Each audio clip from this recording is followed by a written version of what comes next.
Chapter 259, Surging Situation. The first thing Shifeng did after entering God's domain was to contact Gentle Snow and conduct the transaction for the Arclight shields. Currently, he had exhausted most of his supply of magic crystals to forge the Arclight shields. Moreover, during this period of time, the various large guilds had already started raiding the 3 level 10 large-scale team dungeons.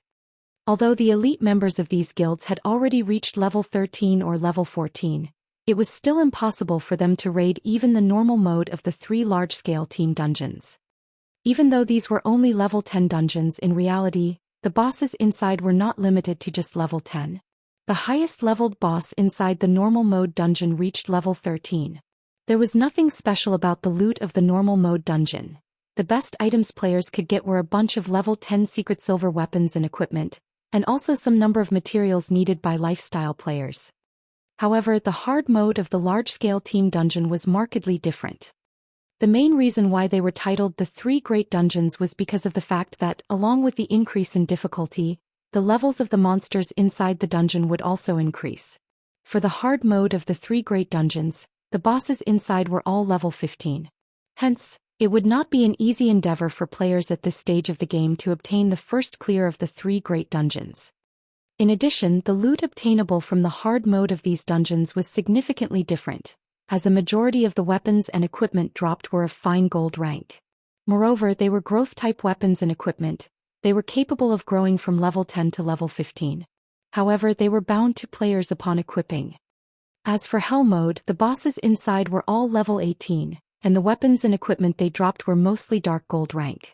These items were also capable of growing from level 10 to level 18, and similarly were bound to players upon equipping. The Hell mode of the 3 Great Dungeons was also the most difficult among dungeons below level 20. After level 20, there would be new large-scale dungeons available to players within the White River City region.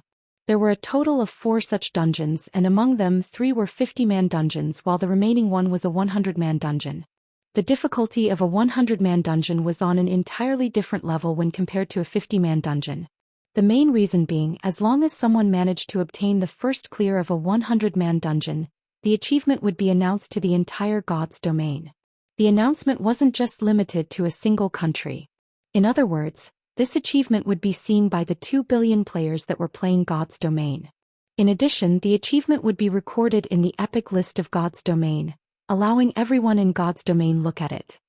However, it was extremely difficult for players to obtain the first clear of a 100-man dungeon. Even Shifeng himself did not have a strategy to raid it. Gentle Snow pushed open the doors of one of the parlors of the Starstreak trading firm and entered the room. Gentle Snow's equipment now was quite different from the last time Shifeng had met with her. Most of the equipment she had on were of secret silver rank. Among them, the silvery white greatsword that she carried on her back was even of fine gold rank. Currently, Gentle Snow had already reached level 16. It was obvious that she had been grinding non-stop night and day to reach such a level. "Let's hurry up and make the trade," Gentle Snow said impatiently, not bothering to even take a seat. "It seems that you are in quite a hurry, Miss Snow. Did something happen?" Shifeng asked curiously. This was a transaction involving fine gold-ranked shields. It was definitely a matter of utmost importance. However, it seemed that Gentle Snow had an even more important matter to attend to. "It's nothing much. I just heard that Dark Star has already reached the second-to-last boss of the Land of Death, so I wish to be done with this trade quickly. In a moment I'll need to head to the Land of Death as well." Gentle Snow did not try to hide the reason for her distress. The number 1 guild in White River City was actually a step behind Dark Star, a third-rate guild in terms of raiding one of the 3 Great Dungeons. How could she not feel anxious? They sure are fast. Since when did Dark Star possess such powerful experts? Shifeng felt something fishy about Dark Star. First, it had annexed over 10 unrated guilds. Now, a group of experts had appeared in its ranks. Its raiding progress of the 3 Great Dungeons was even faster than Ouroboros's. It should be known that Ouroboros was the current number 1 guild in White River City. Moreover, in order to better develop the guild in White River City, Gentle Snow had transferred over many experts stationed at Starmoon City. She had even requested for a party from the God-slaying army to be sent to White River City, and each and every member of the god-slaying army was a top-tier expert. Yet even when these top-tier experts were led by great experts such as Gentle Snow and Zhao Yueru, they still were not a match for Dark Star. Each of the 3 great dungeons had 5 bosses. Meanwhile, Dark Star had already cleared up to the 4th boss, while a powerful team like Ouroboros was only at the 2nd boss. No matter how Shifeng thought about it, Dark Star's progression was simply unbelievable. The difference between second-rate guilds and first-rate guilds lay in the quality of their experts. In order to nurture these experts, first-rate guilds had spent over a decade researching and gaining experience. Meanwhile, for a guild like the Assassin's Alliance, although it was a second-rate guild in terms of nurturing experts, it was still at the stage of accumulating experience. Compared to a first-rate guild, they were on entirely different levels. However, what did Dark Star amount to? Moreover, Shifeng had made Dark Star an enemy of the first-rate guild Twilight Echo. Yet nothing had actually happened to Dark Star. Shifeng had received no news of anything happening to it. On the other hand, Twilight Echo had done something so unbelievable that even Shifeng himself was shocked. The guild had actually paid the 50 million credits willingly to Shifeng. Thinking up to this point, Shifeng felt that the power supporting Dark Star from behind was far stronger than he had imagined. Twilight Echo must have discovered something about Dark Star for it to willingly pay up the 50 million credits. Here are 200 magic crystals. Here are the 4 arclight shields, please verify them. Gentle Snow was no longer in the mood to discuss Dark Star. She immediately called out her trade window. Shifeng likewise tactfully stopped speaking of this topic. Seeing Gentle Snow in such a hurry, it seemed that Dark Star was putting quite a pressure on her. It was possible that Gentle Snow's worries were not just limited to the dungeon. There should be some other matters troubling her. In any case, this had nothing to do with Shifeng. Of course, if Gentle Snow was willing to reveal her troubles to him, Shifeng would naturally offer a helping hand as a friend. However, Gentle Snow chose to keep quiet about them, so Shifeng could only remain silent as well. Moreover, these 4 arclight shields should provide quite an upgrade to the MTs of Gentle Snow's team. They should have no problems surpassing Dark Star if they had these shields. The moment Gentle Snow inspected the attributes of the arclight shields, her eyes immediately glowed, a hint of joy surfacing on her face. Excellent! The attributes on these arclight shields are simply too good. I will need 2 more of these items. I wonder when you will be able to finish them for me? At this time, excitement was evident on Gentle Snow's face. With these 4 shields, they would definitely have no problem clearing the 2nd boss. The success rate for producing these shields is simply too low. I will need around half a day's time to complete 2 of them, Shifeng replied after giving it some thought. Then I'll visit again in half a day's time. You better not sell them to anyone else. Gentle Snow nodded her head. She then left the parlor hastily. Shortly after Gentle Snow departed, Fire Dance arrived at the Starstreak trading firm. Guild leader, we've already finished our dungeon raiding preparations. We can head to the demon's castle at any time. Fire Dance looked at Shifeng with passionate eyes. She couldn't help but wish she could immediately show Shifeng how amazing the team she managed was. It's a little too early for that right now. The demon's castle is a 20-man team dungeon. You should also know that Zero Wing Workshop has recently recruited a new batch of members. On average, the level of these players are quite low. There are even some who have just made their accounts and entered the game. I want you guys to power level some of them, bring them up to level 15 quickly, and form a main team to raid the demon's castle, Shifeng said with a smile, passing Fire Dance a name list. Originally, Shifeng had intended to have Aqua Rose send some of her subordinates over to aid them. However, most of her subordinates were currently managing the new recruits of the guild. In addition, Aqua Rose's group was also in the midst of raiding 10-man and 20-man dungeons to upgrade their equipment, preparing themselves to raid the 3 great dungeons. They had neither the time nor energy to help him raid the demon's castle. Hence, Shifeng planned to form a main force for the guild. He could not let the 9 top-tier experts he just recently recruited go to waste, so he decided to let Fire Dance and the others carry them. I understand, Fire Dance answered with disappointment. However, when she thought about how Shifeng was willing to let her lead even more players and in addition, become the leader of the guild's main team, she couldn't help but grow joyous. After all, this showed that Feng acknowledged her abilities. Oh right. I nearly forgot to give these things to you. Just as Fire Dance was about to turn around and leave, Feng tapped his head and suddenly called out to her.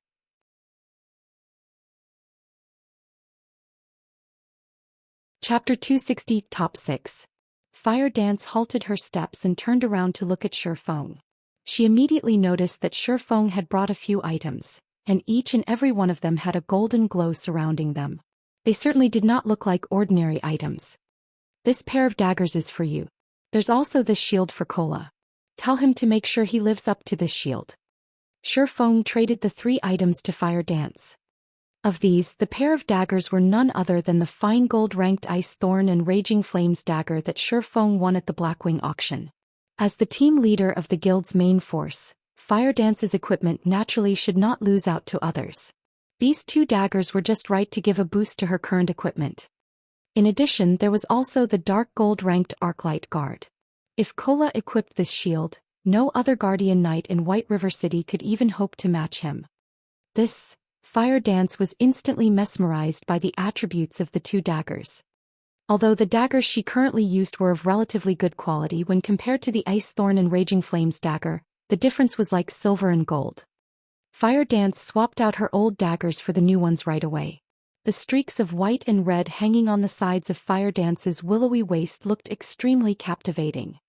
I've already instructed the 9 players to head to the appointed location. You just need to fetch them and help them level up, Feng said.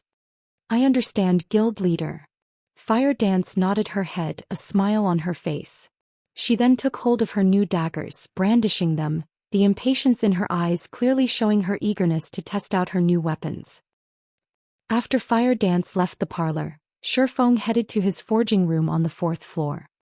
Now that he had received a new batch of magic crystals, he would naturally resume forging more Arclight shields.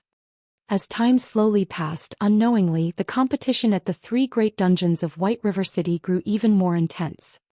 Dark Star, which was at the forefront in terms of progression, finally started raiding the final boss of the Land of Death. Meanwhile, Ouroboros, which was placed second, started raiding the 4th boss.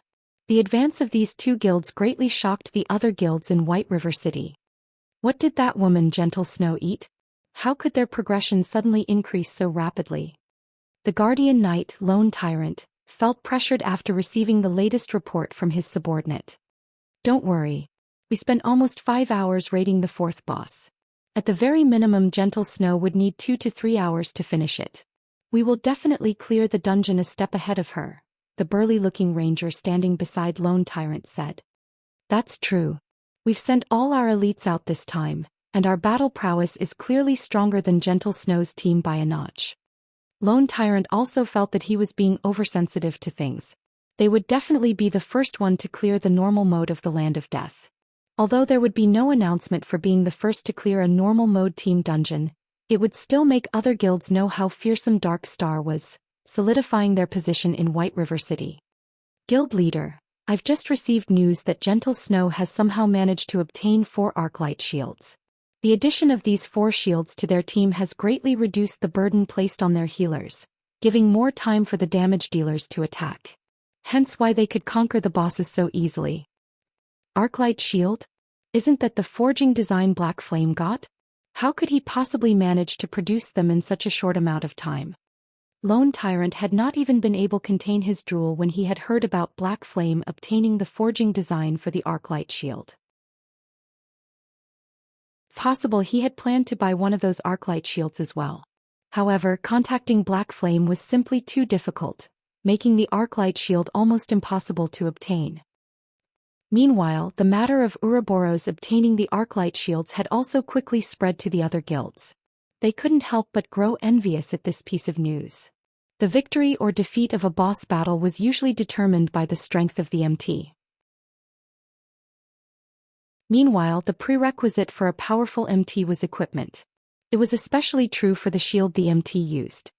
Currently, only a few main MTs of the various large guilds possessed secret silver-ranked shields.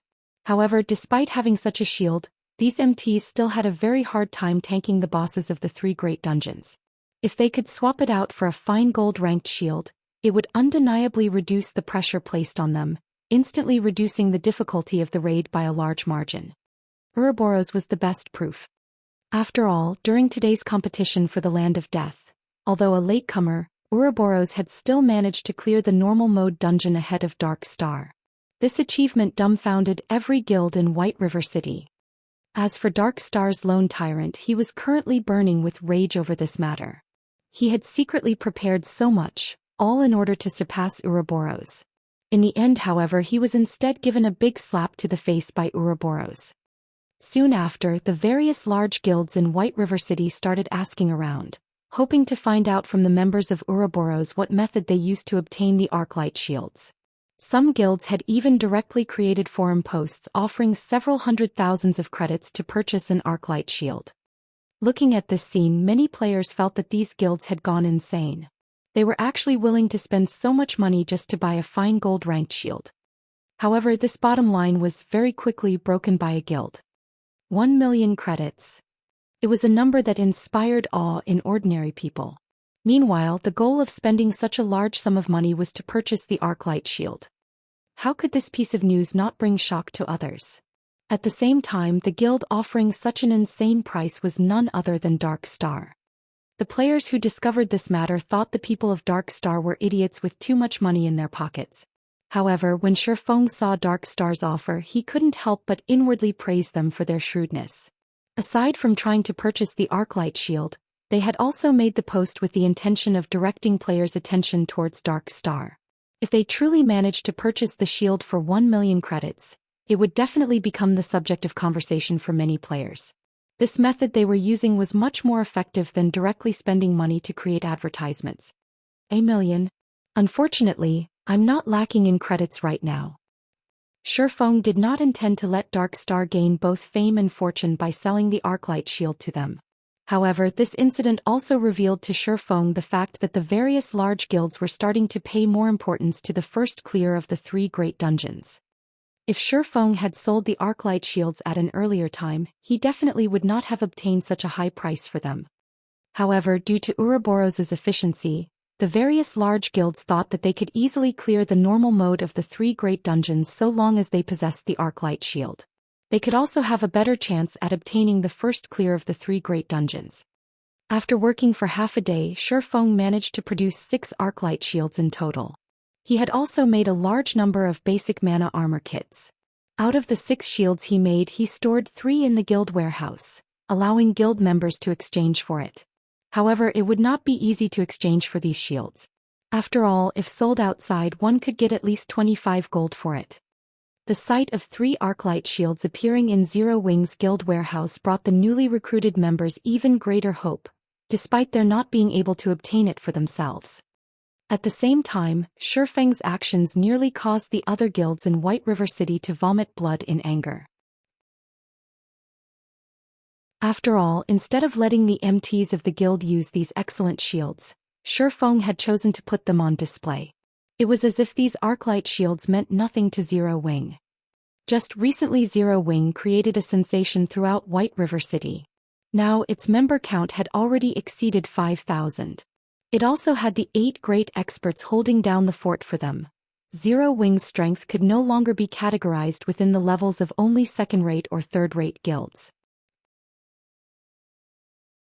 Now that Zero Wing caused another sensation in White River City, many players could not help but re-evaluate their opinion of Zero Wing. When players tried to further investigate Zero Wing, they were immediately shocked by what they found.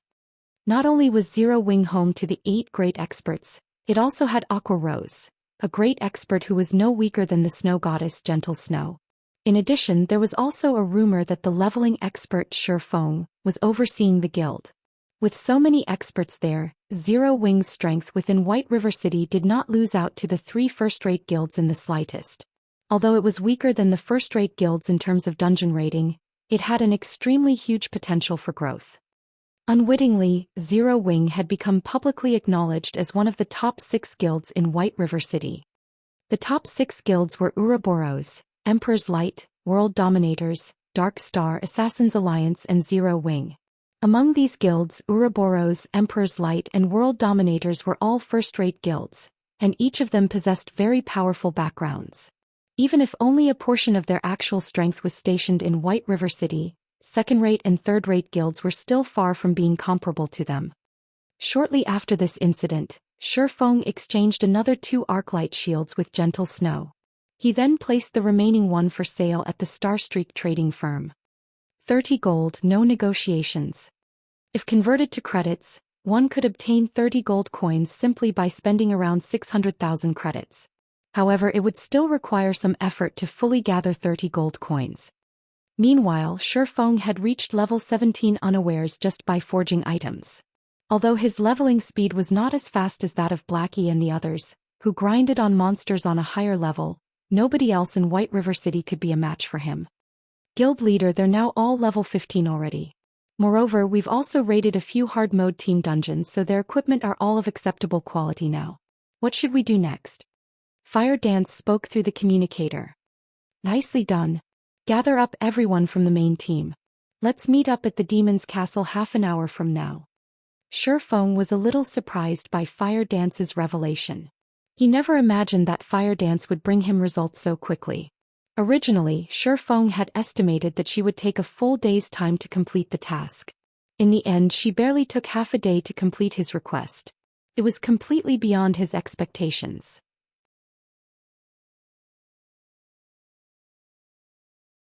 Chapter 261, Magnificent Lineup. What? You're saying Starstreak is selling an Arclight shield right now?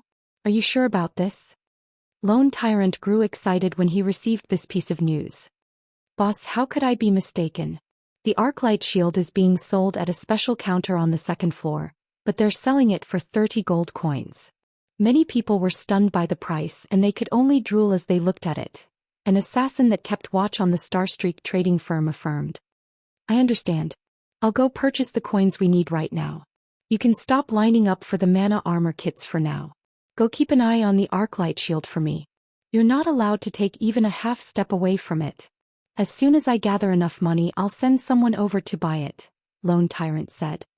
Although 30 gold coins was not a small sum for any guild, Lone Tyrant did not hesitate as he made this decision. The reason being, Lone Tyrant knew how vital the Arclight shield was. If one wished to clear the 3 great dungeons, one must first possess a sufficiently powerful MT. Meanwhile, the best shield available to players was currently the Arclight shield. Hence he needed to obtain it no matter what. Just as Lone Tyrant received this piece of news, the other guilds based in the 8 cities where the Starstreak trading firm had shops also received this information, because all items sold by the Starstreak trading firm were interconnected. As long as an item was sold in one of the shops of the Starstreak trading firm, the item would also appear in the 7 other shops. As a result, the competition to purchase the Arclight shield was made even more intense now. Just as the many guilds were desperately raising coins, Shi Feng had already arrived in front of the Demon's Castle. The Demon's Castle was once a lord's territory. However, the lord of this place had been bewitched by a demon and turned into a demon himself, gaining tremendous power in return. The lord had then turned this place into a demon's lair. Now the area surrounding the Demon's Castle was filled with level 15 or so demonkins. Compared to other monsters, demon-type monsters were born with very high magic resistance, and they also possessed very high magical perception. Hence their magic attacks were very powerful. Even a normal fireball from a level 15 demonkin could take away a quarter of a level 15 berserker's total HP. If it was a skill that possessed great destructive force such as the Great Fireball or Flame Explosion, then a single attack could take away half of a level 15 berserker's total HP. To make matters worse, these demonkins never acted alone. They normally moved around in groups of 3 or 4. If a solo player met a group of these demonkins, the result would be an instant kill. Hence, players normally only came to the Demon's Castle after forming a party or a team. However, even though this was a dangerous location, many players still chose to come here. As demons were greedy by nature, they were very fond of money and gemstones. In general, demon-type monsters had a much higher drop rate for money and gemstones than normal monsters. Hence, plenty of players would grind here. A Tier 1 gemstone could sell for roughly 1 silver coin on the market. It was neither too cheap nor too expensive. However, many players were not willing to inlay their equipment with these gemstones. After all, gemstones were one-time use items. They would be gone once inlaid into equipment. Hence, it would be a huge waste to do so if the quality of their equipment was too poor. Generally, players would only choose to inlay gemstones into their equipment if it was of mysterious iron rank or above. However, how many players could actually get their hands on mysterious iron equipment? A majority of the players at this stage of the game were still using bronze equipment. Who would be willing to inlay gemstones into bronze equipment? Normally, players would either sell the gemstones they obtained or exchange them for items to further enhance their own strength. After all, grinding monsters would exhaust a significant amount of their resources, with equipment repairs taking up the majority. However, this situation was exactly what Shifeng had been hoping for, hence why he had been secretly purchasing gemstones all this time. A Tier 1 gemstone only increased attributes by a trivial amount. They only increased 1 point in specific basic attributes. Even if a player inlaid every piece of equipment they wore with gemstones, they would not see any significant improvement. However, in the case of Tier 2 gemstones, it was an entirely different story. Tier 2 gemstones increased specific attributes by 2 to 3 points. If players could fully inlay all their equipment with Tier 2 gemstones, then they could obtain an additional 20 to 30 attribute points. The difference between the benefits provided by a Tier 1 gemstone and a Tier 2 gemstone was as clear as day. Such an increase was the equivalent of possessing an additional piece of equipment. Thus, the prices for Tier 2 gemstones would naturally be high. Although Tier 1 gemstones could only sell for around 1 silver, a Tier 2 gemstone could sell for at least 10 silvers. Also, Shifeng knew of a secret that nobody else knew right now. Tier 1 gemstones could be used to synthesize Tier 2 gemstones. Moreover, only 3 Tier 1 gemstones were needed to do so. In truth, this wasn't any great secret at all. As long as someone managed to clear the 3 great dungeons, the alchemy synthesis system would be unlocked for White River City.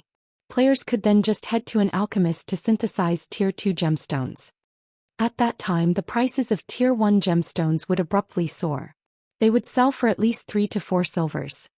For now, however, nobody but Shifeng knew of this secret. Meanwhile, Shifeng had been hoarding Tier 1 gemstones non-stop as he waited for someone to activate the alchemy synthesis system. Once that happened, he could easily earn back double or triple the original cost. However, Shifeng hoped that this time the activation of the alchemy synthesis system would come a little later. That way he would have more time to hoard even more Tier 1 gemstones. Through the Starstreak trading firm, not only could Shifeng obtain Tier 1 gemstones from White River City, he could also purchase them from 7 other cities. His current acquisition rate was much faster than before he became the manager of the Starstreak trading firm. Naturally, the longer it took for players to clear the 3 great dungeons, the more money he could earn. Guild leader, what did you call me here for all of a sudden? Aqua Rose asked in a confused tone as she arrived at the entrance of the Demon's Castle dungeon. As a 20-man level 15 team dungeon, there were very few guilds that possessed the strength to challenge this place right now. However, even if these guilds did possess the strength to do so, they would not attempt to raid this dungeon. The reason being, they were all held up by the hell mode of the level 10 team dungeons and also the 3 great dungeons. Moreover, the level requirement for the Demon's Castle was simply too high. Also, if they were unable to clear the hard mode of the Demon's Castle, raiding it would bring little improvement to their team's equipment, making it a waste of time. It would be much better for them to place their focus on the hell mode of level 10 team dungeons. Hence, Aqua Rose felt curious as to why Shifeng would call her to this place. Of course, it is to raid the Demon's Castle, Shifeng said, chuckling. Aqua Rose was shocked by his words. Immediately she said, Guild leader, isn't it a little too early to raid the Demon's Castle? It would be better for us to focus on raiding the level 10 hell mode team dungeons. Although our guild started slower than the others, we can still try to compete with the other guilds over the 3 great dungeons. No. Aqua, our guild will not be competing over the 3 great dungeons.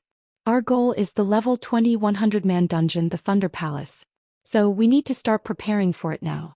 Once we're done with this raid, you should get everyone to level up as quick as possible. Don't intentionally suppress their levels.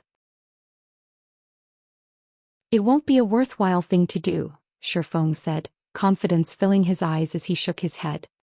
Aqua Rose was rendered speechless by Shifeng's words. She couldn't help but sigh as she felt pessimistic about Shifeng's whimsical thoughts.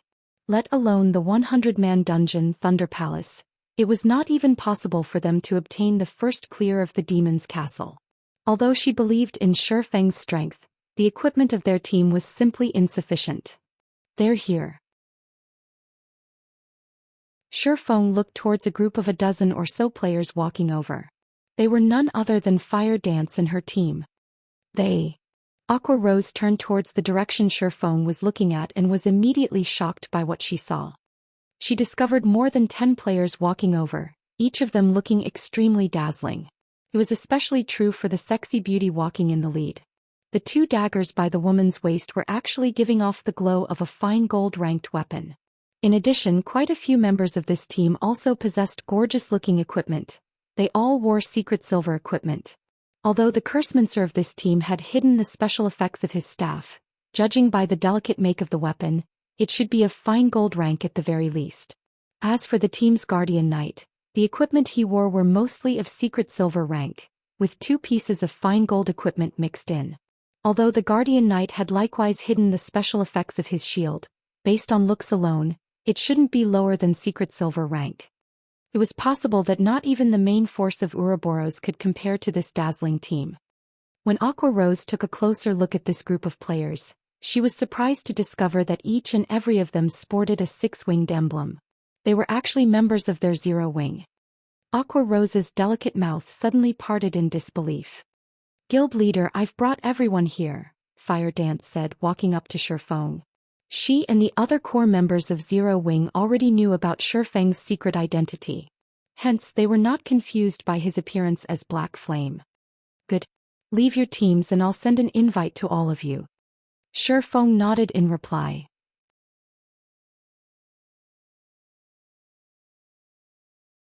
Chapter 262, We Are Very Strong.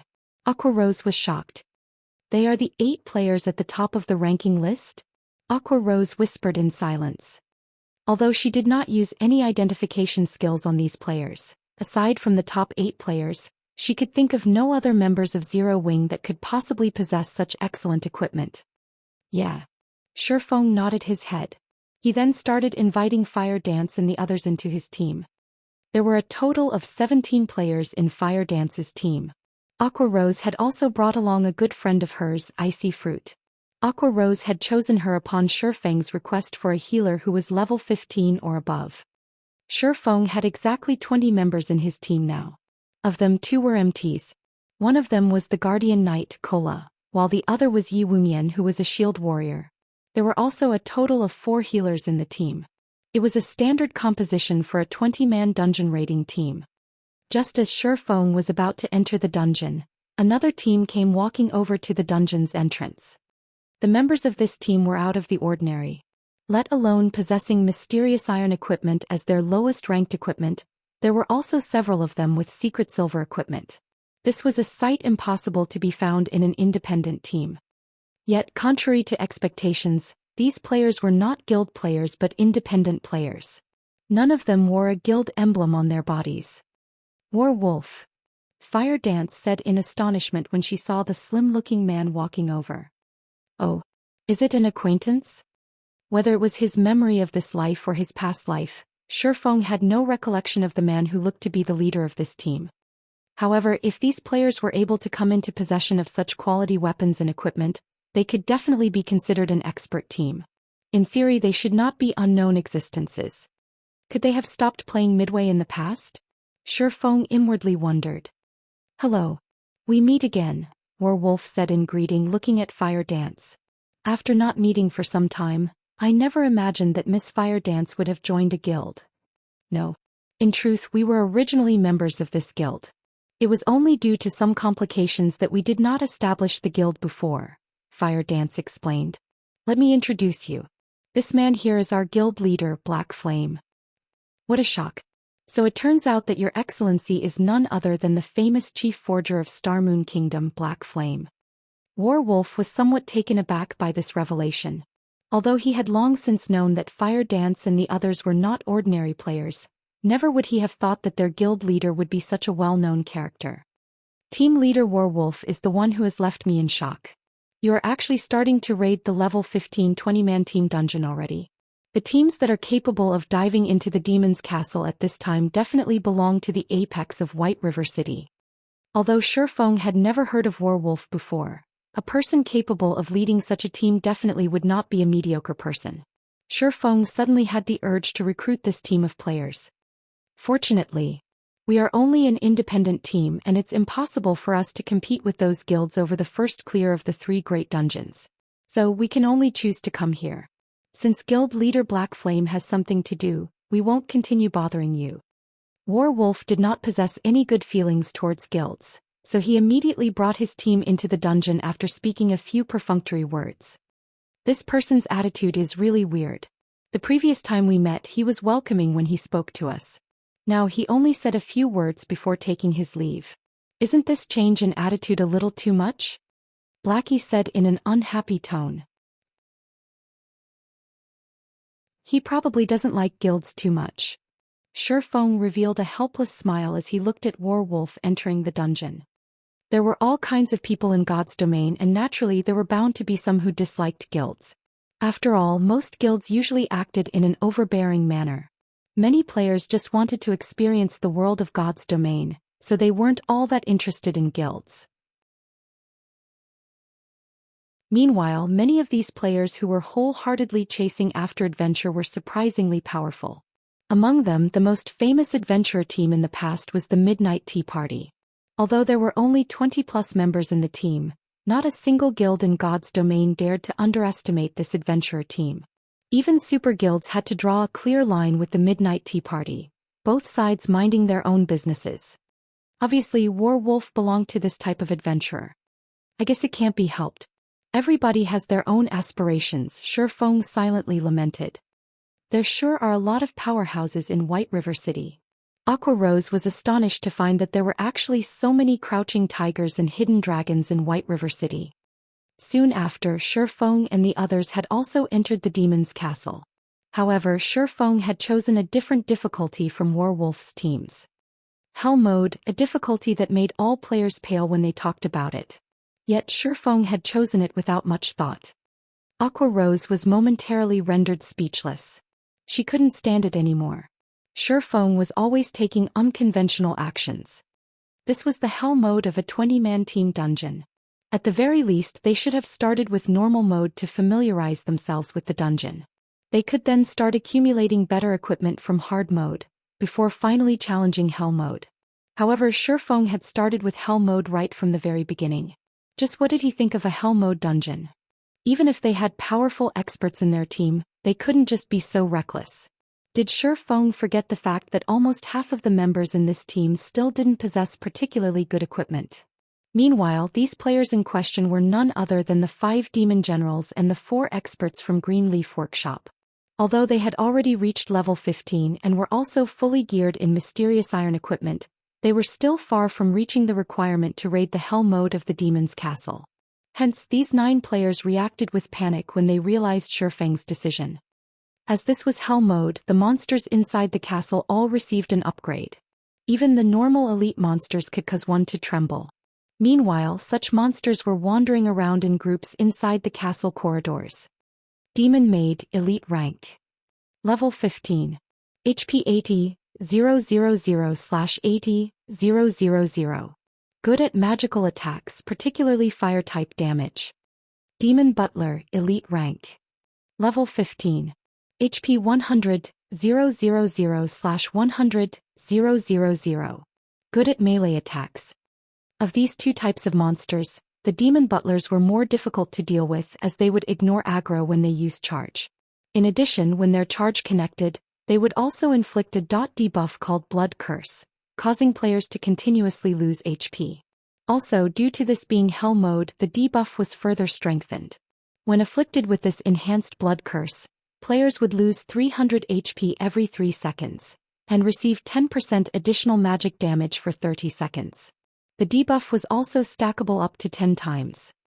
To make matters worse, demonic beings were born with high magic resistance, making them extremely difficult to deal with.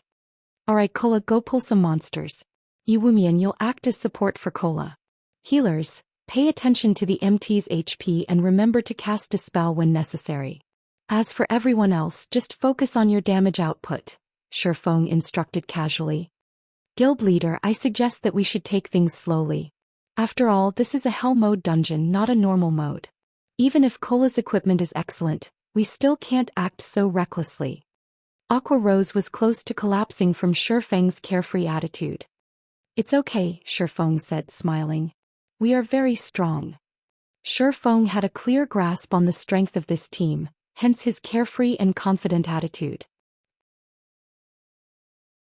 Cola was currently level 18, and with the Arclight Guard equipped, his HP had already reached 3,340 points. His defense was even a frightening 2,300 points. In terms of attributes, not a single MT within White River City could match him. The elite monsters inside the dungeon were only at level 15. With 3 levels of suppression, these monsters could hardly harm Cola at all. Meanwhile, Cola did not hesitate in carrying out Shifeng's orders. Immediately he rushed at a group of monsters, raising his shield and throwing it at them. In a blink of an eye, the shield struck 5 elite monsters, causing over 300 damage and placing a silenced effect on each of the monsters, preventing them from using magic for 6 seconds. Shortly after, the shield returned to Cola's hands. Before coming to this dungeon, Cola had experienced luring over 100 level 25 monsters. Of them, there had been no lack of elite monsters. Compared to those times, the few elites before him were hardly worth mentioning. These demonic monsters simply had slightly higher HP and slightly more powerful skills. All of you come over. Cola executed Justice Roar, compelling monsters within a fixed range to attack only him. Letting out angry roars, the demon maids at a distance had no choice but to attack Cola. As if he had transformed into a steel wall, Cola fully blocked the charge of the 3 demon butlers and 4 demon maids. Cola then used the group aggro skill Devotion. As the sacred aura provided by the skill dealt holy damage, it inflicted amplified damage on the 7 demons. Every second, the 7 demons would receive 200 holy damage. Before long, the aggro Cola had on these monsters was unshakably stable. On the other hand, the demon butlers only dealt around -240 damage with each of their attacks, while the demon maids dealt around -400 damage with their magical attacks. However, Cola managed to dodge the majority of these attacks by utilizing his nimble footwork, greatly reducing the damage he received. As a result, only Violet Cloud was actually required to maintain Cola's HP above a safe threshold. Meanwhile, the other healers and Yi Wumian could only watch helplessly on the sidelines. No way. Aqua Rose's delicate body trembled slightly. Currently, the excitement she felt could no longer be described with words.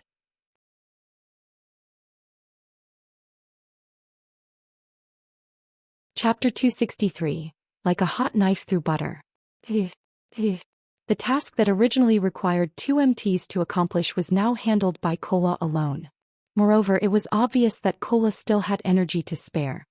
Fire Dance, go lure another wave. Yi Wumian, assist Cola and attract the aggro of the demon maids.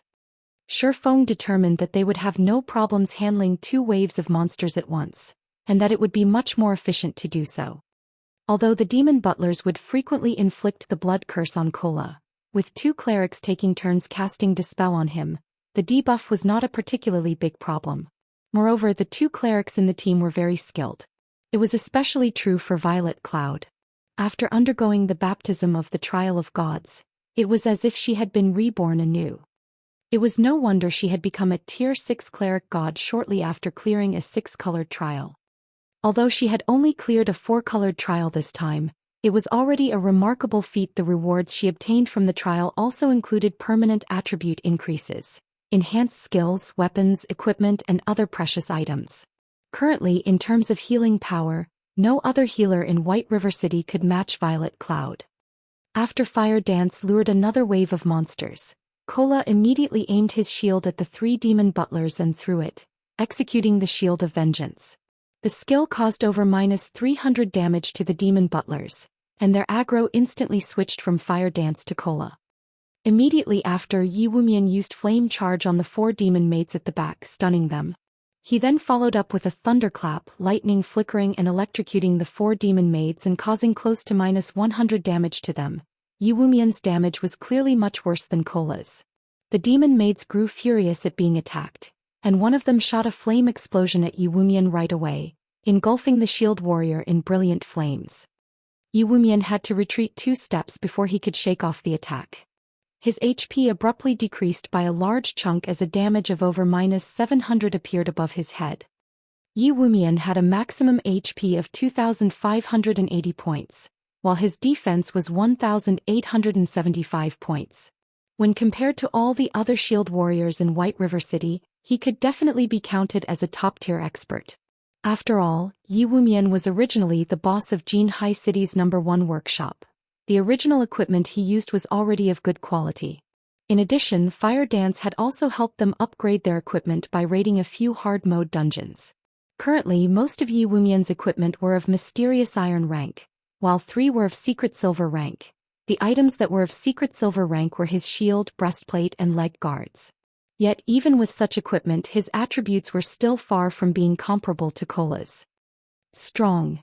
When Aqua Rose witnessed the difference between Kola and Yi Wumian, she could not help but look at Kola, who was handling 10 monsters simultaneously, in shock.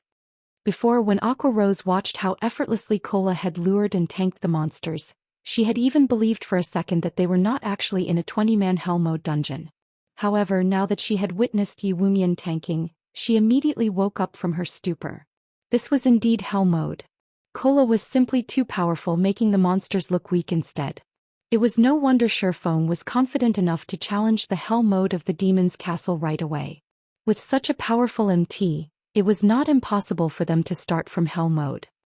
Healers, prioritize healing Yi Wumian. Everyone else, focus your attacks and kill the demon mates first.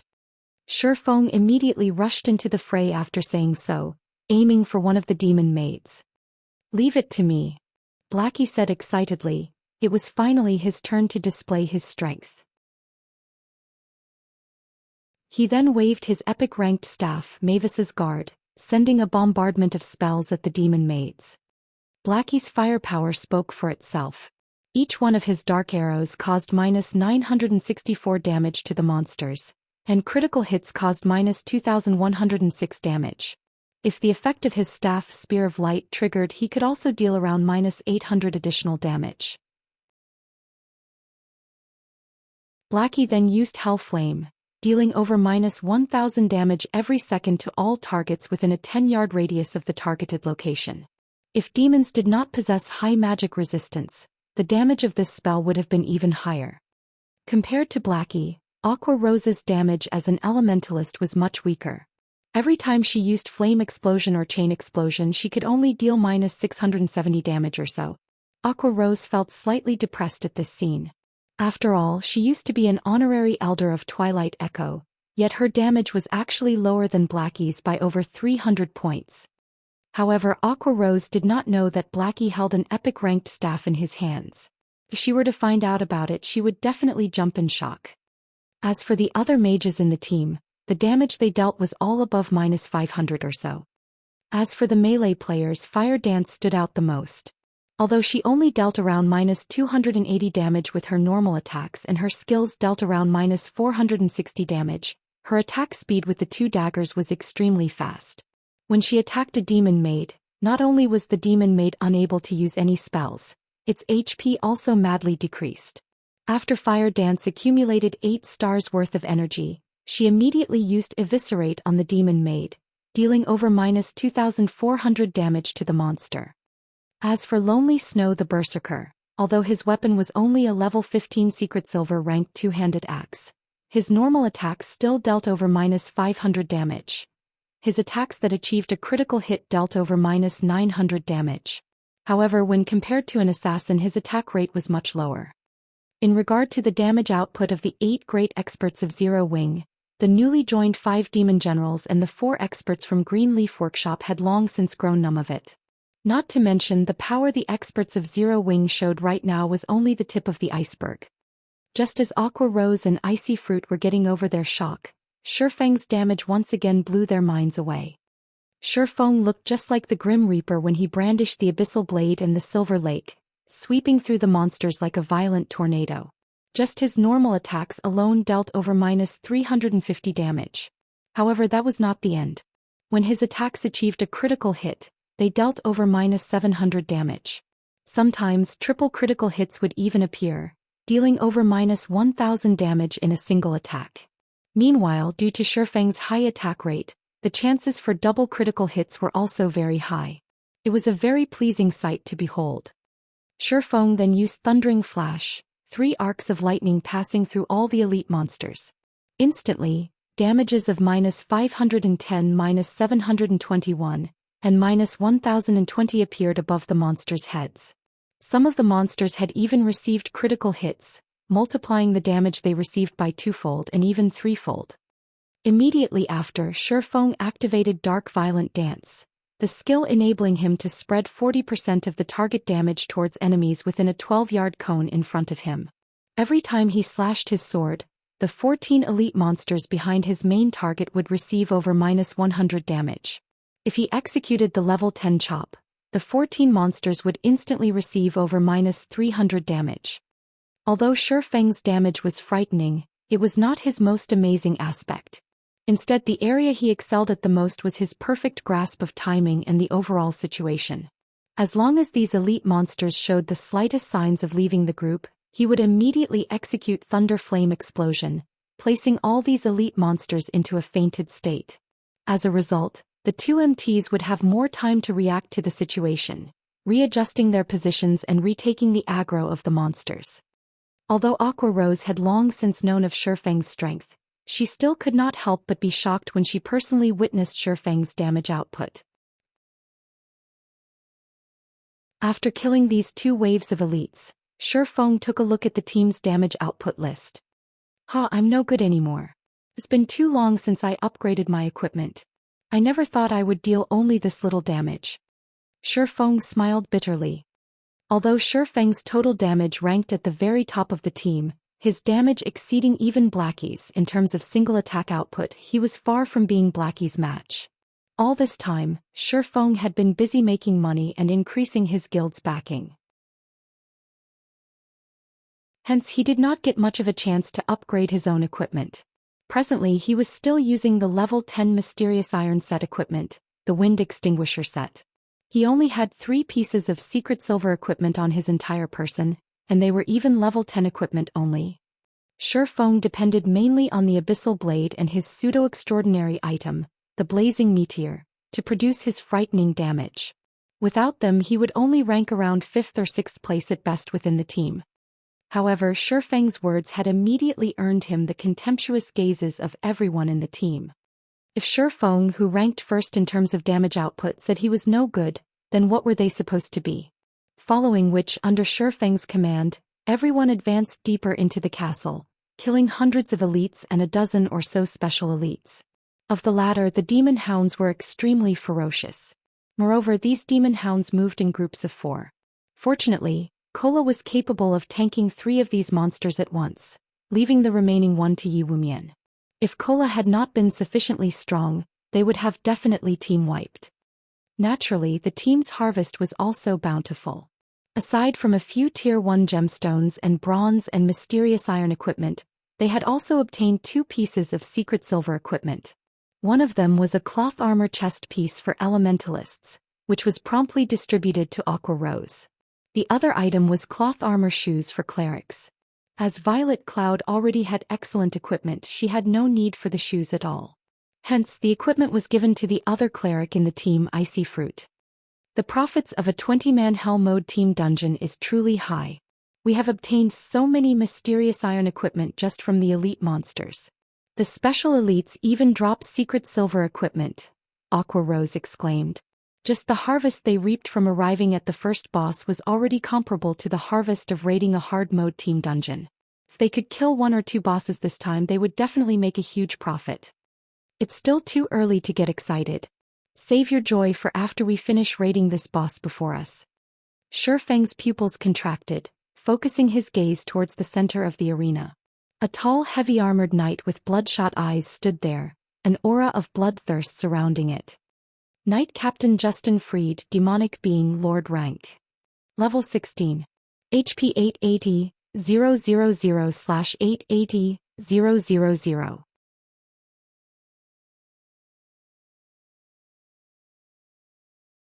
Chapter 264, Nemesis. Such a high HP. Aqua Rose couldn't help but wrinkle her brows at this sight. The amount of HP a boss was correlated with the amount of time needed to kill it, and the more HP a boss had, the higher the demands on the damage dealers. The bosses of level 10 20-man Hell Mode team dungeons would have 700,000 HP at maximum. Even so, not a single team in White River City had managed to clear one such dungeon yet. Meanwhile, the boss before them had 880,000 HP. Aqua Rose instantly felt despair at this sight. Fire Dance and the others on the other hand felt nothing much about it. They were simply waiting for Shifeng's orders. Feeling everyone's fervent gaze on him, Shifeng smiled as he said, "Cola, go test the waters. Gluttonous Mouse, you'll be responsible for healing him. Everyone else, pay close attention to the boss's movement patterns and habits. Be sure to take a video recording. Afterwards we'll think of a way to raid it." As the Knight Captain of the Demon's Castle, Justin Fried excelled in melee combat. Even though Cola boasted excellent equipment, he could survive 3 hits at most from this boss. If it were any other MT, they would definitely die in 2 hits. Aside from possessing high attack power, Justin Fried was a heavy armored knight and his defense spoke for itself. Now that he had been converted into a demon, his natural magic resistance was also very high. Justin Fried was practically a boss without weaknesses. Justin Fried had 2 major skills, and if not taken with caution, either one of these skills could easily wipe out their entire team. Moreover, these 2 skills were further strengthened by the Hell Mode difficulty, making them extremely hard to deal with. The first skill was called Demon Summoning. Periodically, Justin Fried would summon 3 demon guards. If players failed to kill these 3 demon guards within a set amount of time, they would be absorbed into Justin Fried's body, replenishing the boss's HP. In the hard mode difficulty of the dungeon, each demon guard would heal Justin Fried of 3% of his maximum HP, while in Hell Mode, that percentage was increased to 5%. Hence, players needed to kill these demon guards no matter what. The second skill was called Death Blow. When using this skill, Justin Fried would randomly mark a player and throw a spear at them, dealing large amounts of damage. Players struck by this spear would also have their movement speed reduced by 60%, and defense reduced by 100%. Justin Fried would then charge towards this marked player. During this charge, players had to avoid standing between Justin Fried and the marked player. Otherwise, both the marked player and the players standing in Justin Fried's way would die without question. Hence, when a player was marked by Justin Fried, they needed to run as far away from everyone else as possible. The marked player would be fine as long as they could survive Justin Fried's onslaught for 10 seconds. Just these 2 skills alone would already cause many challengers to despair. However, Justin Fried also possessed multiple other minor skills, although those would not be a huge problem if players made sure to dodge them. After Cola and Gluttonous Mouse battled with the boss a few times, everyone fully understood just how amazing Justin Fried was. If struck by Justin Fried's greatsword, even a powerful tank like Cola would lose over 1,400 HP. It would take Justin Fried only 2 attacks to finish off anyone else within the team. Moreover, Justin Fried had a very high attack speed. He had no problems brandishing his greatsword twice in 1 second. If they wished to successfully clear this boss, they needed to cooperate with each other properly. Not only did the MTs have to know when to dodge Justin Fried's attacks, the other melee classes also needed to know how to interrupt the boss's attack pattern. Start the raid. After Shifeng finished giving out his instructions, everyone went to their assigned positions, making a perfect encirclement around Justin Fried. Once ready, Cola immediately rushed towards Justin Fried, while Yi Wumian waited at one side for the appearance of the 3 demon guards. Compared to attacking an elite monster, the damage Cola dealt to Justin Fried was much lower. His normal attacks only dealt slightly more than -100 damage to the boss. After Cola solidified his aggro of the boss, everyone else promptly barraged Justin Fried with attacks. However, the team quickly discovered a crucial matter. Justin Fried's defense was seriously too high. During the trial runs, Cola had been the only one attacking. Hence, Everyone had not really noticed how high Justin Fried's defense was. Take Lonely Snow for example. As a berserker, every time he struck Justin Fried's back with his two-handed axe, he could only deal slightly more than -200 damage. Even after using armor break on the boss, his damage only barely reached -300. As for the newcomers, the damage they dealt was far less. His defense is too high. Even with her most powerful spells, Aqua Rose only managed to deal around -500 damage to the boss. Shadow Burst. Blackie didn't dare hold back, immediately using the new skill he received for clearing the four-colored trial. 5 black streaks of light immediately shot out from his staff, landed on Justin Fried's back and exploded. Damages of -736, -741, -726, -732, -738 appeared above Justin Fried's head. Shifeng was also slashing madly at Justin Fried's back. However, the damage he dealt was far lower than Blackie's. Each of his basic attacks only dealt over -100 damage. However, this damage was further increased when Shifeng triggered one of the Abyssal Blade's effects, inflicting the Doom Curse on the boss. There was also the damage amplification effect from Thundering Flash. As Justin Fried was a Hell Mode boss, both the Abyssal Blade's Doom Curse and the effect of Thundering Flash were greatly weakened. Overall, the two debuffs had weakened Justin Fried by 15%. Simultaneously, Shifeng swapped out his Might of 1,000 title for his Demon Hunter title, further weakening Justin Fried. Now Justin Fried only possessed 80% of his original strength. This result undeniably reduced the burden placed on everyone in the team. Guild Leader, the additional passive skill of your weapon and also the effect of your title are simply too amazing. Thanks to you, the difficulty of this boss has been forcefully brought down a notch. Cola said with a smile. Undeniably, he was the person who profited the most from these debuffs. Aqua Rose's eyes glowed with joy as well when she witnessed this scene. Thanks to Shifeng's skills and title, they now had hope of defeating this boss. It seems that I too should get more of such titles in the future. It would make boss raids a lot easier. Aqua Rose looked at Shifeng's title in envy. However, she knew it would be very difficult to obtain such a title. Aqua Rose made a note to herself to ask Shifeng how she too could obtain such a title when they left this dungeon. When Justin Fried's HP fell to 90%, Shifeng immediately shouted through the team chat, "Yi Wumian, get ready to aggro the monsters. Everyone focus fire on the spawns the moment they appear. Fire dance and I will help Cola cope with the boss. Damnable trespassers. Guards. Get rid of them." Justin Fried bellowed. Suddenly, 3 demon guards ran in from outside the arena. Every one of these demon guards were elite monsters. Moreover, each of them possessed 40,000 HP. Fortunately, the demon guards had much lower defense compared to the boss. The team took no time at all to finish all 3, especially when they had a powerhouse like Blackie. Everyone then returned their focus to the boss. During the entire battle, Shifeng did not get many chances to deal damage. Possibly due to there being many more people attacking him, Justin Fried's attack pattern right now was slightly different from when only Cola and Gluttonous Mouse were raiding him. The boss could always accurately force Cola into a corner whenever he brandished his greatsword, preventing Cola from effectively dodging his attacks. To make matters worse, aside from Shifeng, nobody else in the team could accurately find a way to interrupt the boss's attack rhythm. Although Fire Dance managed to react to the situation and find a suitable location to attack, due to her low strength as an assassin, she failed to interrupt Justin Fried's attack. Hence, Shifeng had no choice but to focus all his attention on interrupting the boss's attacks. Otherwise, if Cola were to make a mistake and eat any of the boss's minor skills, he would definitely lose his life because the healers would not be able to keep up with their healing. Concurrently, Cola's death would also mean everyone else's death. When Justin Fried's HP fell to 78%, he finally used Death Blow in a fit of rage. Meanwhile, the target of this skill was none other than Shifeng. Shifeng's first reaction to the activation of this skill was to turn tail and run. After being marked by this skill, unless players activated skills that provided invincibility, they would unquestionably die when Justin Fried closed in on them. Justin Fried retrieved a silver spear and abruptly threw it at Shi Feng.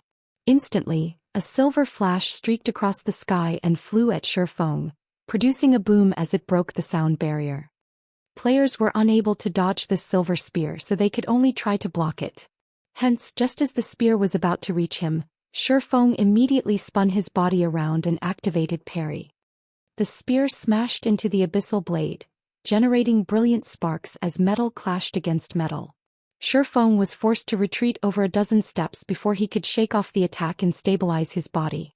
Both his hands felt numb after blocking Justin Fried's attack, and he had very nearly lost his grip on his swords. He then took a glance at the abyssal blade, finding a clear scar on the blade of the sword. Unbelievable. To think that this move could even damage a magic weapon. If it were a secret silver weapon taking this hit, wouldn't it get destroyed instantly? Even a fine gold weapon might not survive this attack. Shi Feng secretly rejoiced that he had not used the silver lake to block this attack. Otherwise, the sword would have been finished. After seeing his spear blocked, Justin Fried grew furious. Ignoring Kola, he charged at Shi Feng with large strides. Without hesitation, Shi Feng immediately activated Windwalk, increasing his movement speed by 30%. He then started moving in circles around the arena. As Shi Feng did not receive any damage from Justin Fried's spear, he also did not receive the movement speed reduction debuff. Hence, no matter how hard the boss tried to chase Shi Feng, he simply couldn't catch up. In the end, Shi Feng kited the boss around the arena for the full 10 seconds. With both of Justin Fried's major skills dealt with, everyone returned to their positions and resumed their attack on Justin Fried. Later on, no matter how many times Justin Fried used his major skills, the end result was still the same.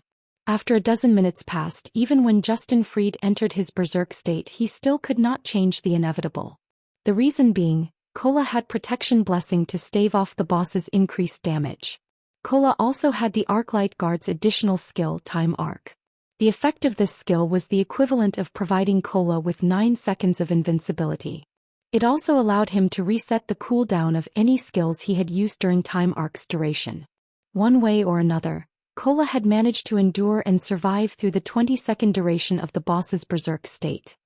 In the end, Justin Fried let out a scream of resentment as he fell to the ground, his body leaving behind a pile of dazzling items as it disappeared.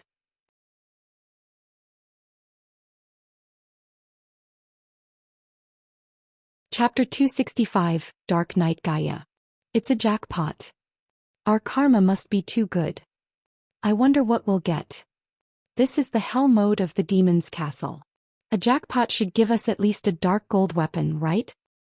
Justin Fried's death allowed everyone to breathe a sigh of relief. However, when they saw the pile of items on the ground, everyone knew that their luck had come. Just a brief glance told them that Justin Fried had dropped more than 10 items. It was an obvious sign that this was one of those rare karmic jackpots. Alright, don't get too excited right now. Rest and recover for now. Shi Feng simply smiled when he looked at his teammates' excitement. However, he knew that the jackpot this time around was no coincidence. Others might not know this, but the Demon's Castle was actually the hardest dungeon out of all the level 15 20-man team dungeons, although everyone believed that it was simply a 20-man dungeon with above-average difficulty. In the past, countless guilds had suffered team wipe after team wipe in order to raid the Demon's Castle. According to Shi Feng's understanding, the bosses of every Hell Mode team dungeon that possessed the highest difficulty out of all Hell Mode team dungeons of the same level would always yield a jackpot when it was being raided for the first time. This was a reward by the system for pioneering the team dungeon with the highest difficulty. While Shi Feng was counting up the loot from Justin Fried, a group of players revived at the entrance of the Demon's Castle. Boss, that Justin Fried's defense and attack are simply too high. Compared to a level 10 dungeon, the Demon's Castle is far more difficult. Moreover, this is only the normal mode dungeon. Even a powerful MT like yourself could not survive 3 hits from the first boss. I don't think there's any way we can raid this dungeon right now, a druid said. It seems that 2 MTs are required for this boss to share the damage. We can just let a ranger kite the 3 summon monsters. After experiencing a battle with Justin Fried, Warwolf fully realized just how powerful the boss was. Every time Justin Fried attacked, Warwolf would be forced into a corner and prevented from dodging. He had no choice but to take the full brunt of the boss's attack. If he only had to endure Justin Fried's basic attacks, Warwolf was confident he could make do with the heals he received. However, one of Justin Fried's minor skills, Thousand Sweep, dealt at least -1000 damage to all targets within an 8-yard radius. Meanwhile, the activation time for this skill was practically instantaneous, so Warwolf had no chance at dodging it. When Warwolf ate this minor skill in addition to a basic attack, he would instantly lose at least 2000 HP. Only with all 4 healers in the team focusing their heals on him could they barely manage to get his HP back up to a safe level before Justin Fried's next attack connected. However, shortly after, the boss summoned 3 demon guards. Once the healers spread their focus to the other members of the team, Warwolf was promptly slain by Justin Fried. The end result: a team wipe. As Warwolf's team was about to enter the demon's castle for the second time, Shifeng had already started distributing the loot. The jackpot this time had yielded 11 weapons and equipment in total. There were also quite a number of magic crystals and precious materials. Among the weapons and equipment dropped were 3 secret silver equipment, leg guards for rangers, a hat for druids, and shoulder guards for summoners. As this was a guild-only team and also a pioneer raid, the distribution of items this time was not done using the contribution auction method. Instead, Shifeng assigned the items to specific players while placing priority on increasing the overall battle prowess of the team. Meanwhile, fine gold-ranked weapons and equipment numbered the most.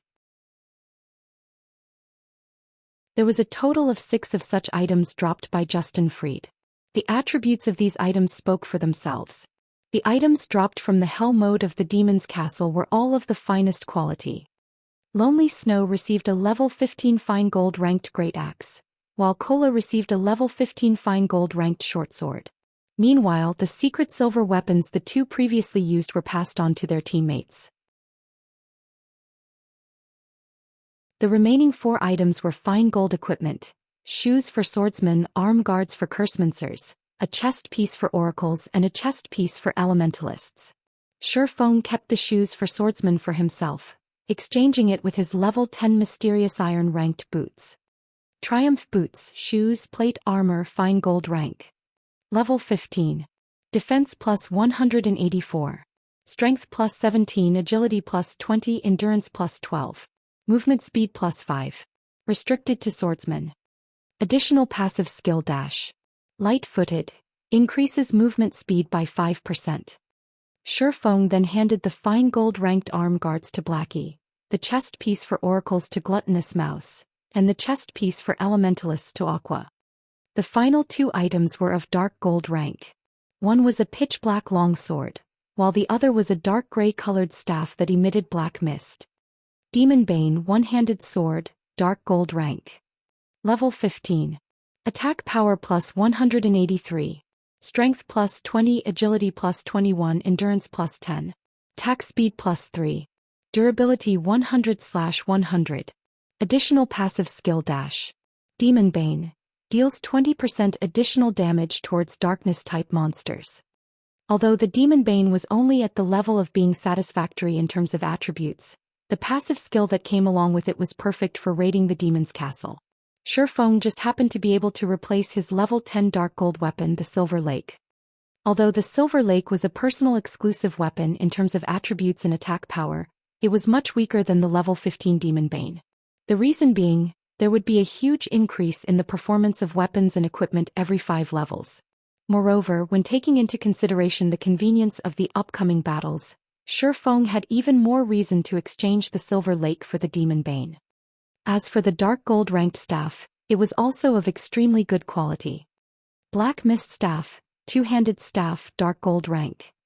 Level 15. Equipment requirement: Strength 40, Intelligence 60. Attack power plus 154. Intelligence plus 42, Vitality plus 28. Endurance plus 33. Chanting speed plus 6. Durability 100/100. Elemental spell damage increased by 10%. Elemental spells have 18% chance to achieve a critical hit. Ignore levels plus 3. Cast range plus 2. Elemental spell levels plus 1. Restricted to Elementalist. Wow. The attributes on this staff are insane. It's practically tailored for Elementalists. Even though Blackie already had an epic ranked staff, he still couldn't help but exclaim when he saw the attributes on this staff. The eyes of the two elementalists in the team immediately glowed upon seeing the attributes of this staff. This staff will go to Aqua. Shifeng handed the staff over to Aqua Rose without hesitation. Although Taciturn Goose, who was one of the newly recruited 5 demon generals, was also an elementalist, Aqua Rose was the vice leader of the guild. It would not look well if the vice leader of the guild continued using only a secret silver-ranked staff. Moreover, Aqua Rose's techniques and strength was far above Taciturn Goose's, and she would be able to display the staff's true power better. For me. Although Aqua Rose indeed liked this Black Mist staff very much, she had only recently joined the guild. She would feel very awkward if she were to receive such an amazing staff so quickly. Take it. You're the vice leader of our guild. We can't have other guilds looking down on Zero Wing now, can we? Shifeng said, a grin on his face. That's right, vice leader. Our guild is acknowledged as one of the 6 major guilds right now. If the other guilds were to find out that our vice leader was still using a secret silver-ranked staff, they would definitely make fun of us. Blackie said. Alright then. I'll take it. Aqua Rose felt that their words were logical. As one of the top management of the guild, every action she took affected the guild's reputation. If others were to discover her poor quality equipment, although they might not outright slander them with insults, they would definitely look down on Zero Wing. It would make others think that Zero Wing was not as good as it seemed to be. After equipping this exquisite staff, Aqua Rose suddenly felt the responsibilities placed upon her shoulders growing heavier. Following which, after everyone was rested, they resumed advancing towards the heart of the demon's castle.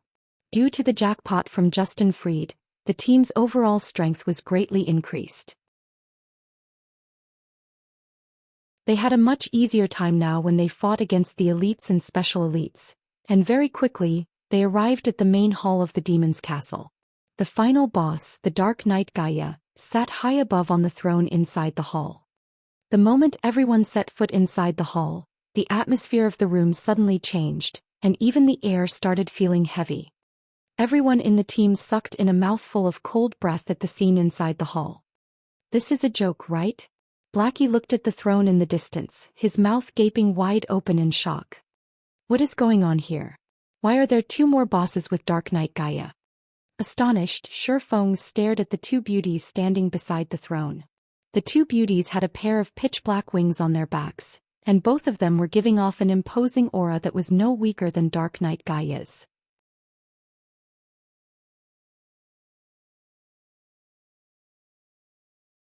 Chapter 266, Holy Light.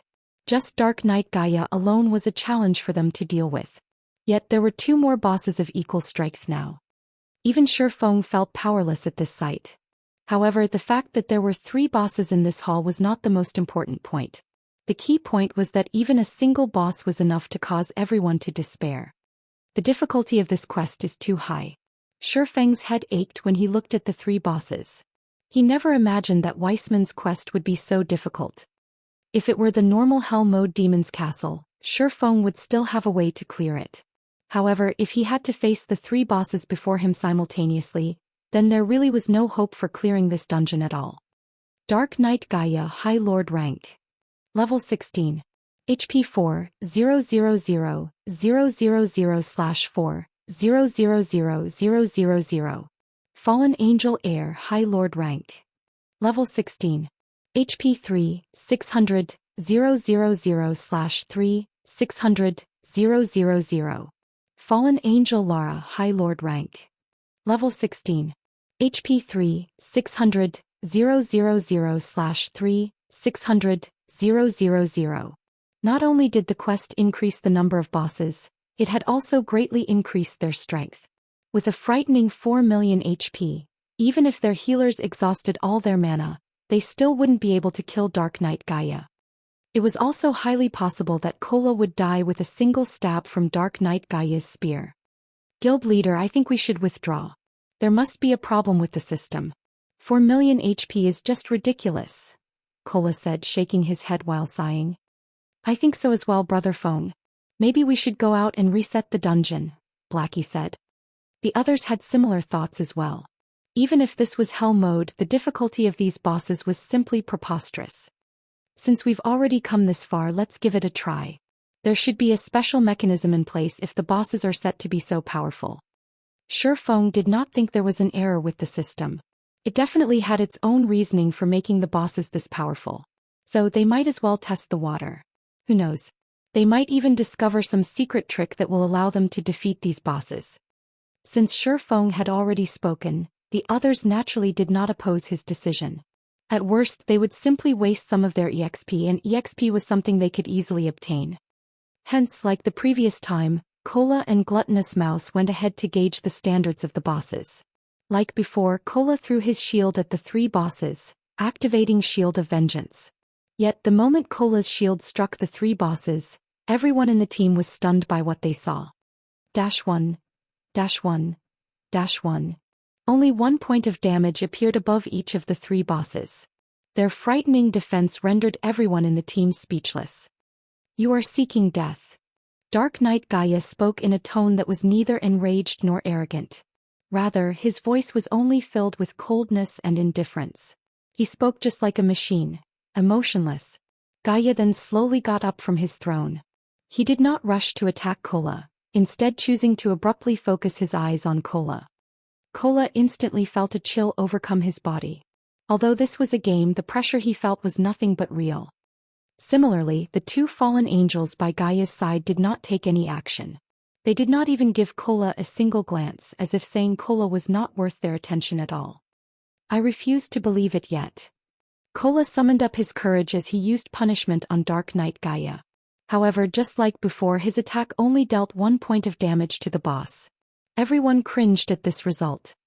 This time, Dark Knight Gaia finally retaliated against Cola's attack. Gaia casually retrieved a spear from his side, aimed it at Cola and threw it. Before anyone could react, a flash of light pierced through Cola's chest, followed by a sonic boom reverberating throughout the hall. The attack caused over -2,900 damage to Cola, leaving him with only several hundred HP remaining. This casual attack had nearly taken Cola's pitiful life. Just as Dark Knight Gaia was about to attack for the second time, a pillar of holy light descended from the sky, enveloping Cola. When Gaia's spear clashed against the holy light, it was as if the spear had struck an impenetrable wall. The spear could not advance by even an inch. There was a trick to it as expected. Shi Feng smiled faintly when he saw the holy light descending from the sky. He also discovered the silhouette of a person floating amidst the pillar of holy light. Hence Shi Feng shouted in the team chat, "Everyone together. Healers, get Cola's HP back up first."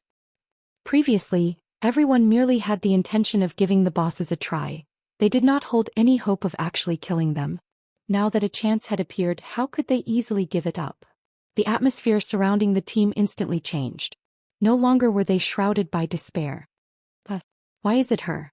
When the person inside the pillar of light walked out, Shi Feng discovered a familiar face. When he caught a clearer view of that saintly appearance, his mind immediately turned sluggish. The person that walked out of the pillar of holy light was actually the Tier 3 divine official Charlene. Wow. My goddess. Blackie's eyes widened upon seeing Charlene, his drool nearly leaking out of his mouth. Putting aside Charlene's peerless appearance and graceful figure, just that extraordinary aura that she exuded would attract others to her. Gifted with both appearance and aura, Charlene was even more mesmerizing than the snow goddess Gentle Snow. After Charlene descended into the hall, she did not look at the people behind her. Instead, she focused her attention on the black throne, at Dark Knight Gaia and the two fallen angels by his side. Dark Knight Gaia no longer maintained his look of indifference when he noticed Charlene's appearance. Instead, a hint of fear showed on his face. "Gaia, leave that woman to us. You take care of those ants and activate the teleportation gate. It is about time we let this continent be filled with fear and death once more," Fallen Angel Air said. "Yes, Lady Air," Dark Knight Gaia answered respectfully. At the same time, Charlene whirled around to look at everyone, saying, "Adventurers. For his selfish gains, Gaia has turned the past inhabitants of this castle into demons, letting them live a life that is worse than death. Now he is even trying to open a gate to the demon world, summoning the Legion of Dead to attack White River City. You must stop Gaia from doing so at all costs and prevent a terrible fate from befalling the inhabitants of White River City. Finished speaking, Charlene immediately chanted some divine incantations. She then pointed a finger at the players before her. Suddenly, everyone in the team received a buff. Blessing of Holy Light. Increases all attributes by 200 points. This blessing is insane. My magic damage is over 1,000 points. My HP is also over 5,000. This feels awesome. Blackie said in exhilaration. Everyone else shared Blackie's feelings. Their bodies felt full of power, and they felt that they could easily go back and trample the previous boss Justin Freed. Just the HP of the ranged players had already exceeded the 5,000 threshold. The other melee players also had their HPs increased past the 6,000 threshold. As for the monstrous MT of the team Cola, his HP had already gone past the 7,000 threshold. Cola was practically a mini-boss now.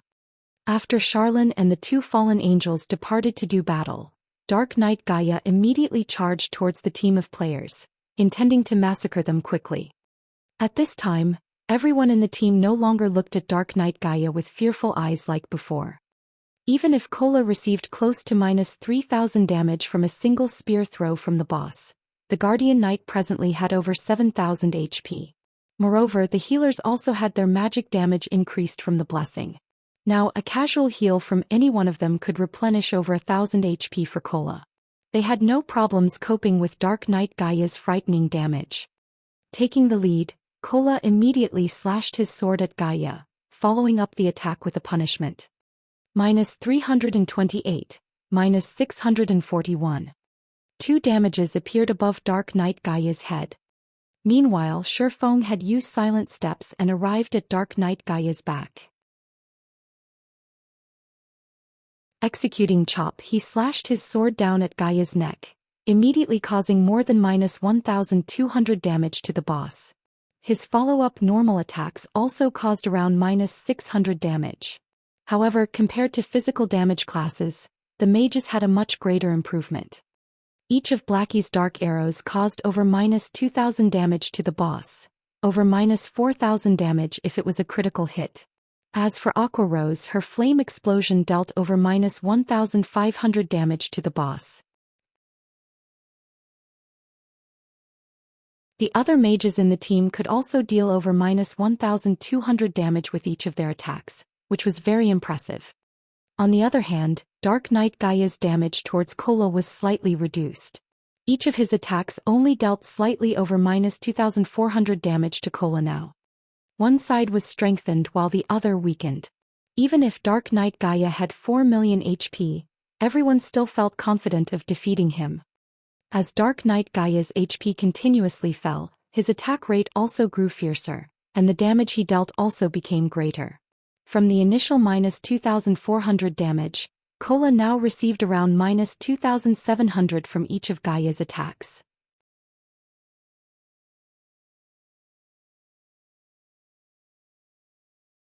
Chapter 267, Legendary Power. This won't do. The damage we're dealing is still too low.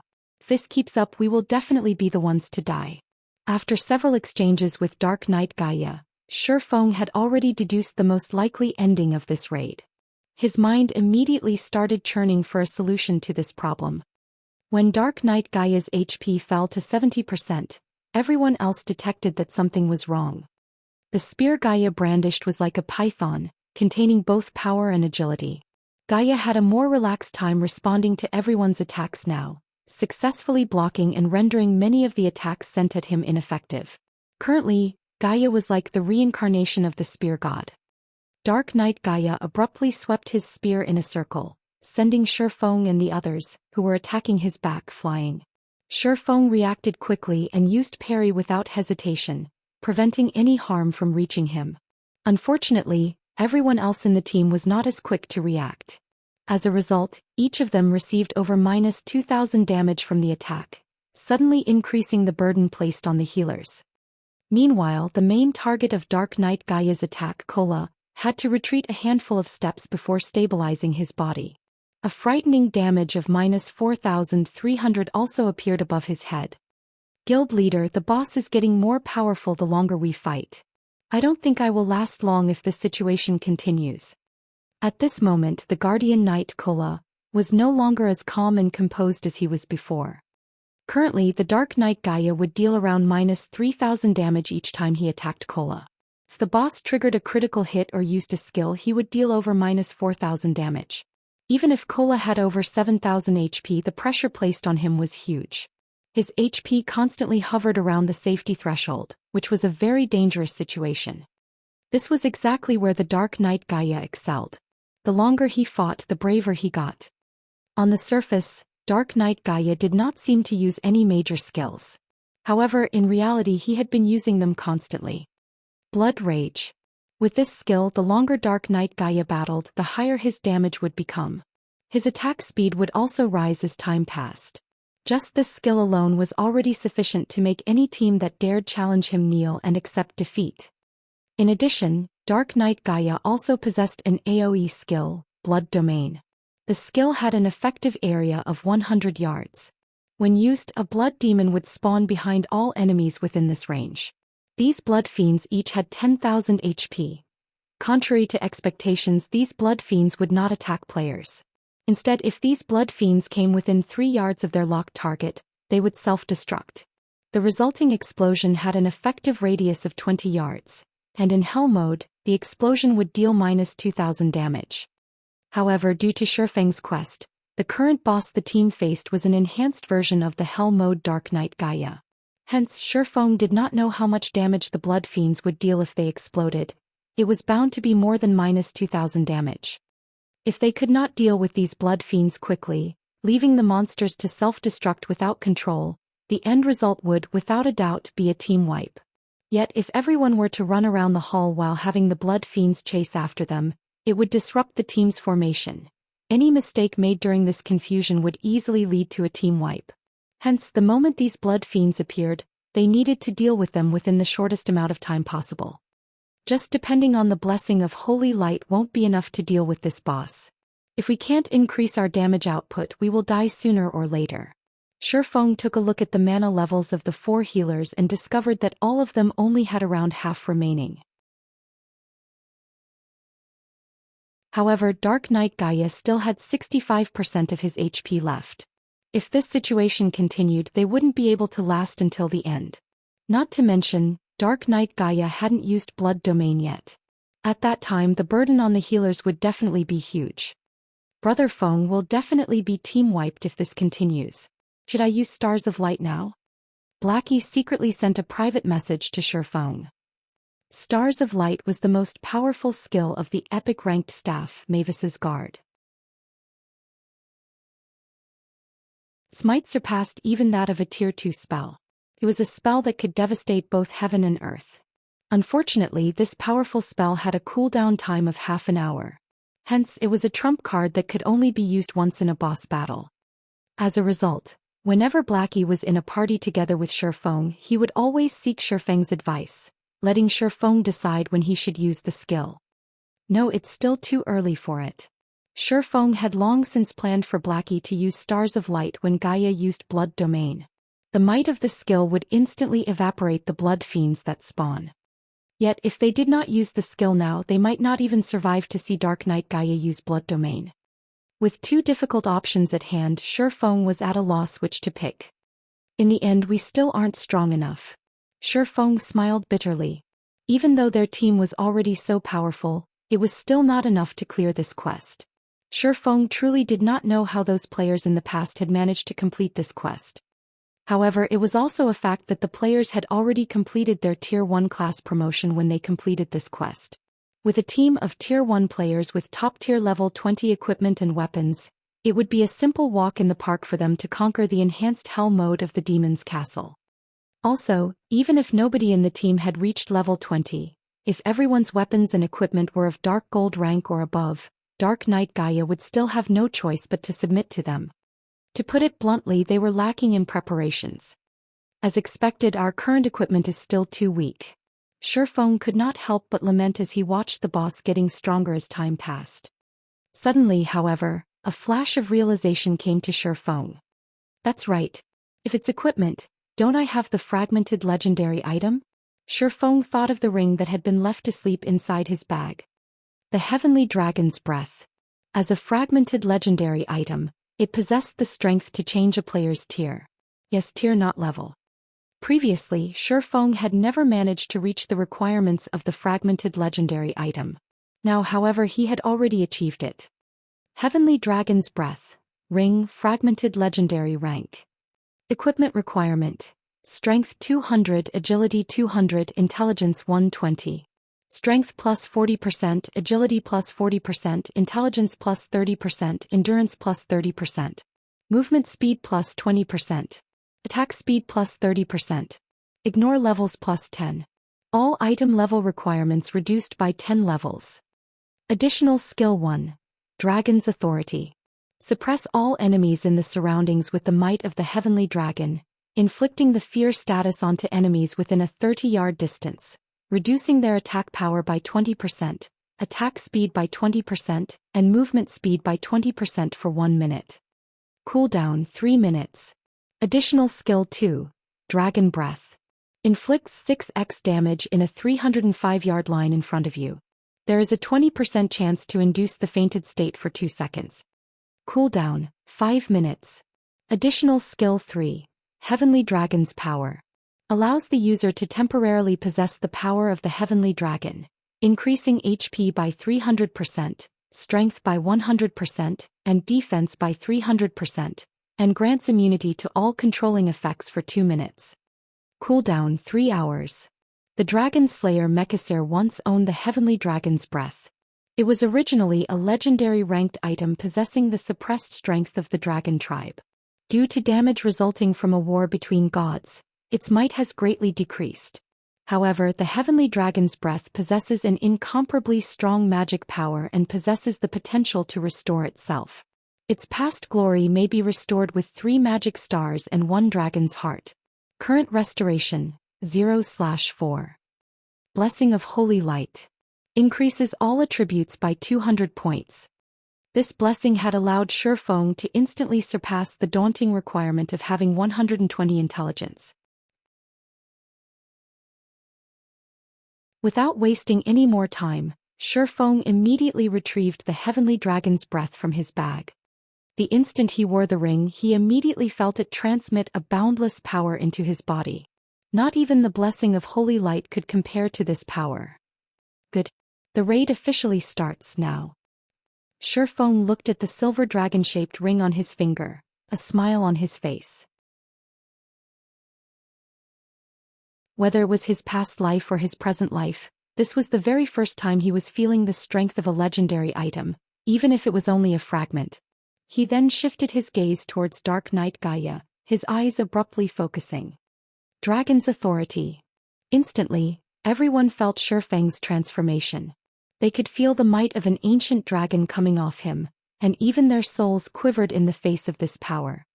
Meanwhile, as if stuck in a deep quagmire, Dark Knight Gaia's movements turned sluggish. Gaia's attack power was greatly reduced as well, letting Kola gain a breather. Kola no longer felt overwhelmed by Gaia's attacks, and he could even dodge the boss's attacks now. It wasn't just limited to Kola. Everyone else started attacking with greater efficiency as well. Originally, they were on the verge of being team-wiped. Yet the situation suddenly had a huge change. It was simply unbelievable. What happened?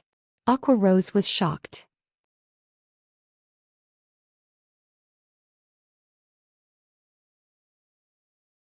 Chapter 268. Everything is insubstantial.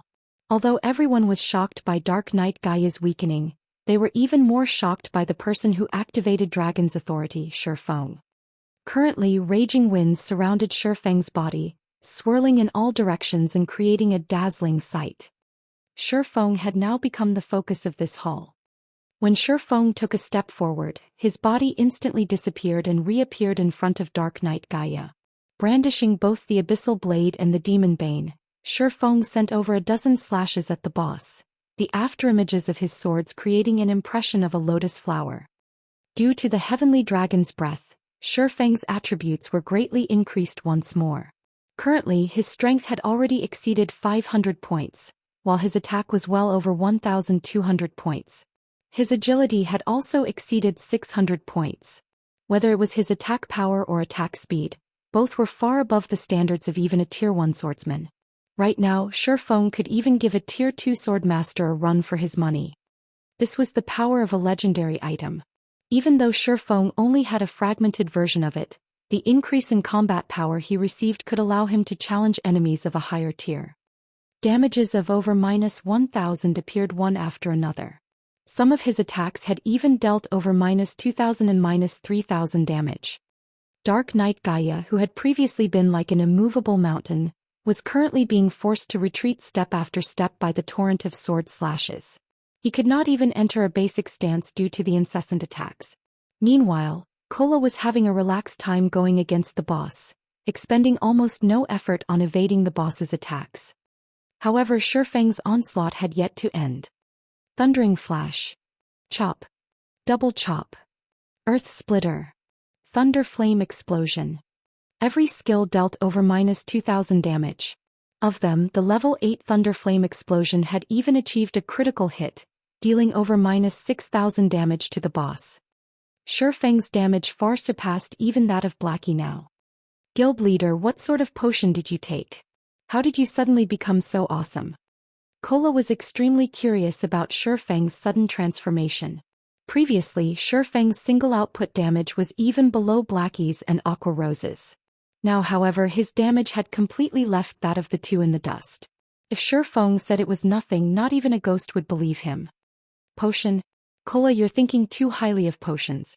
This is the trump card of our guild. Blackie said, a grin on his face. He had a fair idea of what was actually going on. After all, he had also been present when Shifeng obtained the Heavenly Dragon's breath. Brother Black is right. Kola, you're looking down on guild leader too much, Lonely Snow chimed in with a proud tone. The matter of the fragmented legendary item had always been a secret between the three of them. Shifeng had previously told them not to leak any information about it, so nobody else, other than them, knew about it. After all, just an epic ranked item alone could entice a first-rate guild to take action. If it was known that their guild possessed a fragmented legendary item, rivers of blood might start to flow in White River City. It's not a potion? Aqua Rose was also surprised. However, after she gave it a thought, their words felt right. It should not be possible for potions to provide such a powerful upgrade. Yet if it was not a potion, what else could allow Shifeng's battle strength to increase so tremendously? Suddenly, Aqua Rose started growing more confused about the guild known as Zero Wing. It was clearly a recently established guild. It could even be described as a blank slate.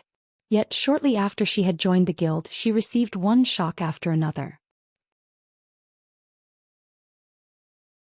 Aqua Rose had even begun to suspect that Shifeng was an elder of one of those super guilds, and that he had come to White River City to play the role of a pig to devour the tiger. Only a dozen seconds passed since the battle resumed, and already Dark Knight Gaia had lost 5% of his HP. Currently he only had 54% of his HP remaining. If this trend continued, his life would end before 3 minutes even passed. However, Shifeng was still not satisfied with this result. The reason being, along with the passing of time, Dark Knight Gaia would grow stronger and stronger. Moreover, Dragon's authority lasted for only 1 minute. After the minute was up, Dark Knight Gaia would once again be like the reincarnation of a spear god. With Kola's equipment, he would not last long under the boss's onslaught. Just as Dark Knight Gaia was about to recover his battle strength. I wonder how well this move will perform. The abyssal blade in Shifeng's hand suddenly ignited in flames, the fire-type mana within a 30-yard radius frantically gathering around the weapon. The light from the scorching flames illuminated the dark hull, while the heat evaporated the moisture in the air. Currently, the abyssal blade in Shifeng's hand was like a miniature sun. This was none other than Shifeng's ultimate move, Flame Burst. Due to his increased attributes, the current Flame Burst was much stronger than the last time Shifeng used it. Before anyone could react, the abyssal blade turned into a shooting star, smashing into Dark Knight Gaia's chest. Gaia's previously impenetrable armor was like tofu when it met with the abyssal blade. The abyssal blade easily pierced Gaia's steel armor and body like a hot knife through butter, creating a large hole in Gaia's chest. However, this was not the end of Shifeng's attack. Shifeng then followed up with 5 more slashes, each of his slashes dealing over -6,000 damage. Some of them had even achieved a critical hit, dealing over -13,000 damage. Meanwhile, the armor on Dark Knight Gaia's body was instantly shattered, the sundered metal fragments smashing heavily against the stone pillars at the sides of the hall. These stone pillars completely collapsed at the impact of the metal fragments. Receiving these 6 continuous attacks, Dark Knight Gaia instantly lost over 60,000 HP. This scene absolutely dumbfounded everyone in the team.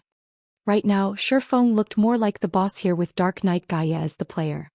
The situation was so shocking that Cola and everyone else in the team even forgot to attack Dark Knight Gaia.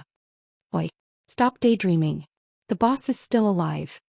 Shifeng smiled helplessly as he received everyone's fervent gazes. After Shifeng's reminder, Cola and Yi Wumian quickly reacted and charged at the boss.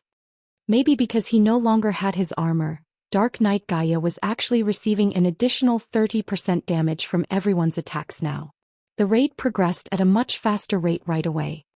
You ants have angered me. Accept the punishment of darkness. The moment Dark Knight Gaia bellowed, the entire hall turned bloody red. Immediately, 20 ferocious-looking blood fiends appeared within the hall. Meanwhile, these blood fiends each had 20,000 HP, and each of them quickly ran towards their locked targets after being summoned. Blackie. Shifeng said in the team chat. Got it. It's finally time for me to show off. Blackie chuckled as he waved his staff. A gigantic magic circle appeared above the hall, and in the blink of an eye, a dazzling star emerged from the magic circle and crashed downwards. The stars of light had a very wide coverage. Hence, Blackie easily enveloped all the blood fiends within the skill, the enraged Dark Knight Gaia included. Each star caused over -5,000 damage. After over a dozen stars came crashing down, not even ashes remained of the blood fiends. As for Dark Knight Gaia, he was left in a miserable state after the duration of the skill ended. Everyone else in the team took this chance to use their most powerful moves on the boss, holding nothing back. Before even a minute passed, Dark Knight Gaia's HP fell to 30%. Instantly the boss went into a berserk state, his body doubling in size. In this state both his attack power and defense were greatly increased. Even when Cola had Protection Blessing activated, the skill reducing any damage he received by 50%, he lost over 3,000 HP the instant Dark Knight Gaia's spear connected with his body. Just in time. Shifeng had been waiting for this moment all along. Did he think going berserk was amazing? In front of a dragon, everything was insubstantial. Shifeng immediately activated Heavenly Dragon's power, increasing his HP by 300%, strength by 100%, defense by 300%, and also becoming immune to all controlling effects for 2 minutes. After the activation of Heavenly Dragon's power, Shifeng's body underwent a transformation. Dragon scales suddenly covered his skin, making him look as if he was wearing Dragonscale armor. With the addition of these dragon scales, Shifeng's originally ordinary appearance suddenly became tyrannical.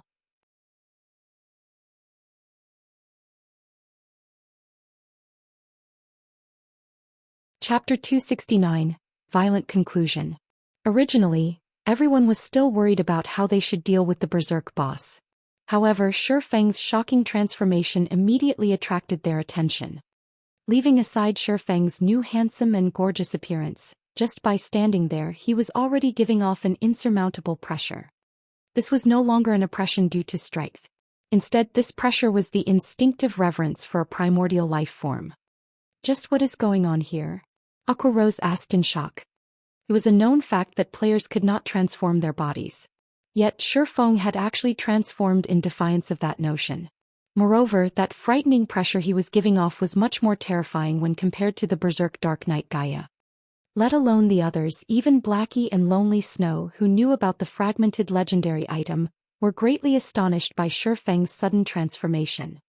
They never thought that a player could actually become so powerful after activating the Heavenly Dragon's power. I think the guild leader can kill me in a single hit now, Lonely Snow said, a bitter smile on his face. Let alone you, even Kola might not survive a single hit from Brother Feng. With the activation of the Heavenly Dragon's power, Shifeng's strength received a several-fold increase, which meant that his attack power had increased as well. When Blackie thought about how his most powerful skill, Stars of Light, already failed to match Shifeng's previous strength. If Shifeng used a skill, even Kola, who had over 7,000 HP, would be reduced to ash. The Heavenly Dragon's power is strong as expected, Shifeng thought as he shook his fists. He could feel boundless power coursing through his body. In addition, after activating this skill, Shifeng could feel his mind becoming much clearer than before, allowing him to reach a peak condition that he had never experienced. Shifeng's strength now exceeded 1,000 points.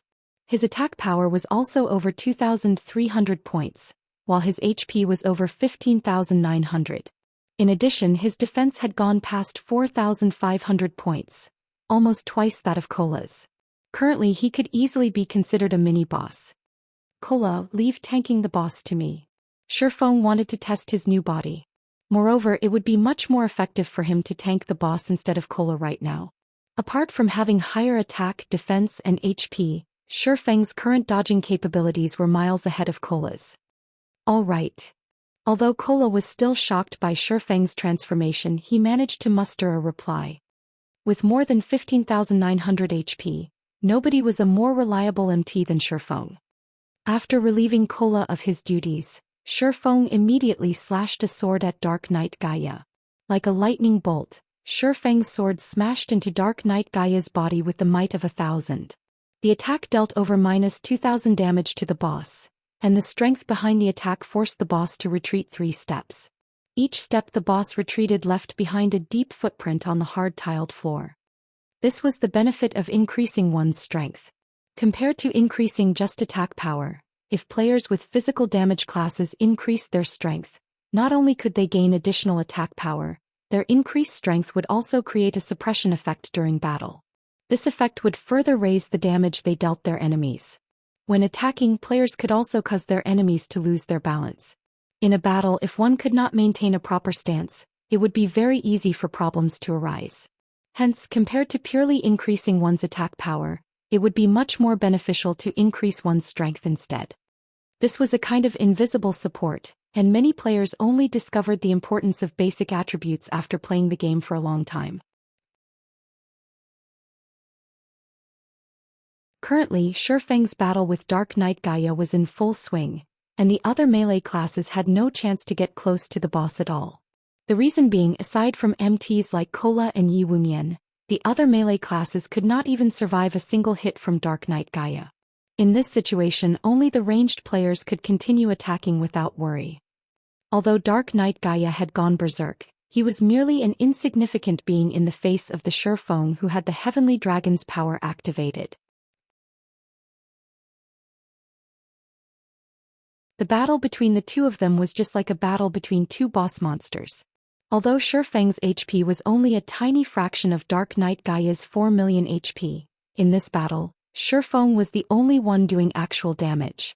Whenever Dark Knight Gaia attacked Shifeng, the latter would either dodge the attack or block it. Dark Knight Gaia was unable to deal any real damage to Shifeng. Moreover, every time Shifeng brandished his 2 swords, Dark Knight Gaia would be forced to retreat. Each of Shifeng's attacks dealt over -2,000 damage, but more often than not, his attacks would achieve a critical hit and deal over -4,000 damage. A critical chop also dealt over -6,000 damage. On the other hand, Dark Knight Gaia could only deal around -2,000 damage to Shifeng with each attack. With close to 16,000 HP, the healers could take their sweet time healing Shifeng. They had no need to fear stealing the aggro of the boss at all. As a tank, Shifeng was currently far stronger than the guild's #1 MT Kola. After the 30-second berserk period was over, Dark Knight Gaia's body shrank back to its original size. Even though he still had blood rage in effect, he no longer possessed the previous ferocity he had possessed in his berserk state.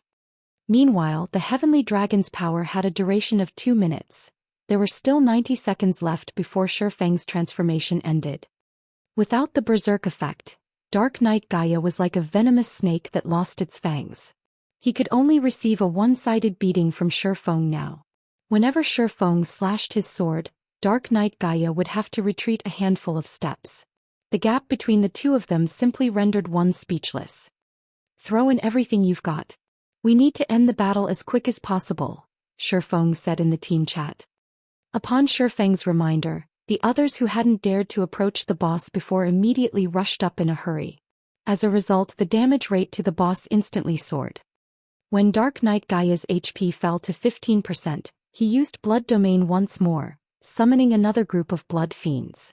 However, unlike the first group of Blood Fiends, these newly summoned monsters each had 30,000 HP. As expected, even his skills have changed. Shifeng had been afraid of something like this happening, hence why he wanted to end the battle as quickly as possible. Since the quest had altered the rating difficulty of the dungeon, a change to the skills of the boss would naturally occur. Since there wasn't much of a change in Dark Knight Gaia's Blood Rage, then the only skill that remained was Blood Domain. "Everyone gather in the center," Shifeng immediately shouted. When Blood Domain was previously used, the team had a wide-range AoE skill like the Stars of Light to depend on.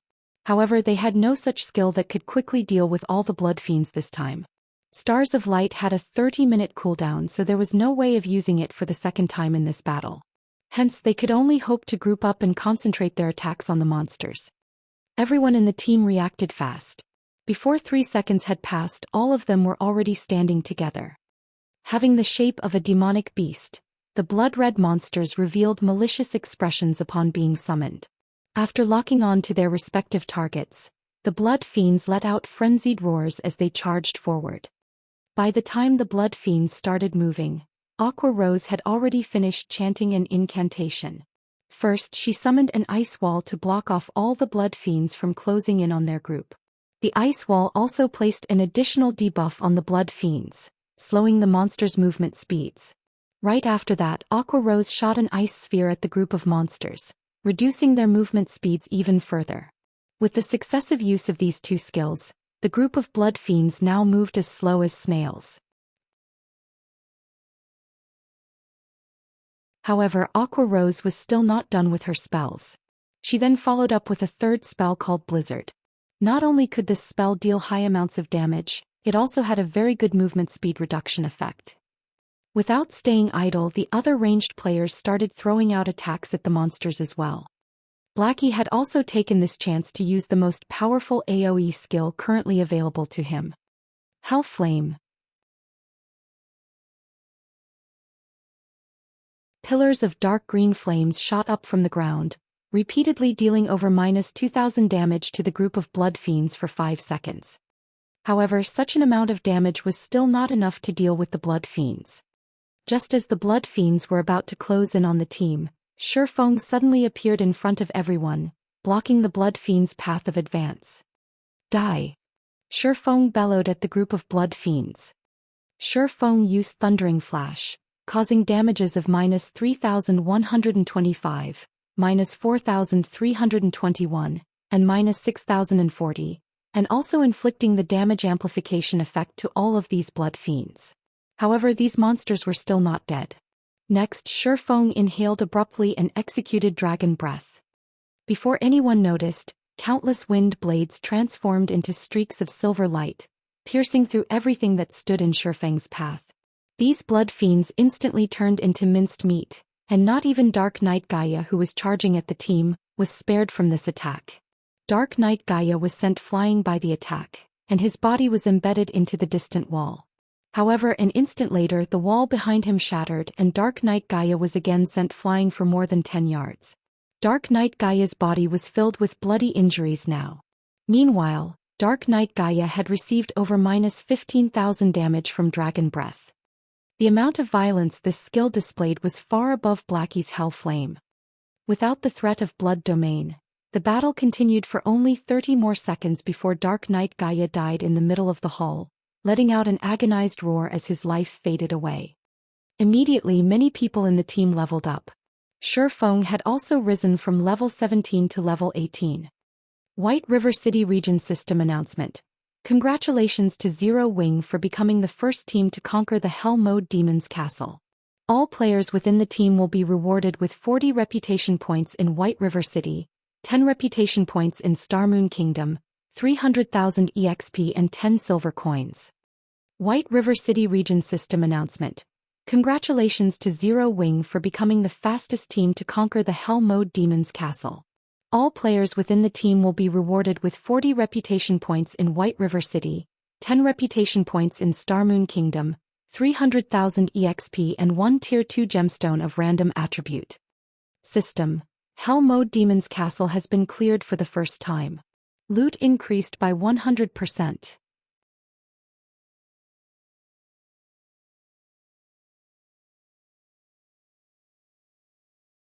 Chapter 270 Ennobled.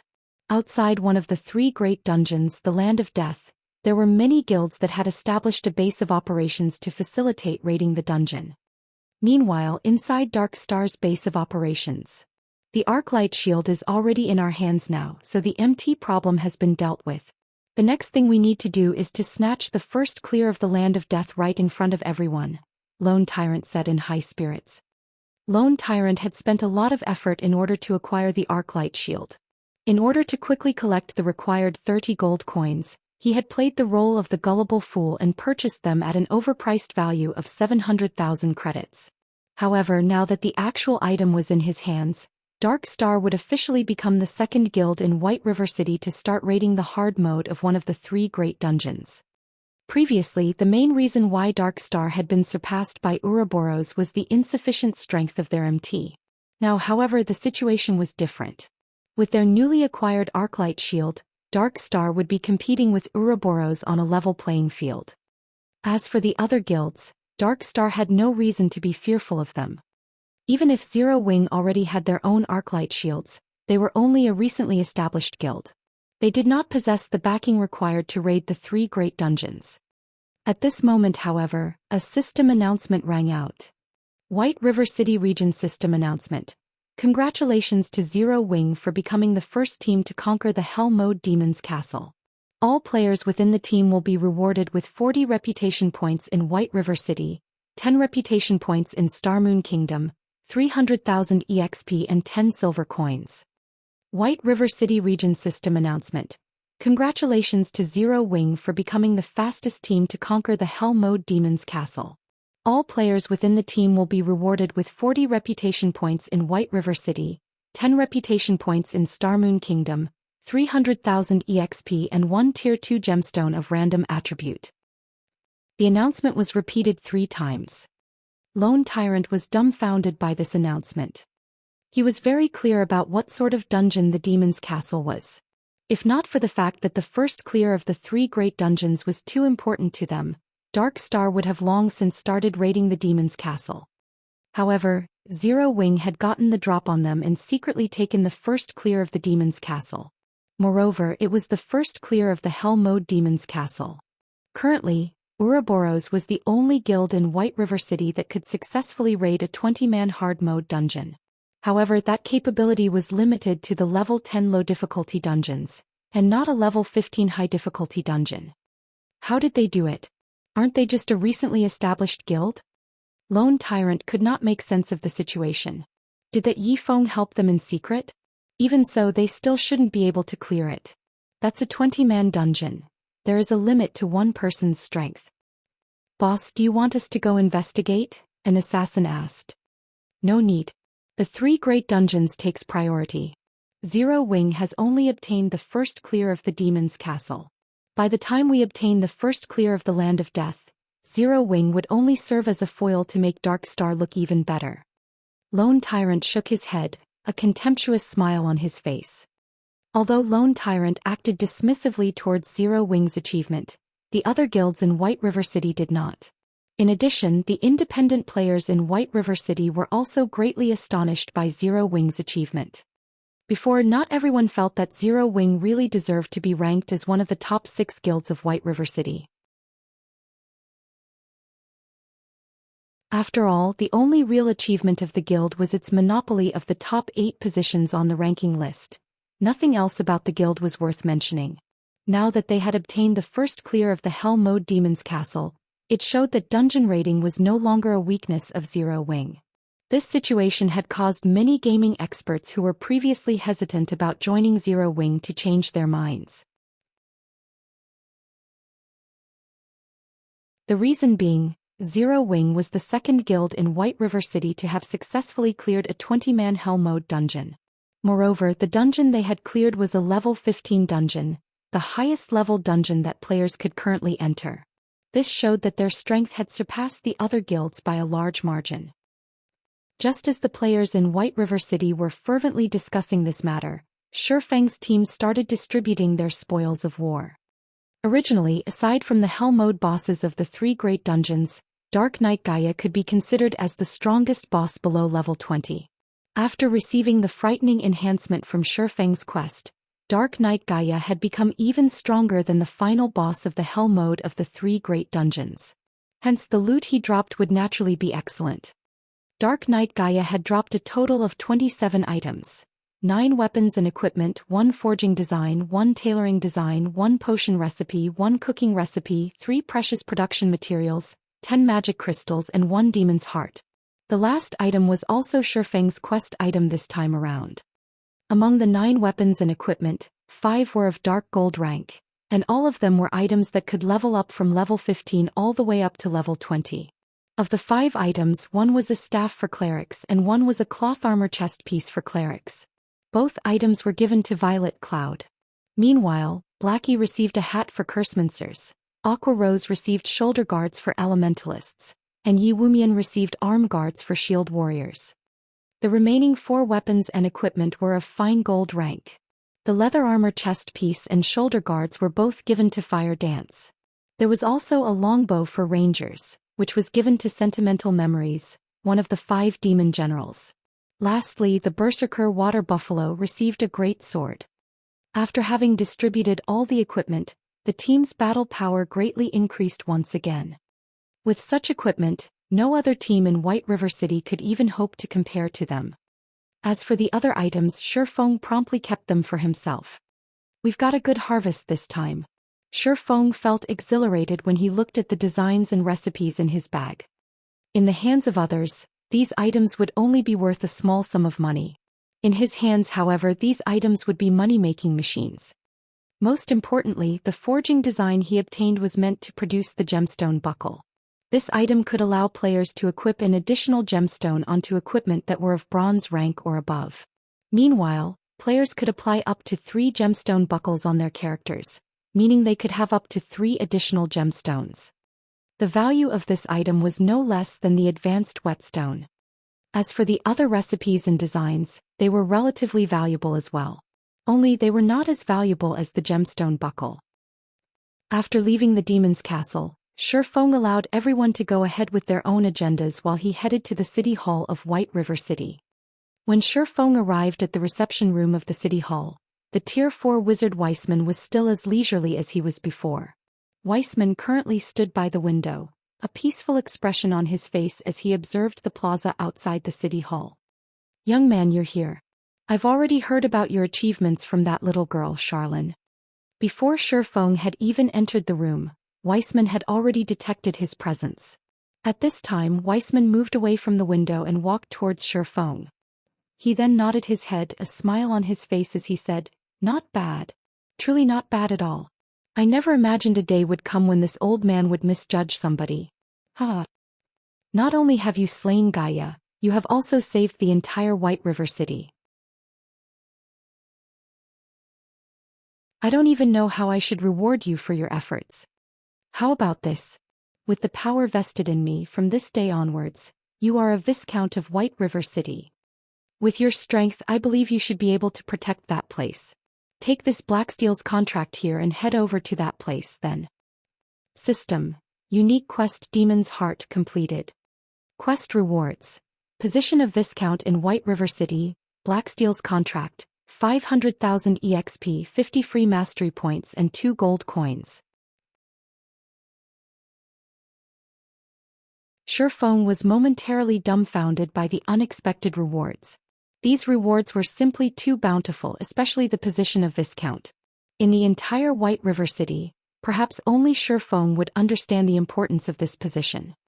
Right, I nearly forgot to mention that little girl Charlene said she has some matters that she needs to speak with you about. She is at the stargazing tower right now. If you have nothing else to do, you should go see that little girl. You don't want to miss out on a rare opportunity, Weissman said, giving Shifeng a meaningful smile.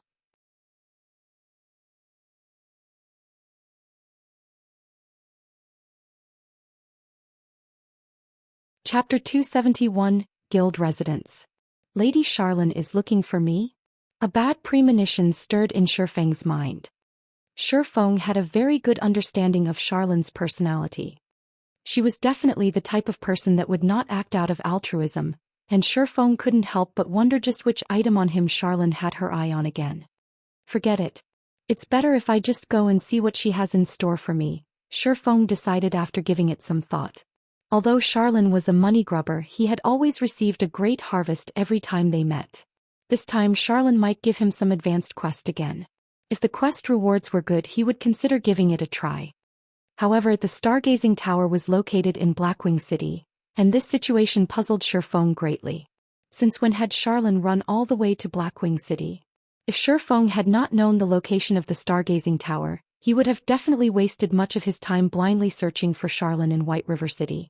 Moreover, it was not easy to go to Blackwing City. Without the appropriate pass, players would find it impossible to go there at all. To put it simply, if any other player wished to meet with Charlene, it would be a very difficult endeavor.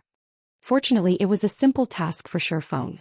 Although he had already depleted the number of uses on the 7 Luminaries gemstone, his pass to Blackwing City, Aqua Rose still had a few Blackwing passes of her own. On second thought, maybe I should postpone meeting up with Charlene.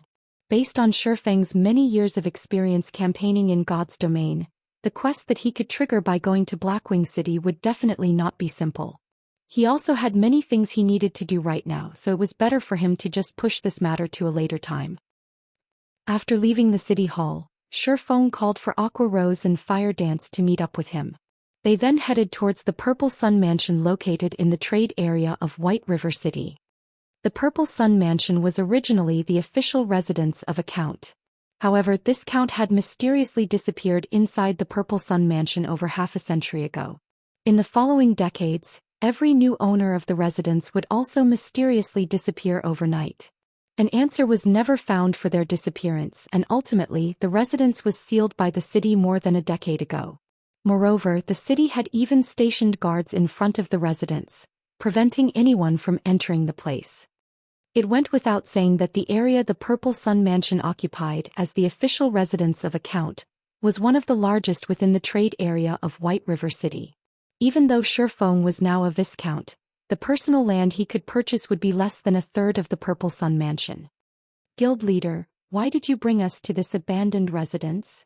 Aqua Rose asked in curiosity as she looked at the dilapidated residence in the distance, and also at the 8 guards stationed outside the place. Their guild had just recently obtained the first clear of the Hell Mode Demon's Castle, and the resulting fame had attracted many players to apply to join the guild right now. As a result, Aqua Rose was swamped with work.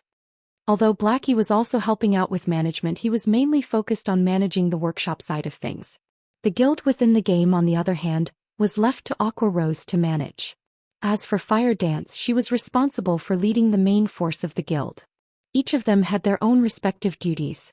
However, the management of the guild was the most onerous task out of the 3. Zero Wing had been established only recently, so there were still many problems on the management side of things. Aside from the guild perk system still being imperfect, their guild was also not prepared to recruit so many players. Therefore, Aqua Rose could only carefully select whom to allow into the guild. Meanwhile, her criteria for selection were not based on a player's level. Instead, she chose players based on how skilled they were in battle, and such strict selection criteria were very laborious and time-consuming. Aside from recruitment affairs, Aqua Rose also had to manage the daily affairs of the guild, and this, in turn, had made Aqua Rose a very busy woman. If Shifeng had not called her over, most likely she would still be occupied with the matter of recruitment right now. What do you think of this residence? Shifeng asked, a smile on his face. What do I think of it? Aqua Rose carefully scrutinized the Purple Sun Mansion. Although it was currently daytime in God's domain, with the sun shining brightly up in the sky, the Purple Sun Mansion was surrounded by a depressing atmosphere. It even gave others an eerie feeling. However, this residence occupied a very large plot of land, and it was also situated in the heart of White River City. It was definitely prime real estate. Although it looks shabby, its location is very strategic. Both the bank and auction house are only 2 streets to the west, while the Adventurers Association is 3 streets to the east. There are only 5 such strategic locations throughout White River City, and 4 are already owned by major nobles. Only this place is left without an owner. Moreover, out of the 5 residences, the Purple Sun Mansion occupies the largest area. Unfortunately, it is not for sale and it is also protected by guards. If a guild can establish a guild residence here, it would be very beneficial towards the guild's development in the future. Aqua Rose replied with eloquence. She was extremely familiar with the real estate of White River City. Her eyes were filled with yearning when she looked at this dilapidated residence. However, since they could not obtain it, there was not much point in talking about it. Not to mention owning private territory within the trade area, they did not have the power to purchase land in even the outermost sectors of the city right now. Indeed, within White River City, the Purple Sun Mansion could be considered the best location to establish a guild residence. Shifeng nodded his head in agreement. He then said with a soft chuckle, however, from today onwards, this Purple Sun Mansion belongs to us, Zero Wing. After Shifeng finished speaking, both Aqua Rose and Fire Dance were instantly dumbfounded. They looked at Shifeng with eyes filled with disbelief. Guild leader, what did you say? Aqua Rose couldn't believe the words she just heard. This prime real estate belonged to Zero Wing from now on. No matter how she thought about this matter, it was simply impossible for it to be true. This Purple Sun Mansion will be Zero Wing's guild residence from now on, Shifeng said with a smile. Guild leader, stop joking around. For such prime real estate, not to mention now, even if another month passed by, it would still be impossible for anyone to obtain it. Aqua Rose had a clear understanding about guild residences. Currently, not a single guild in White River City possessed a guild residence of their own. Yet Shifeng was saying that this hot property was now under the ownership of Zero Wing? If what Shifeng said was indeed true, then it would be even more shocking than Zero Wing obtaining the first clear of one of the 3 great dungeons right this instant. It was simply unbelievable. I knew you wouldn't believe me, which is why I brought you over to take a look. Shifeng shook his head and laughed. If Zero Wing wished to develop rapidly, a guild residence was a must. Meanwhile, Aqua Rose was the manager of the guild, so Shifeng naturally had to bring her over to take a look at their future guild residence. It would allow Aqua Rose to better plan for the future. After all, it was one thing to obtain the land for the guild residence. Actually establishing it was an entirely different matter. It would be better for them to plan ahead. Just as the 3 of them arrived in front of the steel gate of the Purple Sun Mansion, the captain of the stationed guards walked up to them, blocking their paths. This is a forbidden location of White River City. Those unrelated, please leave, the guard captain berated.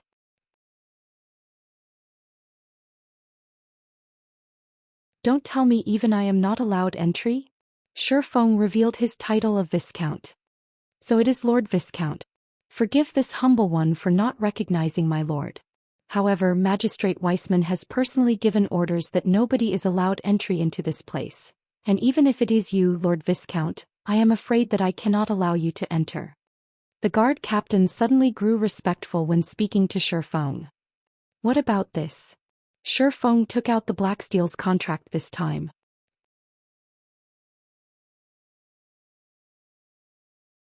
The guard captain was shocked after seeing this piece of paper. After all, this paper was the deed to the Purple Sun Mansion. In other words, from this moment onwards, the Purple Sun Mansion was the private territory of the Viscount before him. Since Lord Viscount has already become the owner of this place, of course this humble one would not stop my lord from entering, the guard captain said carefully. He then added, however, there is something very strange about this Purple Sun Mansion. If my lord is planning to enter, please exercise caution. I understand. Shifeng nodded in reply. Following which the 8 guards moved away from the entrance, allowing the 3 of them entry into the residence. Meanwhile, both Aqua Rose and Fire Dance were shocked by Shifeng's revelation. He was actually a Viscount of White River City. Nobility was unlike levels. One could not get ennobled simply by wishing for it. Instead, one needed a large amount of reputation to do so. Currently, all the guilds in White River City were busy trying to raise the White River City reputation they had. Although there were already players who had become citizens, there had yet to be a single person who achieved nobility even until now. Meanwhile, nobility could be categorized into 5 tiers, which were Duke, Marquis, Count, Viscount, and Baron. Just the difficulty of becoming a Baron had made all the guilds in White River City lament over their powerlessness, not to mention obtaining the position of Viscount, which was 1 tier above Baron.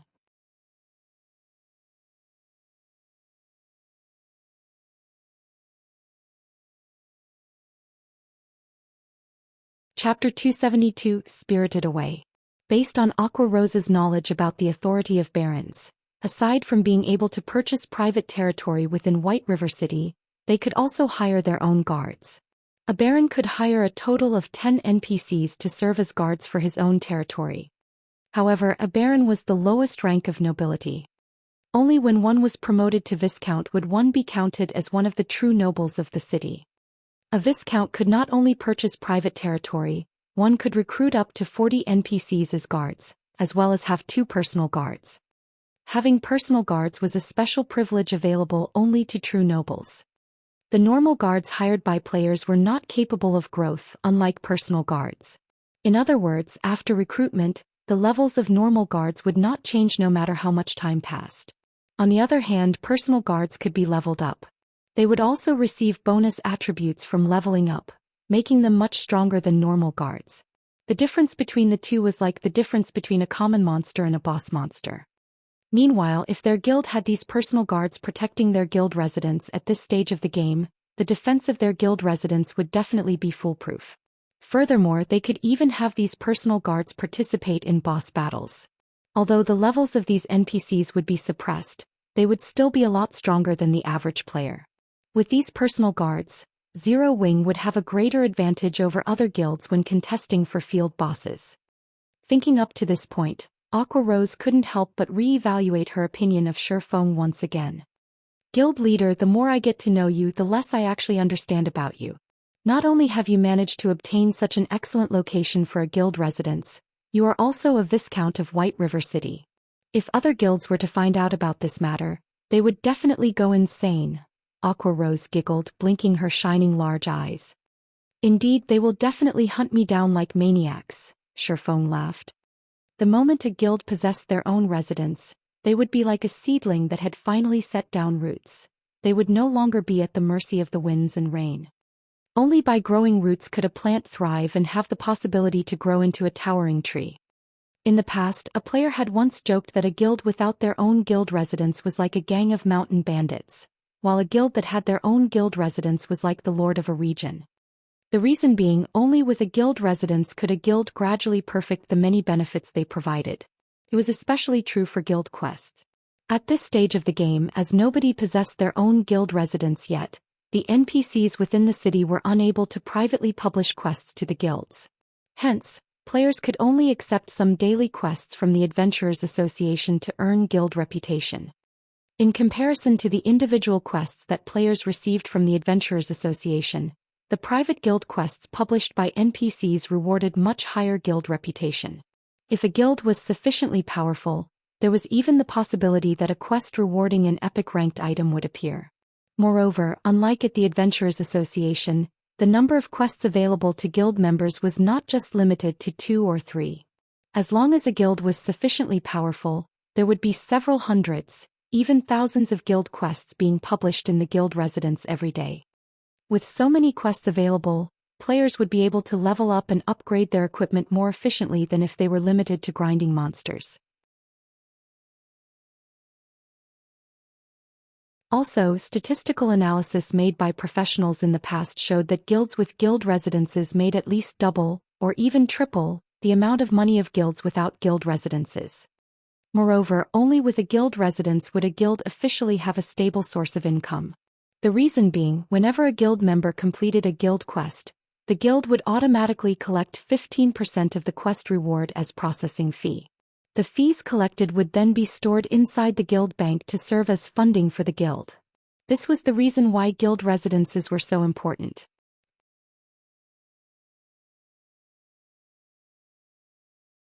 The location of the guild residence was also very important as this correlated to the number of guild quests a guild would receive. A newly established guild residence would be an unknown existence in White River City.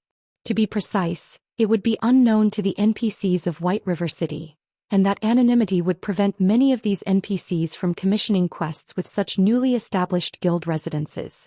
If, however, a guild residence was established in a high-traffic location like the trade area, it would be easily noticed by NPCs. As a result, the number of quests the guild residents received would increase. Meanwhile, as the number of quests resolved by the guild increased, the fame of the guild among NPCs would also rise. And the number of NPCs willing to commission quests would also increase in turn. Such a snowball-like development speed would be unstoppable once it started.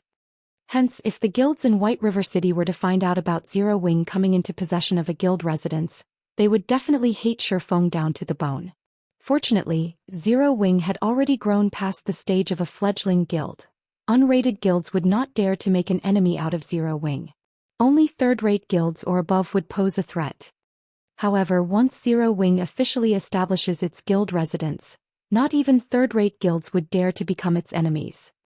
While Shifeng and Aqua Rose were having their merry discussion, the three of them arrived inside the main building of the Purple Sun Mansion.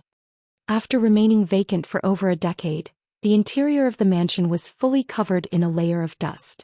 Weeds could even be seen growing in certain locations inside the mansion. The interior of the building looked extremely dilapidated, as if it could collapse at any moment. Not to mention people, even rats would not want to live in this place. It seems this place needs to be completely demolished and rebuilt, Shifeng said in heartache as he swept a glance at the interior of the mansion. 4 privately owned territories, any expenditures spent on it had to come out from the owner's own pockets. However, not to mention building a guild hall meant for an entire guild, even the cost of building an ordinary house was insanely expensive. It was a price that no normal person could afford. Only a large guild with immense wealth could afford such a price. Guild leader, you are the wealthiest player in White River City, yet you're actually crying about being poor? Aqua Rose rolled her eyes at Shifeng. She knew for a fact that Shifeng had spent over 100 gold coins without even blinking when he bought the Arclight shield forging design. Shifeng could only shake his head and bitterly smile in reply to Aqua Rose's teasing. What Aqua Rose did not know was that a fee of 200 gold coins was required in order to construct even the most common guild hall. Meanwhile, such a guild hall only had a capacity of 500 players. If it were a guild hall with a capacity of 1,000 players, the construction fee would be 500 gold coins. With the area the Purple Sun Mansion occupied, Shifeng could build an advanced guild hall with a capacity of 3,000 players at the very least. However, the price tag for an advanced guild hall was 3,000 gold coins. 3,000 gold was an astronomical sum for any one guild. Even though Shifeng indeed had the ability to construct an advanced guild hall, he still had the burden of 30,000 gold from the Gospel Project quest bearing down on him. He dared not randomly spend his money. The only reason he had spent over 100 gold for the Arclight shield forging design was because he was confident of earning back the money through sales of the shields he produced. In the case of the guild hall, however, it was a one-way expenditure. Just as Shifeng's group arrived at a flight of stairs, Shifeng suddenly felt a gust of cold wind blowing over his face. He could also hear an indistinct voice whispering by his ears, as if calling him to descend the stairs. Instantly, Shifeng felt all the hairs on his body stand up. Without hesitation, Shifeng immediately unsheathed the Abyssal Blade and the Demon Bane, raising his 5 senses to their very limits. In this moment he was fully prepared for any enemies that would show up. Aqua Rose and Fire Dance, on the other hand, reacted a tad slower than Shifeng. However, they too promptly readied their weapons as they fixed their gazes at the staircase. Contrary to their expectations, however, nothing appeared from the staircase. Only a cold breeze blew up from below, causing the weeds within the mansion to quiver slightly. How can there be wind coming from inside the building? Fire Dance asked, feeling there was something very strange about the situation. The virtual world of God's domain closely resembled reality. Meanwhile, their current location was the heart of the mansion. It was an enclosed space, so it should have been impossible for any wind to be present. Likewise, Shifeng also felt this matter was strange. However, according to Shifeng's knowledge, there was indeed something very strange about this Purple Sun mansion. After all, it was a fact that every previous owner of the mansion had disappeared without a trace while staying inside the building. It was due to these disappearances that the inhabitants of White River City had nicknamed the building the Ghost Mansion. Even the Tier 4 wizard Weissman could not find the reason for the past owner's disappearances. The only solution he had was to send out a team of guards to prevent anyone from entering the mansion. Shifeng also had not learned anything about the Purple Sun Mansion in his past life. Hence he could only rely on himself to resolve this matter. Only he never expected to feel such a great pressure just by standing at the entrance of the staircase. It felt as if he was standing in front of a ferocious beast. Moreover, this kind of pressure had a sense of familiarity. However, Shifeng could not recall where he had felt this pressure before. The cold wind seems to be coming from the basement. Let's go have a look at it for now. Shifeng shook his head. He decided to first discover the source of this mysterious wind before making any further decisions.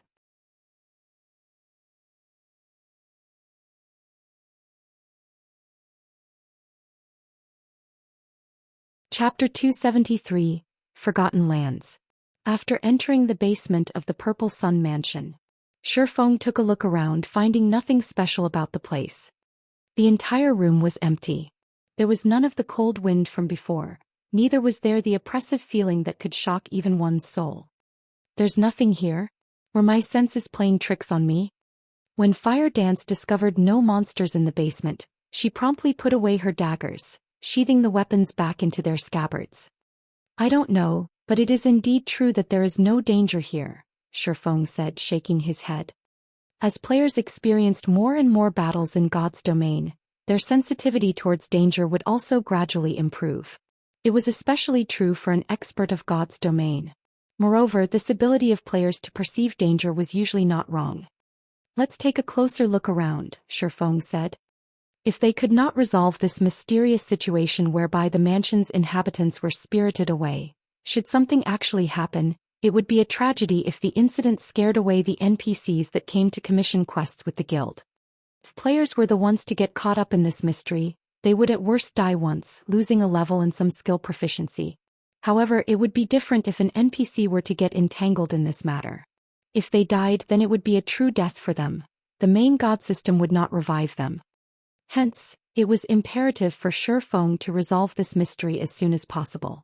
Otherwise, this prime real estate would be worthless. After the trio searched for more than 10 minutes, they found no problems with the place.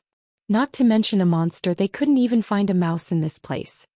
However, Shifeng did not think that the enormous pressure he felt before was an illusion, especially since he had also felt this pressure previously in his past life. It was just that he could not recall when he had felt it exactly. After searching for a long time and getting no results, Shifeng's group had no other choice but to return upstairs. What's going on here? The moment the group arrived upstairs, Aqua Rose immediately called out in shock when she saw the scene before her. Aqua Rose wasn't the only person who was shocked. Even Shifeng was taken aback by what he saw. They had simply returned to the hall on the first floor, yet the scene here was completely different from before. No longer was it the empty, dilapidated hall they had seen. Instead, the sight that greeted the three after they exited the staircase was an intricate labyrinthine corridor. It was as if they had arrived at an entirely different place. It was definitely not the former Purple Sun mansion they had been in. At this moment, a notification sounded from the system. System, players have discovered the Forgotten Lands. All communications to the outside world are temporarily disabled. So it turns out to be something like this. Shifeng suddenly came to a realization. He finally knew why the previous owners of the mansion had all disappeared one after another. It turned out that all of them had been transported to this location. Guild leader, I can't use my return scroll, Fire Dance said, her eyebrows wrinkled. This is just like the time in the trial of God. It seems that this place isn't ordinary at all. Shifeng began observing his surroundings. Shifeng had encountered numerous such situations in his previous life. It was just like the lost lands he had encountered shortly after entering God's domain in this life. He had even obtained the abyssal blade from that place. Although the Forgotten Lands was different from the Lost Lands, both still had their similarities. Most likely, players trapped in this place would be released after they completed a certain quest. However, unlike the time in the Lost Lands, none of them received any notifications of having triggered a quest. Soon after, Shifeng's group of 3 advanced into the labyrinth and began to explore the map. Shifeng couldn't help but admit that this map was very large. Even after they had wandered around for more than 6 hours, they still hadn't finished exploring the place. In the end, the 3 of them decided to split up and continue their exploration.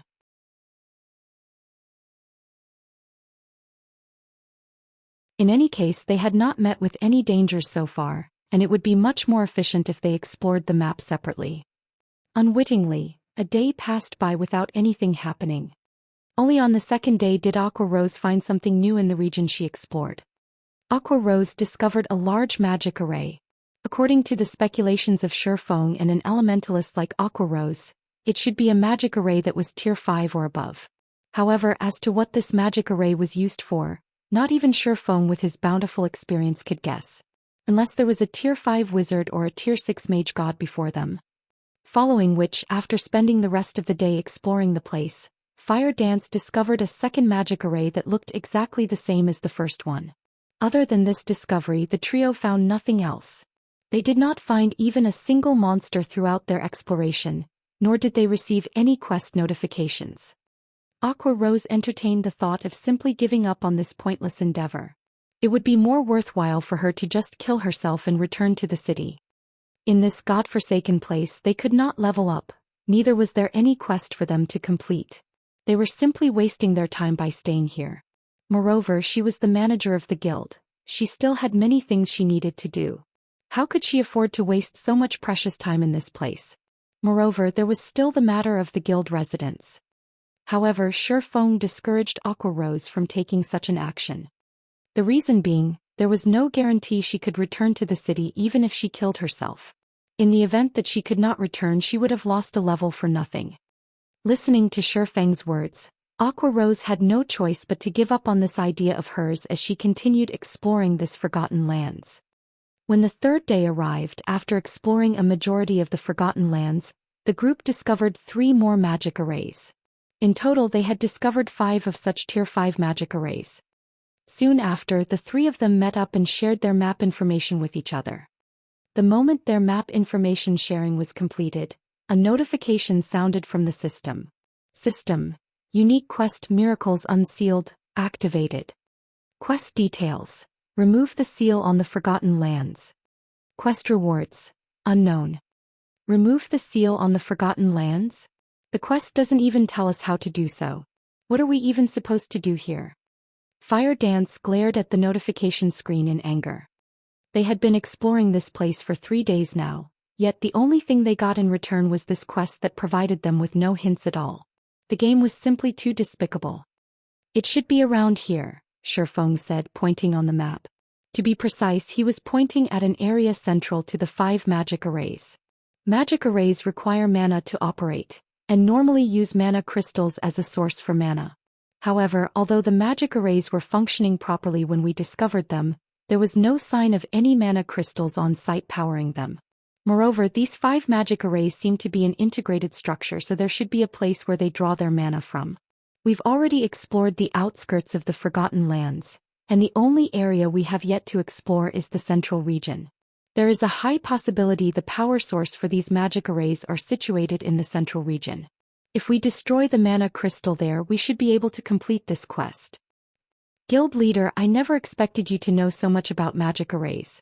For a second there, I even thought you were an elementalist or a cursemancer and not a swordsman at all, Aqua Rose said teasingly. I just studied the topic by accident. There are plenty of books on magic arrays inside the library of White River City after all. If you manage to read all the books inside the White River City library, you will definitely be more amazing than I am, Shifeng laughed. The library? I would like to go there, but I'll need a permit to do so. Guild leader, since you're the one who mentioned it, you have to take responsibility. Aqua Rose also knew the importance of the library. If an elementalist wished to learn more powerful spells, the best way to do so was at the library. Unfortunately, she lacked the permit to enter the library.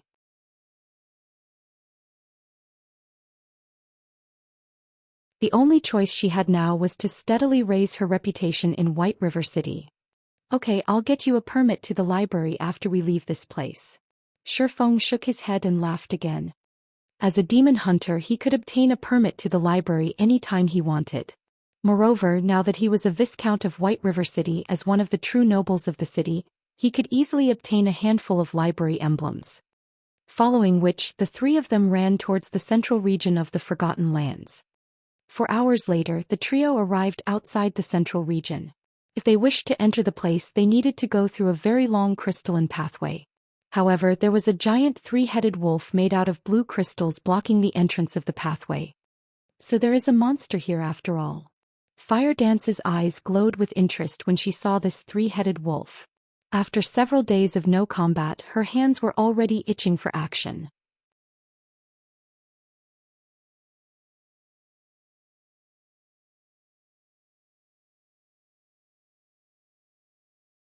Chapter 274, Dark Gold Treasure Chest. The presence of a monster doesn't necessarily mean it's a good thing, Shifeng said, a bitter smile on his face as he looked at the three-headed wolf guarding the entrance of the crystal pathway. Crystal Warwolf, Lord Rank. Level 25. HP 300, 000/300, 000. Compared to a dungeon boss, a field boss of the same rank was much more powerful. Moreover, in order to counter Zerg tactics, God's domain had set it so that field bosses would have their combat power and HP increased in proportion to the number of players participating in the battle. Generally, the optimum number of players required to raid a Lord-ranked field boss was around 10 to 20, unless of course it was a special boss. However, judging from the appearance of the Crystal Warwolf before them, Shifeng felt that it should not be a special boss. In other words, at least 10 players were needed to raid this boss. To make matters worse, the Crystal Warwolf was a level 25 monster, while nobody in Shifeng's group had even reached level 20. The resulting level suppression would be dire. Of those present, aside from Shifeng, who had the Abyssal Blade, which allowed him to fully ignore this level suppression, only Aqua Rose possessed a piece of equipment with the Ignore levels attribute. Even so, her equipment only allowed her to ignore up to 3 levels.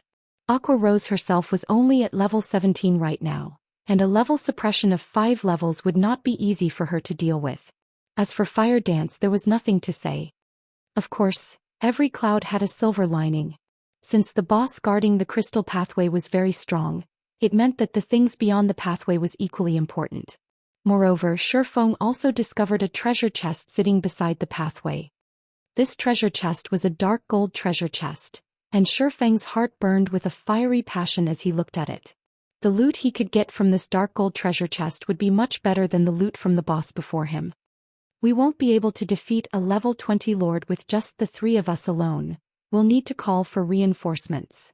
Aqua Rose's eyes glowed with excitement when she looked at the Crystal Warwolf before her. It was extremely difficult for players to meet with a field boss. They would definitely make a huge profit after killing it.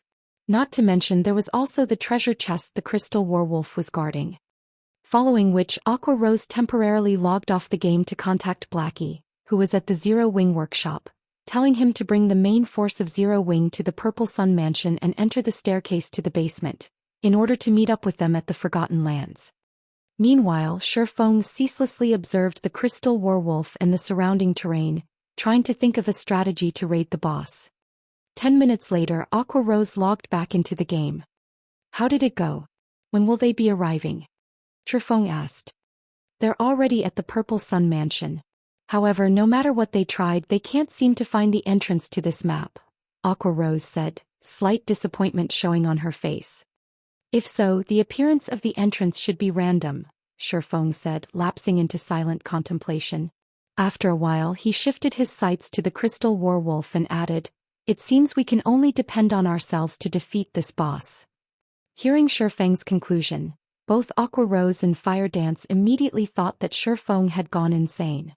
He was actually suggesting they deal with this crystal werewolf before them. They had neither an MT nor a healer in the party right now. With just 3 damage dealers, how were they supposed to deal with a level 25 Lord-ranked boss that had a height of over 10 meters?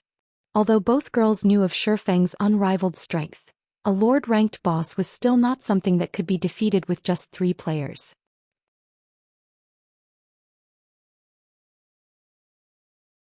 We are only giving it a try.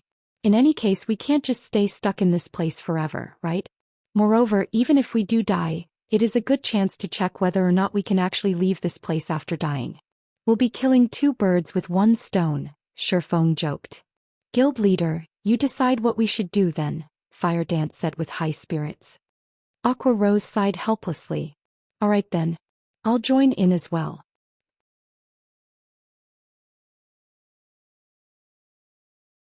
We can't just fight this crystal werewolf head-on. The only choice we have is to kite it. I'll act as bait. Aqua Rose, you'll be the main damage dealer. Fire Dance, you'll be responsible for restricting its movements as much as possible. After some consideration, Shifeng settled on this strategy. Although he could no longer equip the Heavenly Dragon's Breath, his agility was still over 200 points. Moreover, his equipment also provided additional movement speed.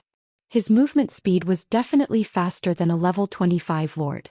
Combining those with his keen reactions, out of the 3 players in the party, he was definitely the most suited to be the bait. Following which, Shifeng gave Fire Dance plenty of basic frost grenades and intermediate frost grenades, letting her use them as she saw fit. Fire Dance never thought Shifeng would possess such good items. With the frost grenades, Shifeng would have a much higher chance of success at kiting the boss. After the 3 of them were in position, Shifeng retrieved the blazing meteor from his waist. Standing at a distance of 40 yards from the crystal werewolf, Shifeng aimed the throwing weapon at the boss and threw it. Xiu! The blazing meteor streaked through the air and pierced the crystal werewolf's eye, causing -651 damage to it. Compared to a one-handed sword, Shifeng's damage with the throwing weapon was much higher. Ayo! The crystal werewolf let out an agonized wail. With bloodshot eyes, the crystal werewolf glared at the direction where the throwing weapon came from. As a result of its actions, however, the blazing meteor, which was still lodged in its eye, damaged the visual organ even further, causing an additional burst of -1,300 damage. The crystal werewolf was utterly angered now, and using its powerful hind legs, it leaped and charged at Shifeng. Immediately, Shifeng turned around and ran. Everything was just like Shifeng had guessed. His speed was just a tad faster than the crystal werewolf's. However, in order to avoid having Aqua Rose's and Fire Dance's aggro on the boss exceed his, which would in turn lead to the crystal werewolf attacking the 2 girls, Shifeng needed to constantly send attacks at the boss to strengthen his aggro on it. As a result, the crystal werewolf would oftentimes catch up and attack him. The crystal werewolf's attacks were extremely powerful. A single swipe from its paws could easily shatter the floor, resulting in fist-sized rubble flying everywhere. Fortunately, Shifeng always managed to nimbly evade the crystal werewolf's razor-sharp claws at the very last second, before pulling away from the boss and attacking it once more. Shifeng's attacks were only meant as a provocation. Aqua Rose was the true damage dealer this time around. After the Demon's Castle raid, Aqua Rose had 2 dark gold ranked items on her person. Of the 2, one was even a dark gold ranked staff of the finest quality. Aqua Rose's damage right now was already considerably high.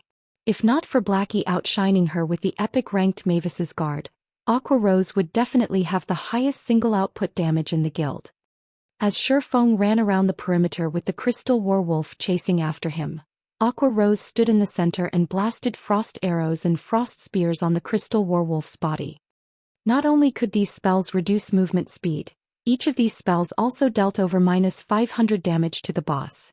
If not due to the level suppression of 5 levels, her spells would definitely deal over -800 damage. Fortunately, unlike Shifeng who could only attack intermittently, Aqua Rose could attack continuously and deal a constant stream of damage to the boss. On the other side, Fire Dance kept inflicting the bleeding debuff and using poisons that reduced movement speed on the boss. With the two movement speed reduction effects stacked together, the Crystal Werewolf slowed down significantly.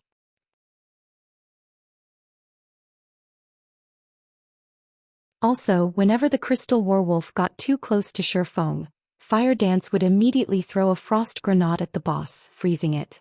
However, as the Crystal Werewolf was a Lord-ranked boss, the freezing effect of the frost grenades was greatly diminished, lasting no more than 3 seconds. Sometimes it lasted for only 1 short second. However, when experts exchanged moves, it took only an instant to reach a conclusion, so 1 second was more than enough for Shifeng to pull a great distance away from the boss.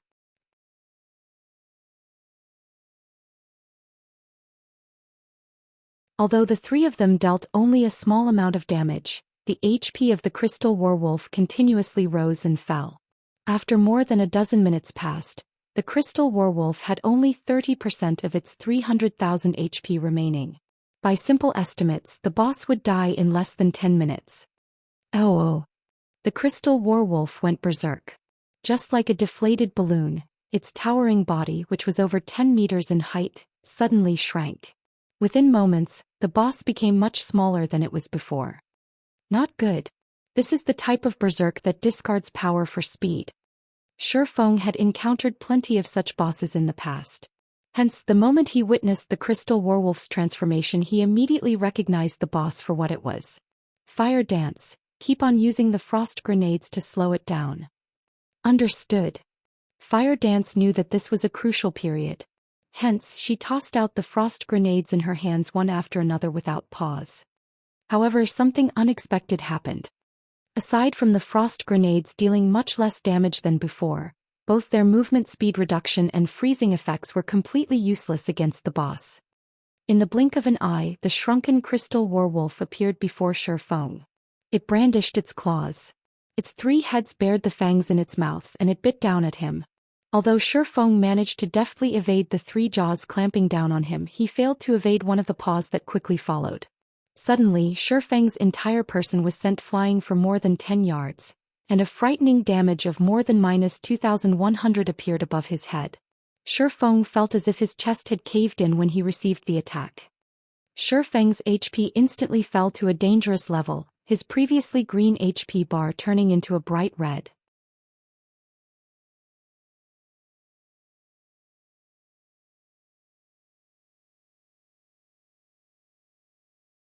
Chapter 275, 7 Luminaries Key. The moment Shifeng landed on the ground, the Crystal Werewolf arrived at his back like a savage gale. Without giving Shifeng any chance to defend, the 3 heads of the Crystal Werewolf opened their jaws to bite down on Shifeng. Guild Leader. Fire Dance was greatly shocked. Immediately, she closed in on the Crystal Werewolf, sending a 3-star kidney strike to its body. However, even a controlling skill like Kidney Strike had no effect on the Crystal Werewolf. Just as the fangs of the Crystal Werewolf were about to close on Shifeng's head, Shifeng managed to cross his swords and execute parry in the nick of time. Boom! The floor beneath Shifeng instantly cracked from the force. What a strong fellow, Shifeng laughed bitterly. Although parry allowed players to block the physical damage of an attack, it did not neutralize the force of the impact. There was no healer in the party right now. If Shifeng ate another attack, he would definitely lose his life. From this brief exchange, Shifeng had also gotten a general understanding of how much more powerful the Crystal Werewolf had become.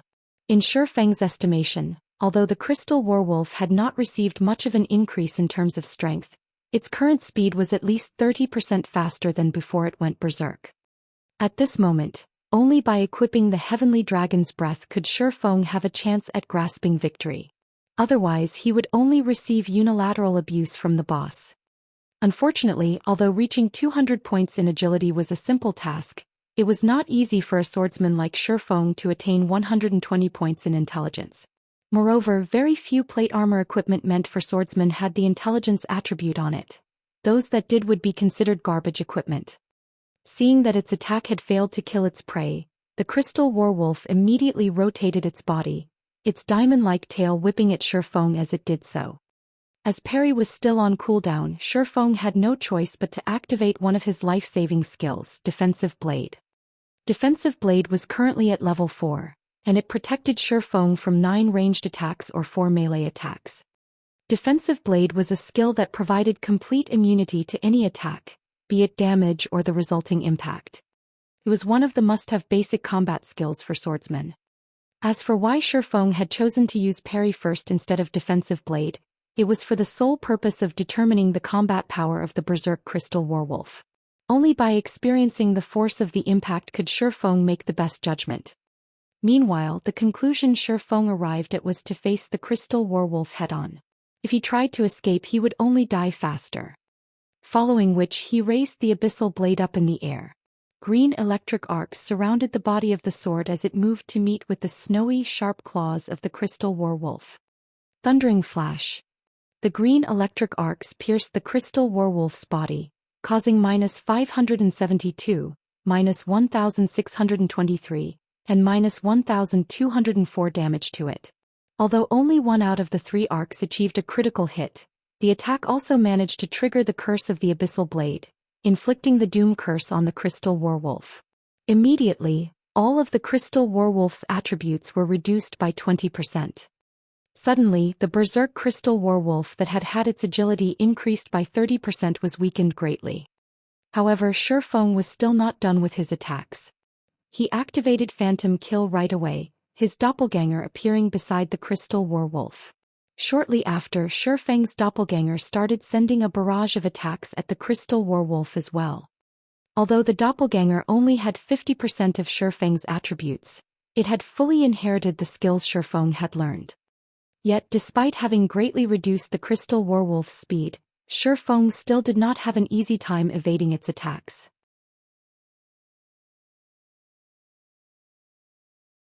Having no other choice, Shifeng activated Gravity Liberation. Shifeng's body instantly became as light as a feather, and like a spirited monkey, he dodged the originally unavoidable attack. Wind Blade. Immediately, Shifeng's attack speed increased even further. Double Chop. Earth Splitter. Thunder Flame Explosion. Skills blasted on the Crystal Werewolf one after another, each dealing over -1000 damage.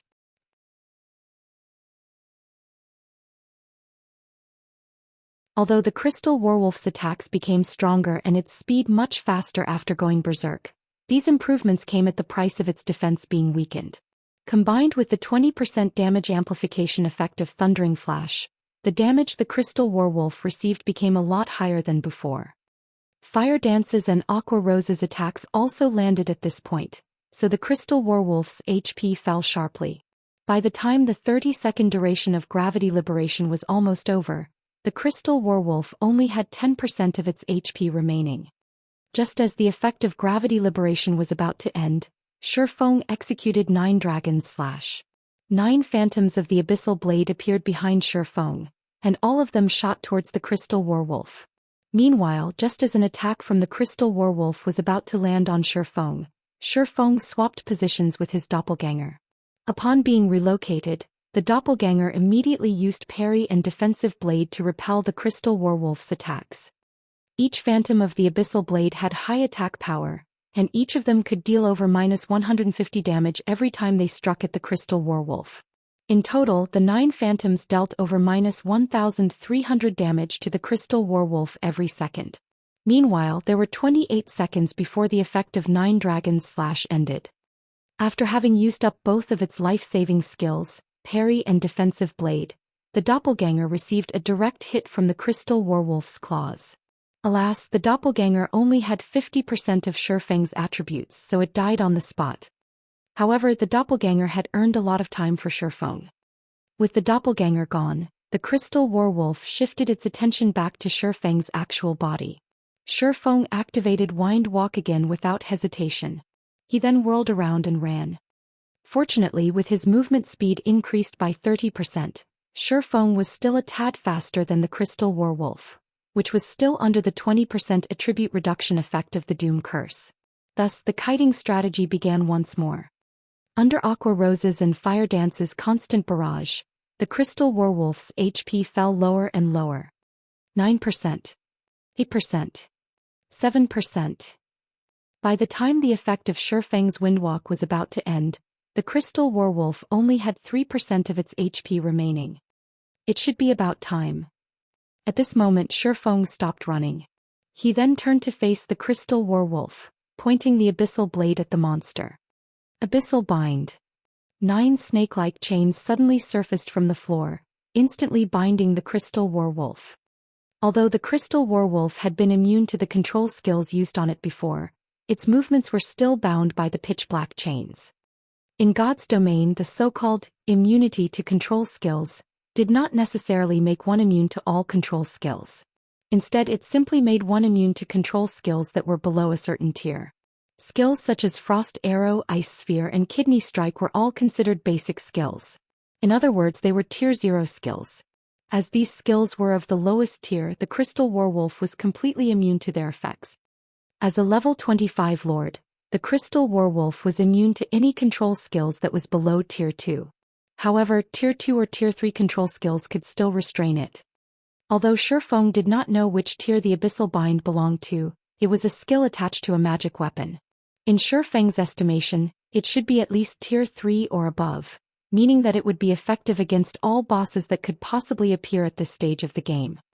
With the Crystal Werewolf completely restrained, Shifeng took a step forward as he activated his ultimate skill, Flame Burst, which could only be used around once every 4 minutes. Shifeng's 2 swords were just like miniature suns with the activation of Flame Burst. In the blink of an eye, Shifeng slashed the Crystal Werewolf's body 6 times with his swords.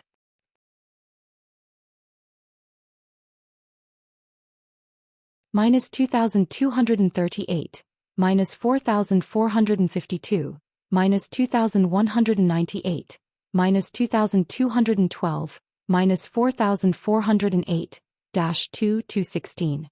The 6 attacks dealt a total of more than minus 17,000 damage, instantly wiping away the Crystal Werewolf's remaining 3% HP.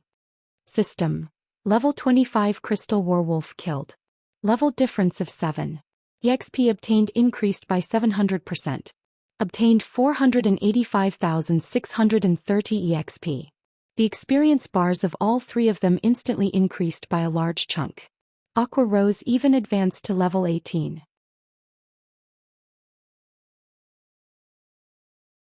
As for Shifeng, he had only recently reached level 18, so he was still at level 18 even after killing the Crystal Werewolf.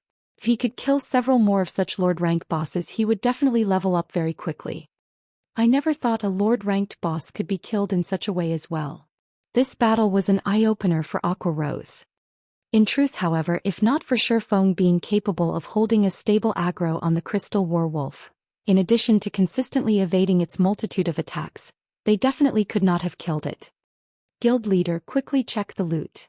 As a huge fan of Shifeng, Fire Dance was not surprised by Shifeng's ingenuity. She had always believed Shifeng could lead them to victory. Moreover, Fire Dance was hoping to reach Shifeng's standards one day. How could she allow herself to falter when faced with a Lord-ranked boss? Shifeng nodded in reply, promptly going ahead and checking the loot left behind by the Crystal Werewolf. It can't be, right? How could this boss be so cheap? How could it drop only 1 key and 1 piece of equipment? Aqua Rose immediately grew unhappy when she saw the information shared by Shifeng. What was even more annoying was that the equipment dropped was only a level 20 fine gold ranked plate armor wrist guard.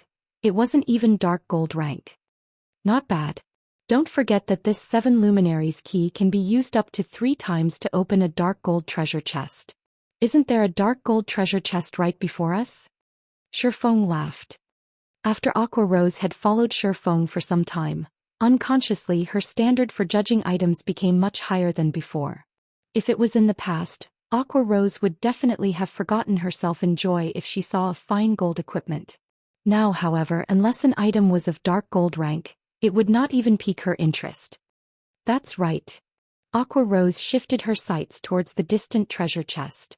After the arduous battle, the existence of this dark gold treasure chest had completely slipped her mind. They could get a dark gold equipment at the very minimum if they opened this treasure chest. There was also a small chance for them to obtain an epic ranked item. Epic ranked items. Aqua Rose did not dare to even hope for one.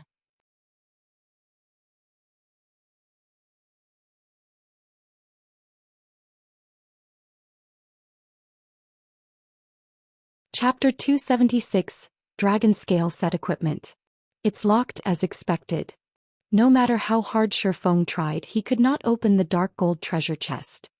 Hence, he retrieved the key he had just obtained from his bag. Kachuk. The lid of the purple gold-colored treasure chest popped open slightly. Multicolored lights escaped between the gap, the lights illuminating even areas that were several hundred yards away. If this treasure chest had been opened out in the fields, it would definitely cause a huge commotion and attract many players to come and snatch it. Fortunately, there was only Shifeng's group of 3 in the Forgotten Lands. After the multicolored lights faded away, Shifeng reached into the treasure chest. However, he quickly discovered there were only very few items inside it. The treasure chest contained a total of 3 items. Of them, 2 were dark gold equipment, while 1 was a forging manual. The 2 dark gold equipment were the crystal armor and the boots of extreme speed. Crystal armor, chest piece, plate armor, dark gold rank. Level 20. Equipment requirement: Strength 120, Agility 140. Defense plus 140. Strength plus 24, Agility plus 21, Endurance plus 20. Restricted to swordsmen. Additional passive skill dash. Smart Outbreak. Every time user receives damage, strength and agility increased by 2% for 15 seconds. Stacks up to 5 times. Although the basic attributes on this piece of equipment could only be considered at the level of being good, the passive skill that was attached to it was simply amazing. After all, the passive skill could potentially increase a player's strength and agility by 10%. If the wearer of the crystal armor originally had high amounts of strength and agility, the additional attributes provided by Smart Outbreak would be like having equipped an additional piece of equipment at the very least. The only downside to this passive skill was its need for the user to take damage up to 5 times. Although such a condition had made it relatively useless in boss battles, when used in grinding monsters and PK, it would definitely provide the wearer of the crystal armor with unspeakable advantages. Boots of extreme speed, shoes, leather armor, dark gold rank. Level 20. Equipment requirement: Strength 90, Agility 130. Defense plus 143. Strength plus 20, Agility plus 26, Endurance plus 18. Movement speed plus 10. Evasion plus 7. Additional passive skill dash. Rapid movement. Increases movement speed by 12% and agility by 8%. In regard to assassins and rangers, the most sought-after attribute for these 2 classes was agility, followed by strength.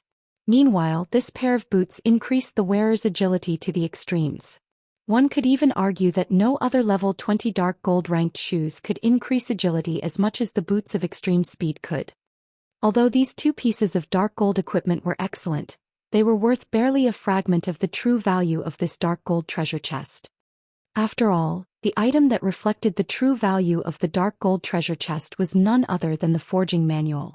In addition, it was even a fine gold-ranked forging manual. Forging manuals were different from forging designs. In the case of forging designs, only one particular piece of equipment could be made using it.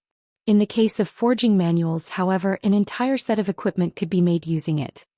This forging manual was meant to produce the level 20 Dragonscale set equipment. There were a total of 6 pieces in this set, and it could be worn by any class that could use plate armor.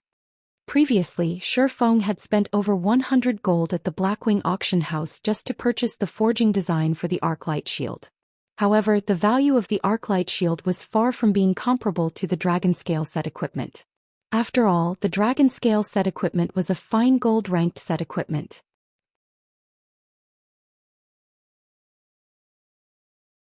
Throughout the entire Starmoon Kingdom, not a single guild had managed to obtain a secret silver-ranked set equipment up to now. One could simply imagine the value of a fine gold-ranked set equipment. If Shifeng could forge a few sets of the Dragonscale set equipment and give them to the plate armor classes in the guild's main force, when these players walked on the streets wearing the Dragonscale set equipment, One could simply imagine the shock on the other players' faces when they see the set equipment.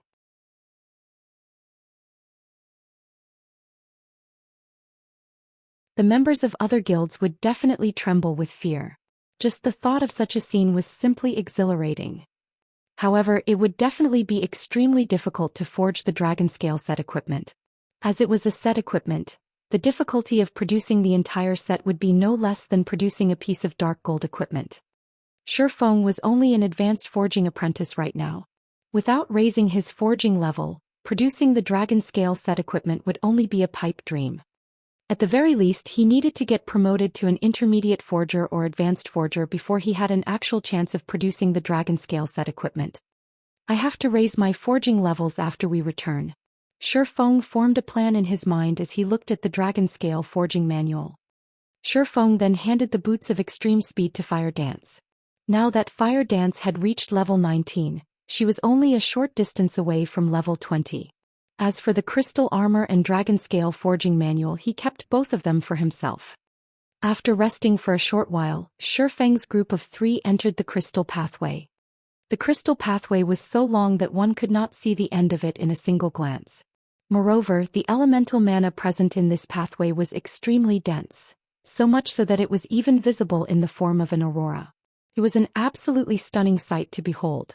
Aside from being visually appealing, the dense mana also gave the 3 of them a buff, increasing the magic damage they could deal by 300%. One could simply imagine how dense the elemental mana was in this pathway. Before they knew it, Shi Feng's group of 3 had walked for more than an hour inside this crystal pathway. When they finally emerged, they were at the base of a huge mountain. When the 3 of them laid eyes on this mountain, they were immediately stunned. This entire mountain can't be made out of 7 Luminaries crystal, right? Aqua Rose stared at the crystal mountain, her heart filled with immense shock. Aqua Rose had previously visited the Blackwing auction house, so she had seen 7 Luminaries crystal before. It was common knowledge that the 7 Luminaries crystal was one of the best mana-conducting crystals in God's domain. Not only was it extremely rare, its price was even more impressive. Not even White River City, a city with a population of several million, was qualified to use such a precious commodity. Throughout the entire Starmoon Kingdom, only the Palace and Starmoon Auction House at the capital city could afford to use a floating platform made out of 7 Luminaries crystal. Previously, Aqua Rose had believed that the crystal pathway was actually made out of mana crystals. However, the sight of this large mountain and its surrounding environment overturned her previous assumptions. The reason being, it was simply impossible for mere mana crystals to fill their surroundings with such dense elemental mana, resulting in even the formation of 7-colored mana clouds. It should be. Shi Feng nodded blankly. Shi Feng's mind grew heated at the thought of having so much 7 Luminaries crystal. On the market, a 7 Luminaries crystal the size of a small residential house could be used to purchase a large town with a population of 50,000 with plenty to spare. Meanwhile, the 7 Luminaries crystal before him was in the form of a mountain, and in terms of size, this mountain could rival even White River City. A city made entirely of 7 Luminaries crystal.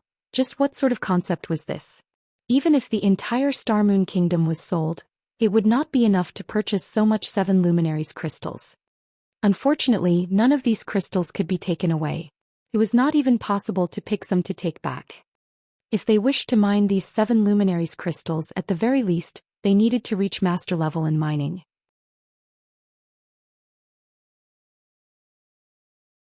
Shi Feng was only at basic apprentice level in mining right now, and not even in his dreams could he mine these 7 Luminaries crystals. 7 Luminaries crystal was even more valuable than gold. Yet even though so much 7 Luminaries crystals were sitting right before him, he could do nothing but look at it. Shi Feng's heart simply bled at this thought. However, this couldn't be helped. Who would have ever thought there would be so much 7 Luminaries crystals at this place?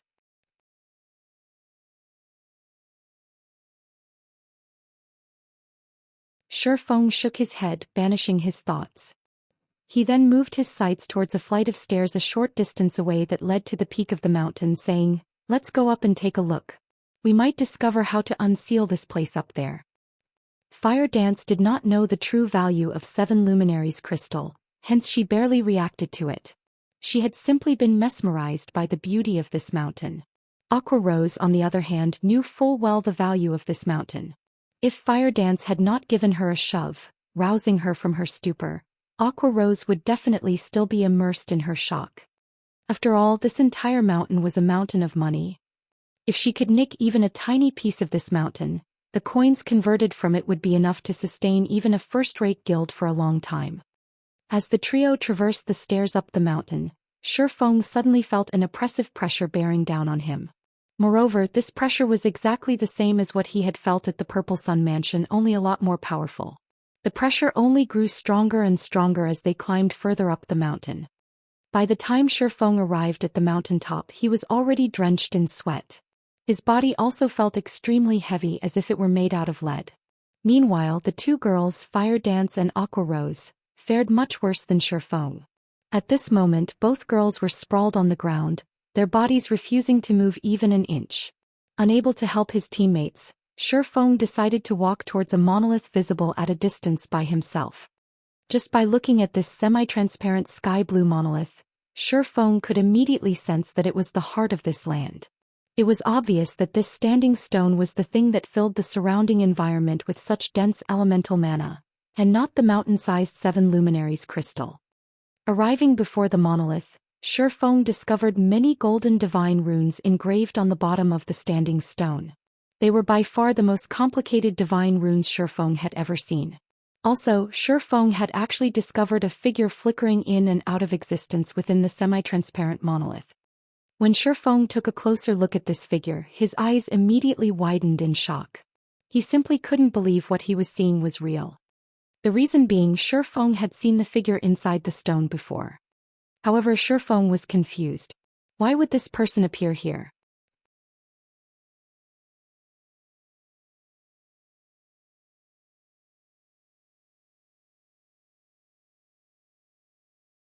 Chapter 277, A God's Grave. While Shifeng was still in a daze, Fire Dance and Aqua Rose caught up with him, having recovered from their exhaustion. Guild leader, did you find anything? Fire Dance asked out of curiosity when she saw Shifeng lost in thought. Aqua Rose, on the other hand, did not notice any difference in Shifeng's demeanor, because the moment she arrived before the monolith, her attention was completely caught by something else. As an elementalist, she was much more sensitive to magic power than players of other classes.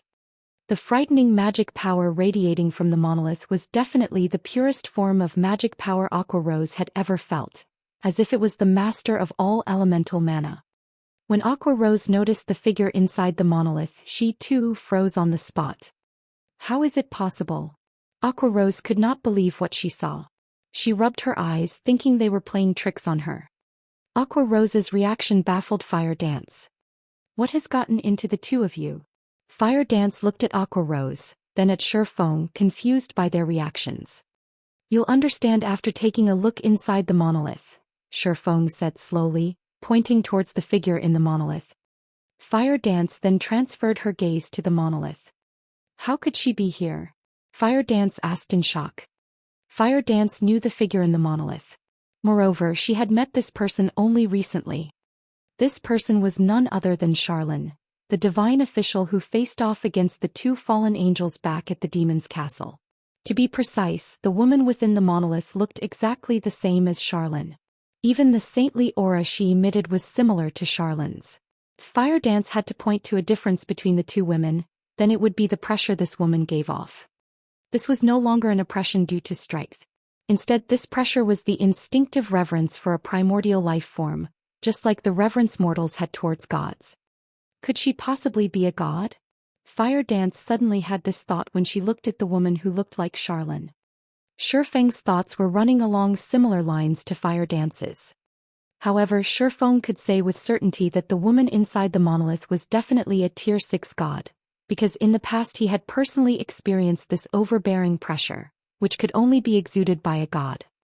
If the woman in the monolith was simply a Tier 6 god, Shifeng would not have found the matter too shocking. After all, during his decade of playing God's Domain, he had personally met with plenty of Tier 6 players and NPCs. The thing that truly startled him was the fact that the woman before him looked identical to Charlene. Back at the Purple Sun Mansion he had already experienced this kind of pressure. He had simply forgotten where he had felt it before. Now he knew why that pressure felt so familiar. After all, he had felt a similar pressure from Charlene. Only the pressure Charlene gave off was not as powerful as the one he felt at the Purple Sun Mansion, hence he failed to recognize it. Not only did the two women look exactly the same, even the pressure they emitted felt similar. The only real difference between the two were their actual strengths. If Shifeng was told that the woman before him was Charlene, he would definitely not believe it. After all, Charlene was only a Tier 3 divine official. She was still miles away from becoming a Tier 6 god. Yet if he was told that Charlene had no connection to this woman before him, then he likewise would not believe it. Although the woman inside the monolith was clearly no longer alive, at the end of the day she was still a god. As long as her body did not receive any intentional damage, it would not undergo any decay. As of now, Shifeng finally realized that the Forgotten Lands was merely the grave of a god.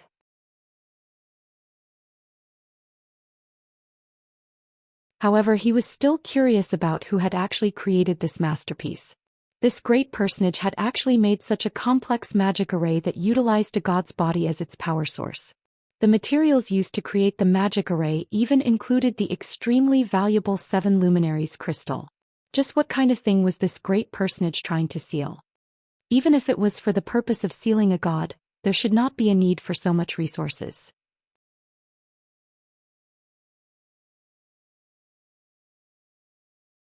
It seems there is a deep connection between Charlene and this place. Shifeng had long since felt that Charlene's origins were not simple. The fact that she was a Tier 3 NPC was already amazing in and of itself. Charlene was also capable of handing out an epic quest to Shifeng. Now there was even a god that looked exactly the same as Charlene. Even Shifeng could not fathom Charlene's true identity. Unless he went and asked Charlene herself. Shifeng was extremely curious about this matter. He vowed to himself to visit Charlene, who was at the Stargazing Tower at Blackwing City, after this entire ordeal was over. Guild leader, what are we supposed to do now? Destroy this monolith? Aquarose asked. The mana source of this magic array clearly originated from this monolith. If they wished to release the seal on the Forgotten Lands, their only choice was to destroy the monolith. However, it was unknown what sort of reaction they would incur if they did so. There was a god inside the monolith after all. Let's give it a try. Shifeng had taken a look at the monolith's surroundings just now. However, he did not discover any mechanisms that would allow him to undo the magic array. After Shifeng nodded, Fire Dance immediately took action by slashing at the monolith with her 2 daggers. However, the 2 fine gold-ranked daggers, which could easily cut through metal like a hot knife through butter, simply grazed the surface of the monolith, creating dazzling sparks in the process. There was not even a mark left on the monolith. Hard. Fire Dance's hands went numb from the attack. It felt as if her daggers had hit God's steel. I'll try using magic. Aqua Rose started chanting the incantation for Chain Explosion. With the elemental mana so dense in this place, any spells used here would be greatly enhanced. Originally, Chain Explosion would only summon 5 fireballs, each the size of a washbowl. When Aqua Rose cast the spell now, however, the fireballs grew to the size of a small house. When these fireballs bombarded the monolith, they were like meteors hurtling down from the sky. Sparks flew in all directions as the fireballs crashed into the monolith. After the flames subsided, Aqua Rose was greatly shocked by the result. The monolith remained completely unscathed. On the contrary, it even looked more brilliant and dazzling than before. Shifeng wrinkled his brows at this sight. If even Aqua Rose's ultimate move could not deal any damage to the monolith, he would most likely end up with a similar result if he tried to attack the monolith. Since we can't destroy the monolith, we'll need to use some other method to destroy the magic array, Shifeng said. The main god system would not hand out a quest that players had no hope of actually completing. If they couldn't destroy the power source of the magic array nor the magic array itself, then there was only one other thing they could destroy. The connection points. Aqua, help me look for the connection points of this magic array, Shifeng said. I see. Aqua Rose immediately understood Shifeng's intention. Fire Dance, however, remained clueless after the two's brief conversation. As an assassin, she knew next to nothing about magic. Hence, she could only stay by the monolith side as she watched her two friends hard at work. Meanwhile, Shifeng and Aqua Rose started searching the surroundings of the monolith for the veins that carried magic power to the 5 modules of the magic array. Only by looking for veins could they locate the connection points. Normally, the quickest way to destroy a magic array was to destroy its power core. If that was not viable, then the 2 other remaining options would be to destroy the magic array itself and to destroy the connection points of the magic array. Destroying the magic array itself was an extremely challenging task to pull off.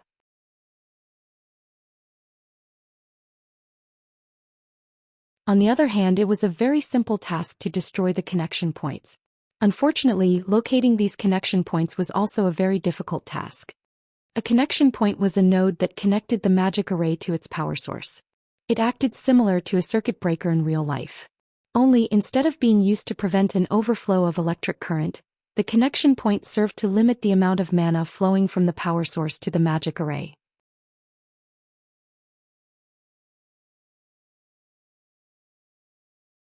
If the connection point was damaged, then the mana supply would surge and consequently, the magic array would destroy itself due to excessive mana input. After searching for some time, Shifeng finally found a connection point. He promptly struck down with the abyssal blade, destroying the connection point. However, this enormous and complex magic array did not possess only a single connection point. They needed to search and destroy all the connection points of the magic array. After several more hours passed, Aqua Rose found another connection point, which she quickly destroyed. Even so, the magic array remained stable. In this way, Shifeng and Aqua Rose spent the entire day destroying more than 20 connection points. Although the destruction of the connection points had a slight effect on the magic array, it was clear that the damage was within the parameters of the magic array's design. Not good. Guild leader, one of the connection points you previously destroyed is back to normal. Having nothing better to do, Fire Dance had tagged along with Shifeng, hoping to learn how she too could search for the connection points. However, during her observations she suddenly discovered that one of the connection points Shifeng had previously destroyed had actually recovered. What did you say? Shifeng asked in disbelief. Even the connection points could restore themselves? Shifeng started to suspect that this was no longer an ordinary magic array but a magic array that had already cultivated into a demon. Shifeng had seen plenty of Tier 5 magic arrays in the past. He had even seen Tier 6 magic arrays before. However, he had never once heard of a magic array that was capable of repairing itself.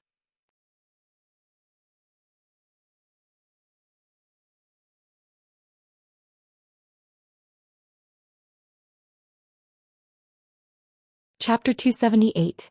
The Great Catastrophe. By no means can we continue like this. There might be hundreds of connection points in this magic array. By the time we locate the ones remaining, the other connection points might have repaired themselves already, Shifeng said, his head aching.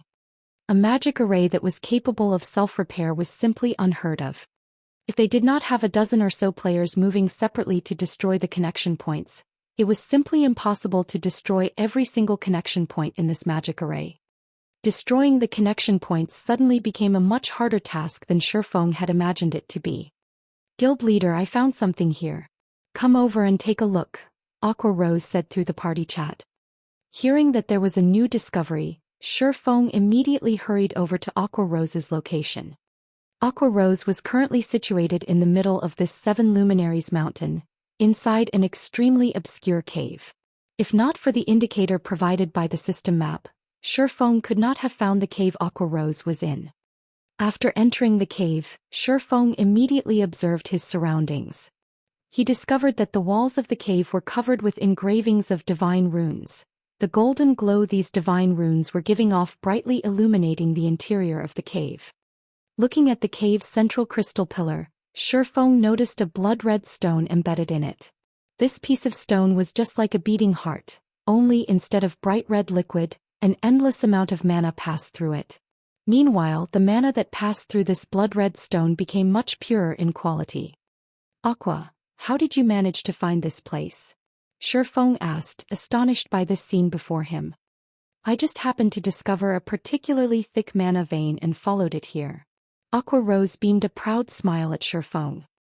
If they demolished this place, then the magic array would definitely be finished. Guild leader, I'll start destroying this place, alright? Aqua Rose could wait no longer.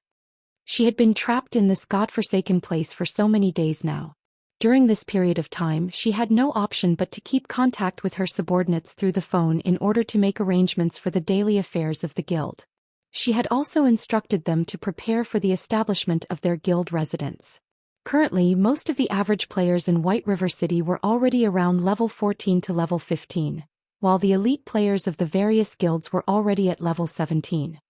The intensity of the competition for the 3 great dungeons had also reached its peak by now. Out of all the guilds in White River City, Ouroboros shone the brightest. They had already managed to take down the second boss of the hard mode Land of Death, and they were currently in the midst of challenging the third boss of the dungeon. Meanwhile, Dark Star, which ranked after Ouroboros, was still attempting to raid the second boss. As for the other guilds, they had also passed through normal mode, and were currently preparing to raid hard mode. Furthermore, as players started raiding the hard mode bosses of the 3 great dungeons, they soon discovered the astonishing benefits they could obtain. Aside from dropping level 15 secret silver ranked set equipment, the bosses also dropped plenty of recipes and designs. Players could also obtain the guild task order that could not be obtained from 20-man team dungeons or lower. These guild task orders could be used to accelerate the promotion of a guild. Otherwise, it would take ages for guilds to get promoted if they simply relied on the meager guild reputation their members obtained by completing daily quests. Yet, as one of the top 6 guilds in White River City, Zero Wing had actually remained inactive all this time.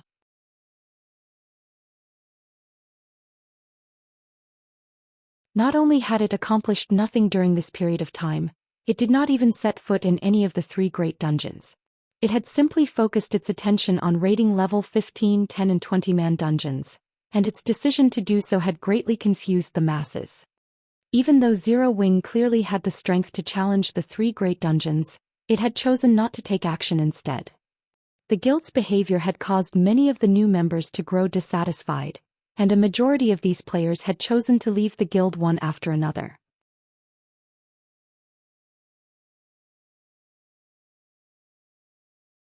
Very quickly, Zero Wing's member count that had originally exceeded 8,000 had quickly dwindled down to just slightly more than 6,000. This situation had panicked Aqua Rose somewhat. In reply to Aqua Rose's panic, Shifeng had simply said, "If they wish to leave, then let them leave.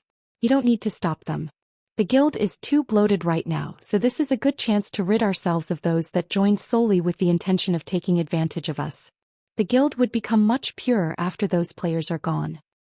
Hearing Shifeng saying so, Aqua Rose had no choice but to turn a blind eye to all the players withdrawing from the guild. However, she did make sure to record the names of those who left. In the future, they would no longer be welcomed into the guild. Meanwhile, the players that withdrew from the guild simply reacted with contempt at Aqua Rose's actions. They had even made a mockery of Zero Wing, declaring that they would never rejoin a lousy guild like Zero Wing. Moreover, as if to rub salt into the wound, Dark Star had also been secretly killing many players from Zero Wing, causing even more players to withdraw from the guild. As of this moment, there were only around 4,000 members remaining in Zero Wing. Not to mention a third-rate guild, they were not even comparable to a large unrated guild right now. Hence, Aqua Rose was in a rush to break out of this place. She wanted to quickly return and rectify the guild. "Hold on a minute," Shifeng hurriedly said when he noticed a large fireball already appearing in Aqua Rose's hand. "We don't really need to destroy it." "But how are we supposed to leave this place if we don't destroy it then?" Aqua Rose asked. "I have my own ways." Shifeng revealed a faint smile as he looked at the blood-red stone embedded inside the crystal pillar. Shifeng truly had not expected to find this piece of blood-red stone here. Instead of calling it a blood-red stone, it would be more appropriate to refer to it as the Philosopher's Stone. Previously, Shifeng had obtained a fragment of the Philosopher's Stone back at the Sun Temple. Now he had stumbled upon another fragment. The Philosopher's Stone was an alchemy treasure. Despite being fragmented into 5 pieces, each of these individual pieces still contained the strength of an epic-ranked item. Also, when Shifeng discovered the Philosopher's Stone at this place, he quickly understood just how the connection points of the magic array had managed to repair themselves. It turned out it was all because of the Philosopher's Stone. Although I can't take away any of these 7 Luminaries crystals, it is still not bad if I can return with this piece of the Philosopher's Stone. Shi Feng arrived before the crystal pillar. He then inserted the tip of the abyssal blade into the crevice in the crystal pillar where the Philosopher's Stone was set. With a light tap on the pommel of the abyssal blade, the Philosopher's Stone easily popped out from the crystal pillar. Shi Feng promptly retrieved the item and stored it in his bag. Shortly after the Philosopher's Stone was removed from the crystal pillar, the cave started fading away.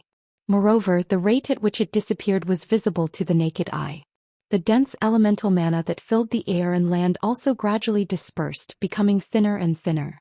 As for the incomparably hard 7 Luminaries crystals, they too had began turning into ash. Not good. This place is about to collapse. We need to leave immediately. Shi Feng shouted through the party chat as soon as he noticed this change. Shi Feng's group of 3 rushed down the 7 Luminaries mountain, and before long the entire mountain started imploding. The magic array that sealed the Forgotten Lands also lost its effectiveness. As for the monolith that had previously been standing on the mountaintop, it remained floating high up in the sky.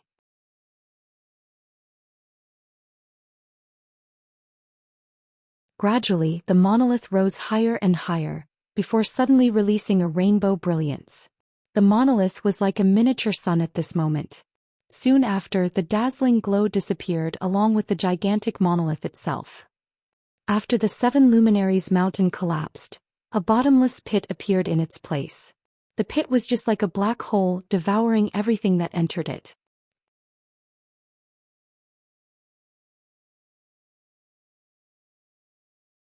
At the deepest reaches of this bottomless pit, there was actually a boundless aura of destruction, and any object that came into contact with this pressure instantly turned into ash. Surprisingly, Shi Feng felt signs of life at the very bottom of this immeasurably deep pit, and his entire body instinctively shuddered at this discovery. "Guild leader, did we do something bad?" Fire Dance asked Shi Feng in a careful tone. She too could feel the immensely frightening pressure that came from the bottomless pit. "I don't know either," Shi Feng said, a bitter smile on his face. At this moment, a notification from the system sounded. System: Unique Quest Miracles Unsealed completed. Quest rewards: 1 million EXP, 40 free attribute points and 40 free mastery points. System: The Endless Abyss has come into existence. Activating new expansion pack, The Great Catastrophe. System: Legendary Ranked Main Storyline Quest, 7 Treasures, activated. Quest details: The Endless Abyss has already opened. You are required to immediately notify the War God's Temple in order to have them reseal the Endless Abyss. After reading these notifications, Shi Feng finally had an inkling of what was going on. Inadvertently, they had actually opened the door of taboos. According to Shi Feng's memories, the new expansion pack, The Great Catastrophe, had only appeared 3 months after God's Domain's launch in his previous life. Now, however, because of him, The Great Catastrophe had appeared in advance.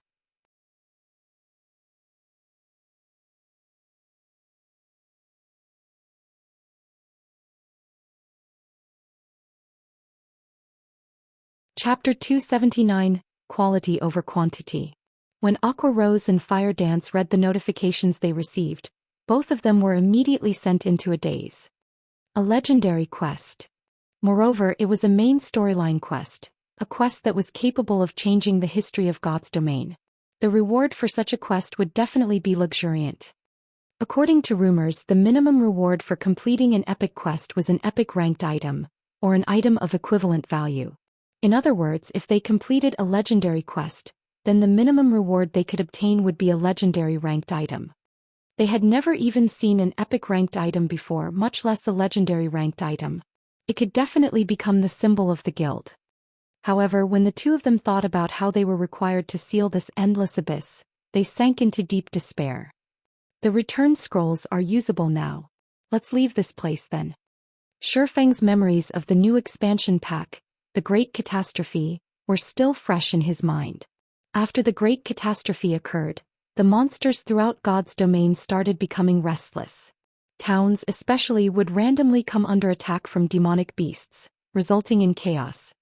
According to Shi Feng's memories, Some of the weaker border towns had even been conquered by the demonic beasts, turning those into demonic beast towns. Among the biggest changes made to the game were to the knights in God's domain.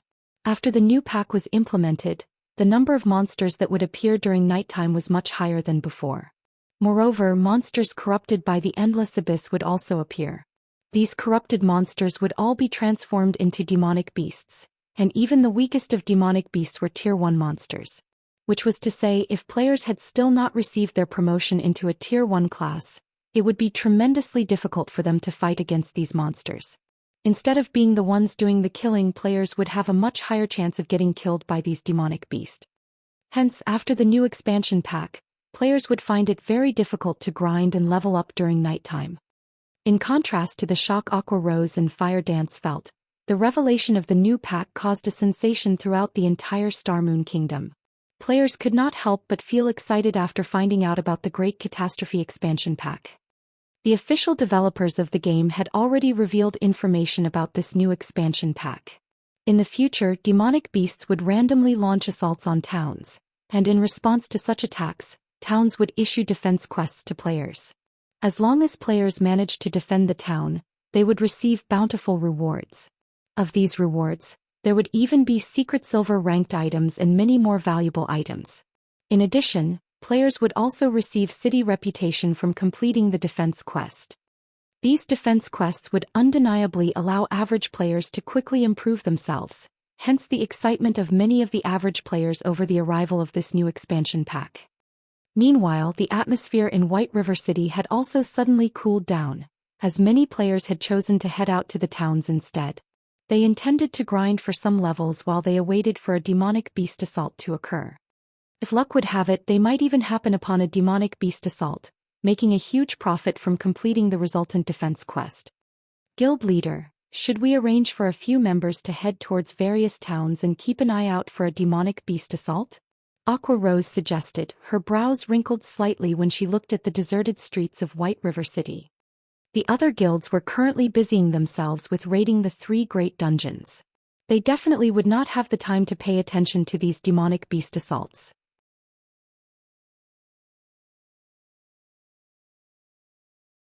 Hence, this was a good chance for Zero Wing to shine. Let's not participate in the demonic beast assaults. Focus on leveling up. Level 20 is the time when our guild will shine. Shifeng shook his head, a knowing smile on his face. In the past, Shifeng had experienced many assaults launched by demonic beasts. Hence, he knew very well how difficult it was to actually receive the reward of a defense quest.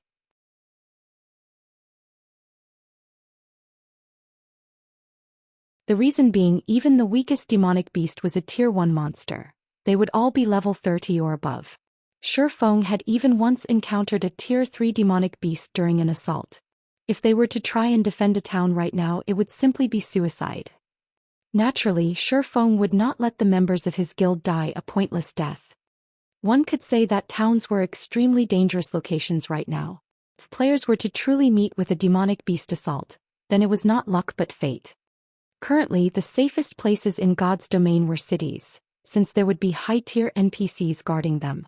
Take White River City for example.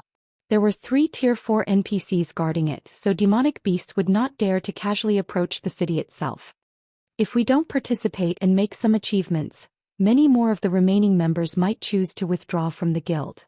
Aqua Rose could not understand what was going through Shifeng's mind. Before, they had given up on competing over the 3 great dungeons. Now, they were also going to give up such a good chance to earn precious equipment and reputation. Just what were they supposed to do? Let them leave then. Our guild is only capable of handling 3,000 members right now, and we are still well above that number. It would be even better if they do leave. Shifeng smiled without care. What Shifeng was trying to pursue was quality, not quantity. God's domain was a game, and the resources available to players were limited. Meanwhile, the more members they had in the guild, the more resources the guild needed to spend. However, if the resources available in the guild only amounted to so much, having more members in the guild would mean that each member would receive less resources. As a result, their development speed would also fall. In the past, Shadow had conducted a mass recruitment of players, recruiting all kinds of players into the guild. In the end, the guild had bitten off more than it could chew, causing its development to slow to a crawl. In this life, Shifeng would not repeat the same mistakes Shadow made in the past. The members in the guild could just leave for all he cared. He definitely would not try to stop them from leaving. Talent was very important if one wished to become an expert in God's domain. However, truly talented people were limited. In the past, a majority of the experts in God's domain had participated in one battle after another, gradually learning and accumulating the experience needed to become an expert, instead of relying on talent. Instead of cultivating some two-faced talented guild members, Shifeng would rather invest his resources in nurturing normal but loyal guild members.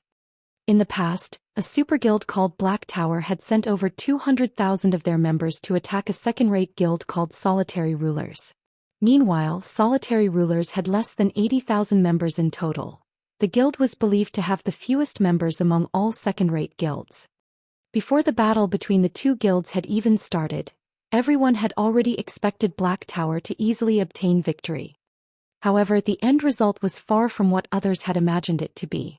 Although both guilds clashed tens of times, Black Tower hadn't succeeded in destroying the city governed by Solitary Rulers.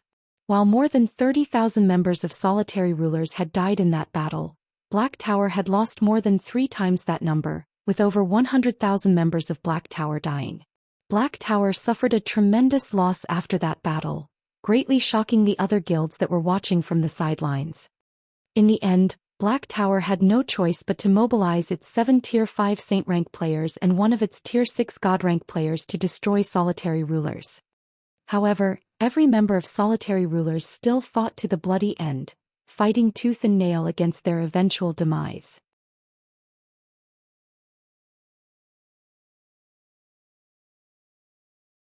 Before they lost their city, they had even managed to kill 2 of the Saint rank players and another 100,000 or so Black Tower members.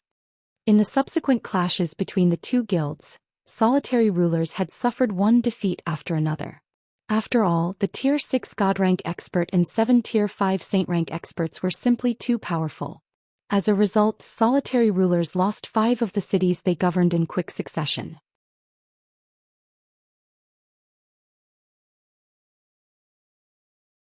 By the time the battlefield moved to Solitary Ruler's final base of operations, Unparalleled City, amazingly, not a single member had chosen to withdraw from the guild. Even after dying tens of times, they still chose to charge head-on into the battlefield. Shifeng couldn't help but shiver every time he recalled the unyielding attitude of those iron-blooded souls. Clearly, the difference in strength between the two guilds was like heaven and earth. Yet instead of giving up and accepting their fates, every single member of Solitary Rulers had chosen to brave the battlefield. It was also due to this reason that Black Tower had suffered such immense losses. If it were any other guild standing in Solitary Ruler's place, the members would have long since abandoned hope and quit the guild. They would not have chosen to fight at all. While Black Tower was in the midst of conquering Solitary Ruler's final city, however, another super guild had attempted to take advantage of the situation and laid siege to Black Tower's cities. As a result, Black Tower had no choice but to give up their plan of completely annihilating Solitary Rulers. Meanwhile, Solitary Rulers had instantly risen to fame after this conflict, becoming the role model of all second-rate and third-rate guilds. Aside from Solitary Rulers as an example of quality over quantity, there was also the adventurer team that was known throughout the entire God's domain, the Midnight Tea Party. Although its members numbered less than 30, not even super guilds dared to cross it. In God's domain, although quantity was important, quality was even more important. I understand. Looking at Shifeng's determined expression, Aqua Rose had no better choice but to concede to his decision. It was indeed like Shifeng had said, there were too many members in the guild. The current member count far exceeded their range of tolerance. By having those unfaithful members leave, they could also lay a good foundation for their guild's future. Another reason why Aqua Rose had agreed to Shifeng's decision was mainly because of the guild residents. Once they revealed their guild residents to the public, there would be no shortage of players wanting to join their guild. If they did not possess the guild residents, Aqua Rose definitely would not have agreed to such a self-destructive course. After Aqua Rose went on her own way, Shifeng headed to the Adventurers Guild. Now that the Great Catastrophe expansion pack had been activated, he needed to quickly handle the matters concerning the guild residents.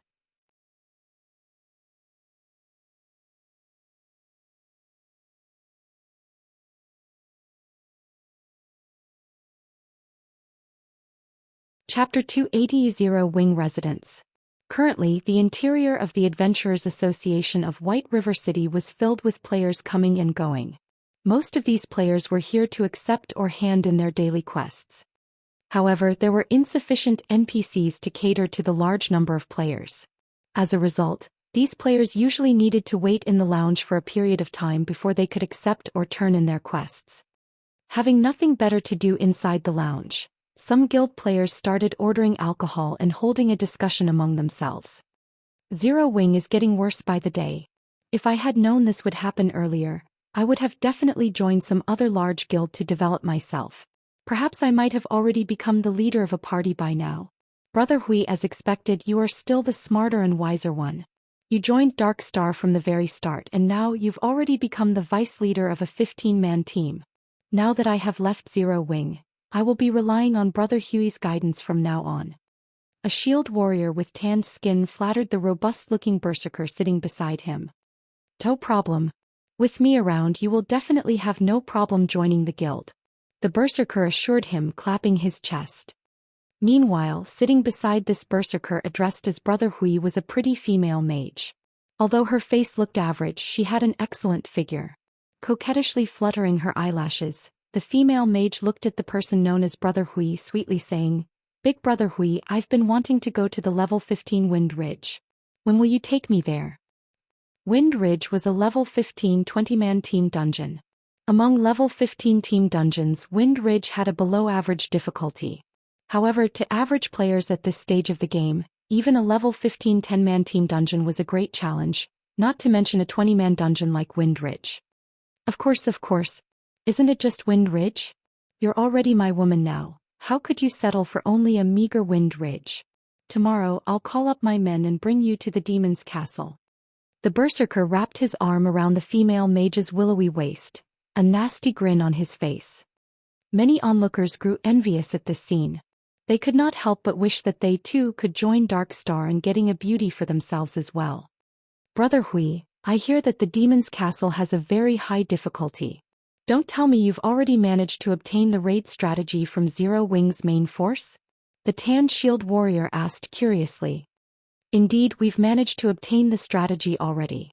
However, even without it, with Dark Star's strength, we could still easily conquer the demon's castle. The main reason we haven't done so is simply because of the competition we're having with Ouroboros. Otherwise, Zero Wing would not have had the chance to take the limelight as they did before. Look, isn't Zero Wing in shambles now? They're simply a little faster in terms of leveling up.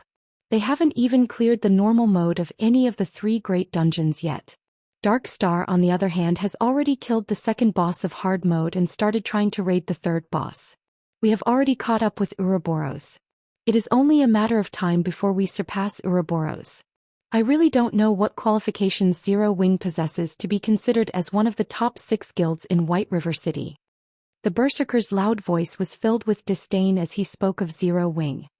Even though the guild clearly has no future, there is still more than half the original number of players remaining in it.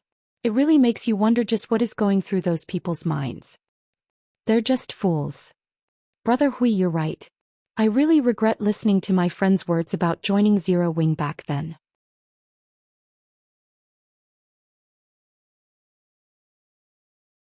The shield warrior nodded his head in agreement, his heart filled with great disappointment. If he had joined Dark Star early on, he might also have had a beauty accompanying him by now. Meanwhile, seated near this trio, Feng was currently quietly browsing through information on the official forums. Naturally, he could clearly hear the loud conversation between the robust berserker and the skinny shield warrior, and the same went for everyone else waiting inside the lounge.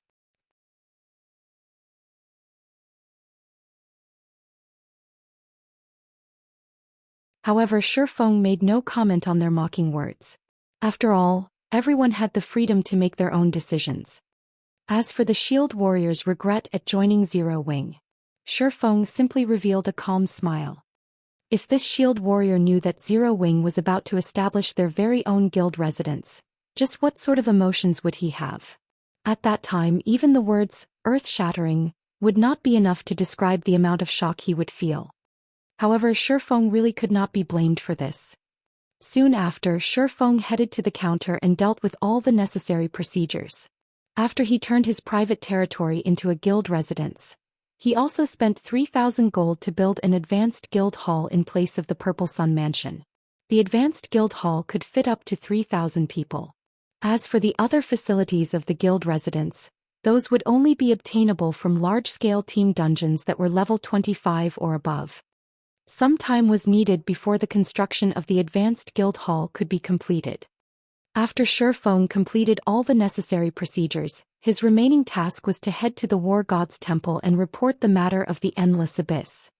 Just as Shifeng was about to leave the Adventurers Association, the system notification sounded. Moreover, this wasn't just any normal notification. Instead, it was a notification sent to the entire Starmoon Kingdom. Starmoon Kingdom System Announcement.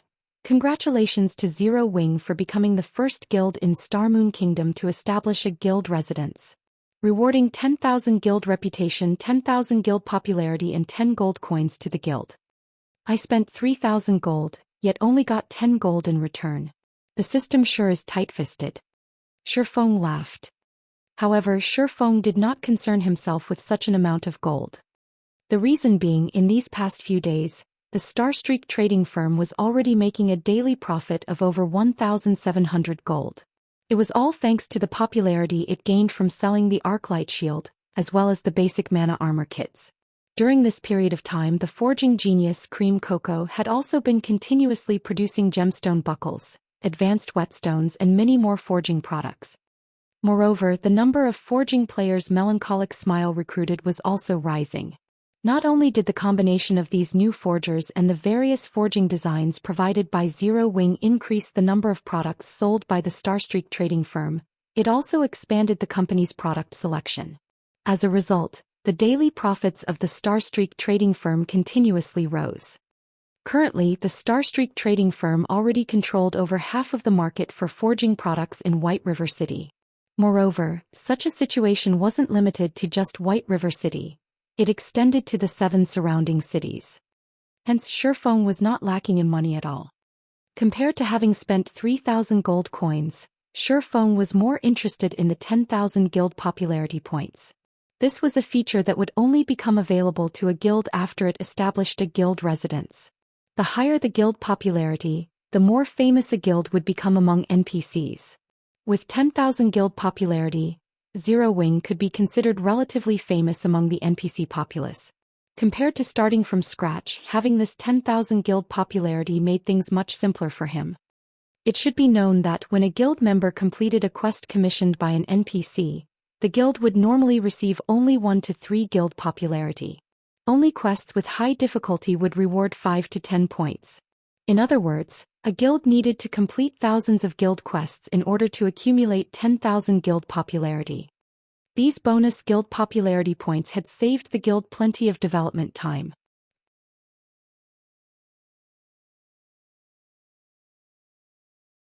Meanwhile, inside the lounge of the Adventurers Association, the tanned shield warrior that had just recently left Zero Wing no longer felt joyful about joining Dark Star. On the contrary, his face was as pale as a sheet of paper. Inside the Land of Death, one of the 3 great dungeons, Dark Star's main team was currently battling against a white-bone giant elephant, which was over 20 meters in height. At this time, the MT of the team, Lone Tyrant, was enduring the attacks from this white-bone giant elephant.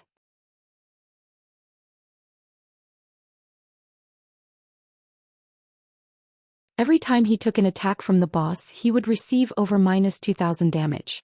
His HP constantly rose and fell, his life hanging by a thread. Just as the white-bone giant elephant in the distance was preparing to charge, Lone Tyrant suddenly received a system notification. Lone Tyrant was momentarily stunned by what he saw. How did Zero Wing obtain a guild residence so quickly?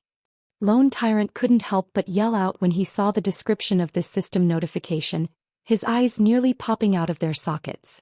He even forgot to use a skill to block the incoming attack from the white-boned giant elephant before him. As a result, he was turned into a pile of meat paste by the boss's foot, losing his life instantly. What followed was what would be expected, a team wipe.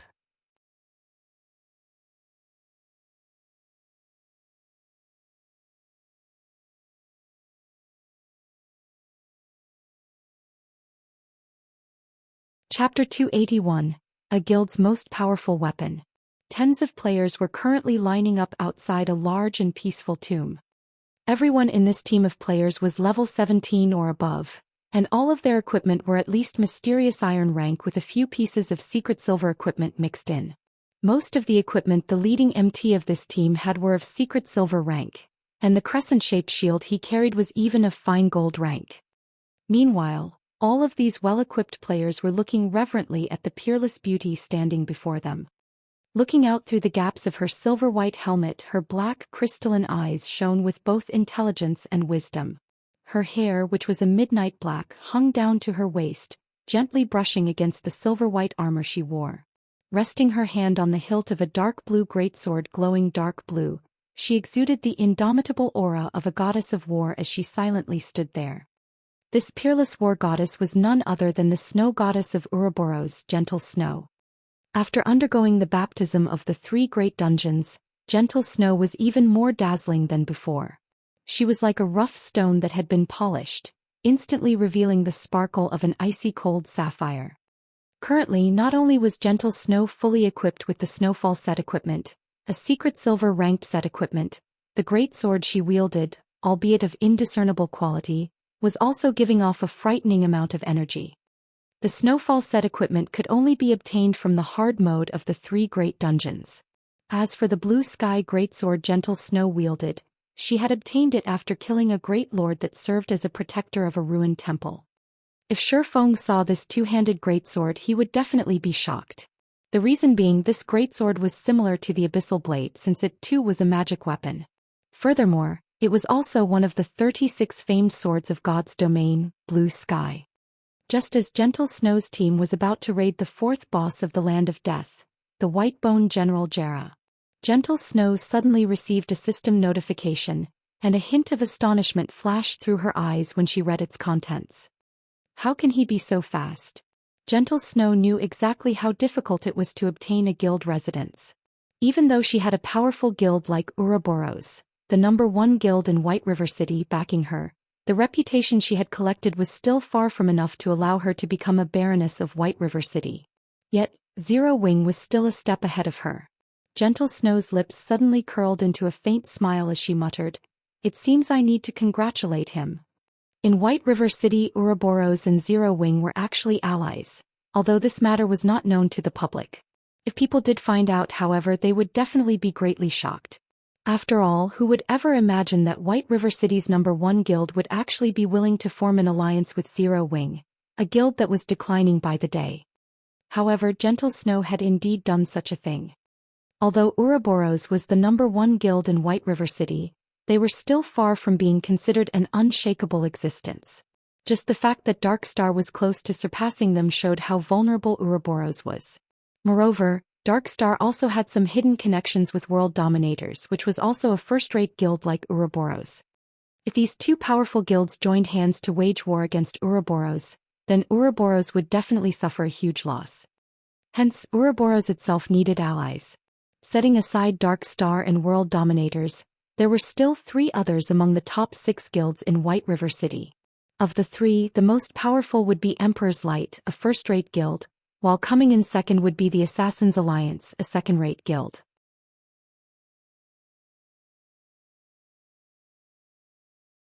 As for Zero Wing, they were considered the weakest of the top 6 guilds in White River City.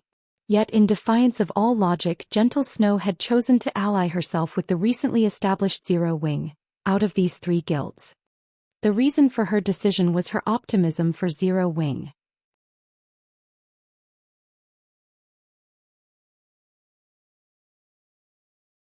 Setting aside the mysterious, elusive and heaven-defyingly powerful Yifeng, just the fact that Zero Wing had black flame in its midst had already solidified Gentle Snow's conviction. Not only was Black Flame the publicly acknowledged chief forger of Star Moon Kingdom, his personal combat strength was also frighteningly great. In addition, he had a mysterious organization supporting him from behind the scenes, not to mention a deep connection with the Starstreak trading firm. Black Flame's shocking financial power put even Gentle Snow herself to shame. Although she could not make head or tail of the connection between Yi Feng and Black Flame, she knew for a fact that both of them possessed immeasurable strength. Yet, despite being so powerful, neither of them chose to reveal that strength to the public, and such an action greatly confused Gentle Snow. Just the thought of the two of them working together had sent chills down Gentle Snow's spine.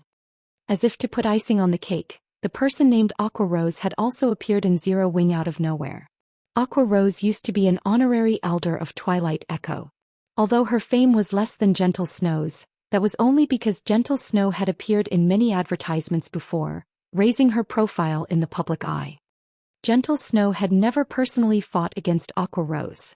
However, based on the video recordings of Aqua Rose's battles, in terms of combat techniques, should they ever have a fight between themselves, Gentle Snow felt she only had a 50% chance of emerging victorious. In any case, just the presence of these three powerhouses in Zero Wing made it worthwhile for Gentle Snow to ally herself with them. Not to mention Zero Wing still had many other experts within their ranks. Their true strength and potential were simply unfathomable. In the eyes of the public, Zero Wing would sooner or later vanish from existence. However, Gentle Snow knew very clearly. Zero Wing's current calm was merely the prelude to their next breakout. The situation right now would be the best example. Against all expectations, Zero Wing had suddenly become the first guild in Star Moon Kingdom to obtain its own guild residence, miles ahead of the other guilds. Within moments, Zero Wing had become the focal point of all players throughout Star Moon Kingdom. Shortly after the appearance of the system notification, Zero Wing's recruitment point was overrun by a stampede of players. Although Aqua Rose had long since prepared for such a reaction, the sea of players desperately trying to join the guild still left her breathless. Meanwhile, the players who had previously withdrawn from Zero Wing presently had regret filling up their intestines. If they had not acted so impulsively and had waited just a few more days, they would have been able to enjoy the various benefits offered by a guild residence. Now, unless they deleted their game accounts and started over with a new name, it was impossible for them to join Zero Wing anymore. However, who would have the courage to actually delete their account and start all over again? As for the players that had chosen to remain in Zero Wing currently, they were extremely happy about their wise decision. Now that Zero Wing had a guild residence, not to mention being able to receive more quests, they could save a lot of money, thanks to the equipment and weapons repair facility of the guild residence. Neither would they need to spend money to recover their stamina at hotels. They could simply do so at the guild residence.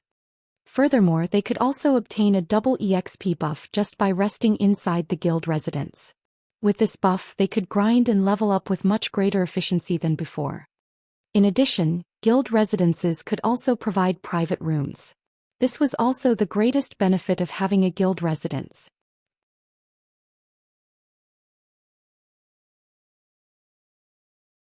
In God's domain, every player would wish to possess their very own private room or house.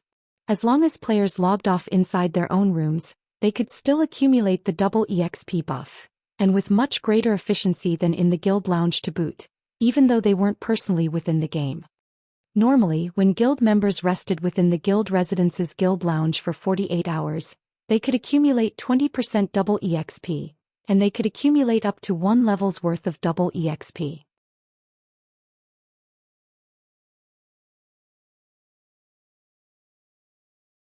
In the case of a private room, however, players only needed to rest for 24 hours in order to accumulate 20% double EXP, and they could likewise accumulate up to 1 level's worth of double EXP.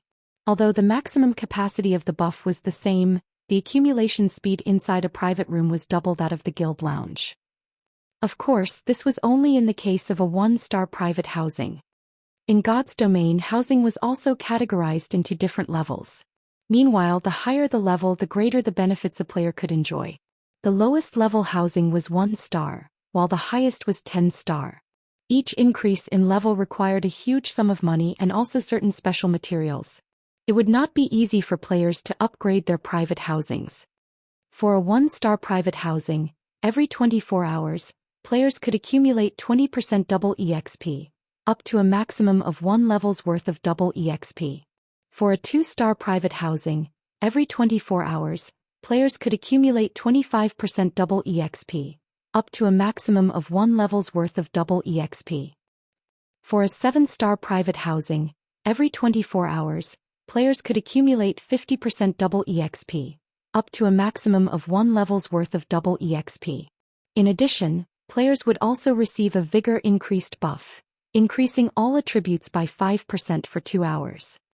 For a 8-star private housing, every 24 hours, players could accumulate 50% triple EXP, up to a maximum of 1.5 levels worth of triple EXP.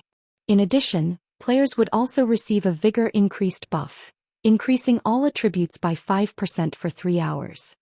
For a 9-star private housing, every 24 hours, players could accumulate 50% triple EXP, up to a maximum of 2 levels worth of triple EXP. In addition, players would also receive a vigor increased buff, increasing all attributes by 8% for 3 hours. For a 10-star private housing, every 24 hours, players could accumulate 50% triple EXP, up to a maximum of 3 levels worth of triple EXP. In addition, players would also receive a vigor increased buff, increasing all attributes by 10% for 4 hours. However, it was simply too difficult for players to obtain their own houses in White River City. Yet buying a house in a town would not be convenient for them.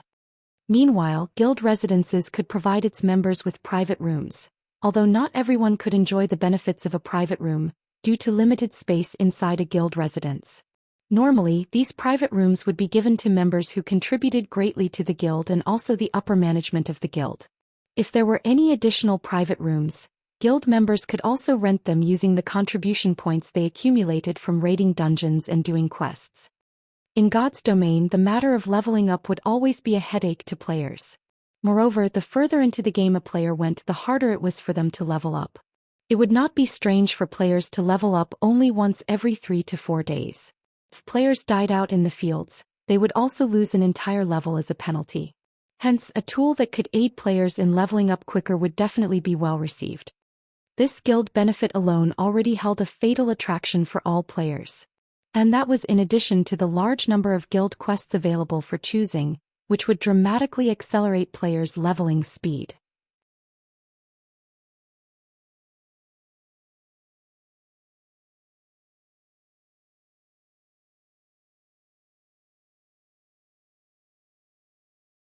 Chapter 282, Dark Wind.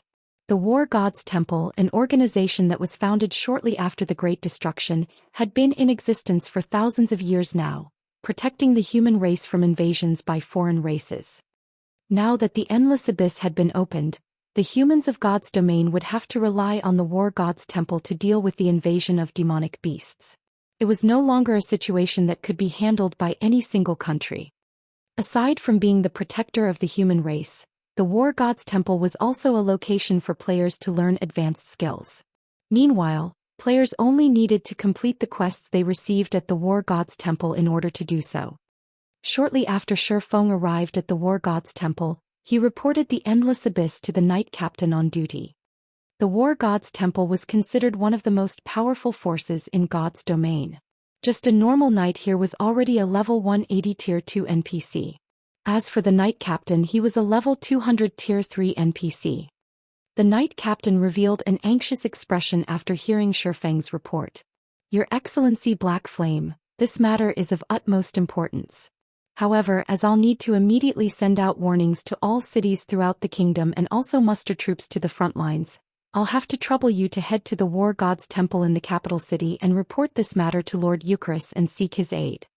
The Knight Captain passed a gold token to Shi Feng, then promptly headed out of the temple, not giving Shi Feng any chance to even refuse. Shi Feng was left speechless by the Knight Captain's words. Fortunately, he only needed to head to the capital city and look for the person named Eucharis, an easy task to accomplish. Following which, Shi Feng left the War God's Temple and hurried over to White River City's teleportation hall. Just as Shi Feng was about to enter the teleportation hall, however, 6 robust-looking players stood in front of the stone staircase, completely blocking the entryway. These 6 players were all level 18. Such a level could definitely be ranked at the very top of White River City. Moreover, the equipment these players wore were of excellent quality, majority of which were of secret silver rank. Meanwhile, the solemn-looking middle-aged man who looked like the leader of this party of players had the best equipment out of these 6 players. He was actually fully equipped with secret silver equipment. His gaze was like a sharp blade, and his entire body exuded such an icy cold aura that other players unconsciously detoured as they walked past him. Although Shi Feng had never fought against these 6 players before, he could clearly tell that they were very strong.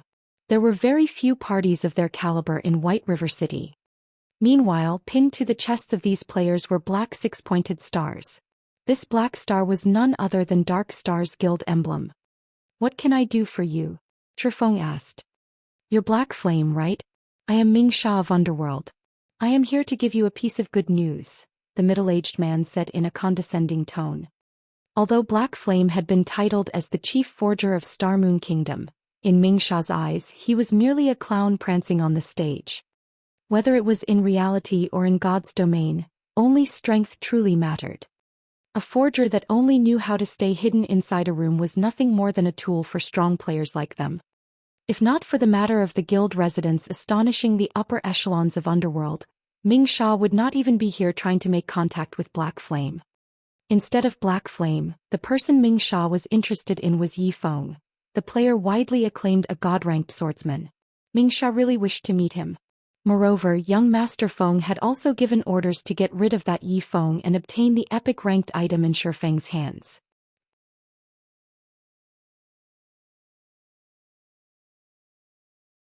Unfortunately, Yi Feng proved simply too elusive. No matter how many men Ming Sha had sent out, they still could not find a trace of that Yi Feng. Ming Sha was very disappointed by such a result, as he never imagined that Yi Feng would be such a coward, not having the courage to even come out and fight. "Good news? Then why do I feel that you guys are coming with bad intentions in hand?"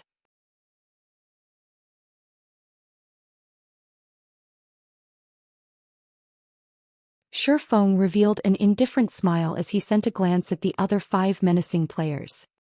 "Master Black Flame, it is our fault for behaving too rashly. However, we truly do have great news for you.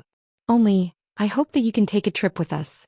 After all, this place isn't exactly suitable for discussions of such an important matter." At this moment, another person walked up from behind the 6 players. This person was similarly a middle-aged man. Currently, this man had a wide smile on his honest-looking face. When Shi Feng used observing eyes on this man, he discovered that this man was actually called South Wolf. Immediately, Shi Feng came to a realization.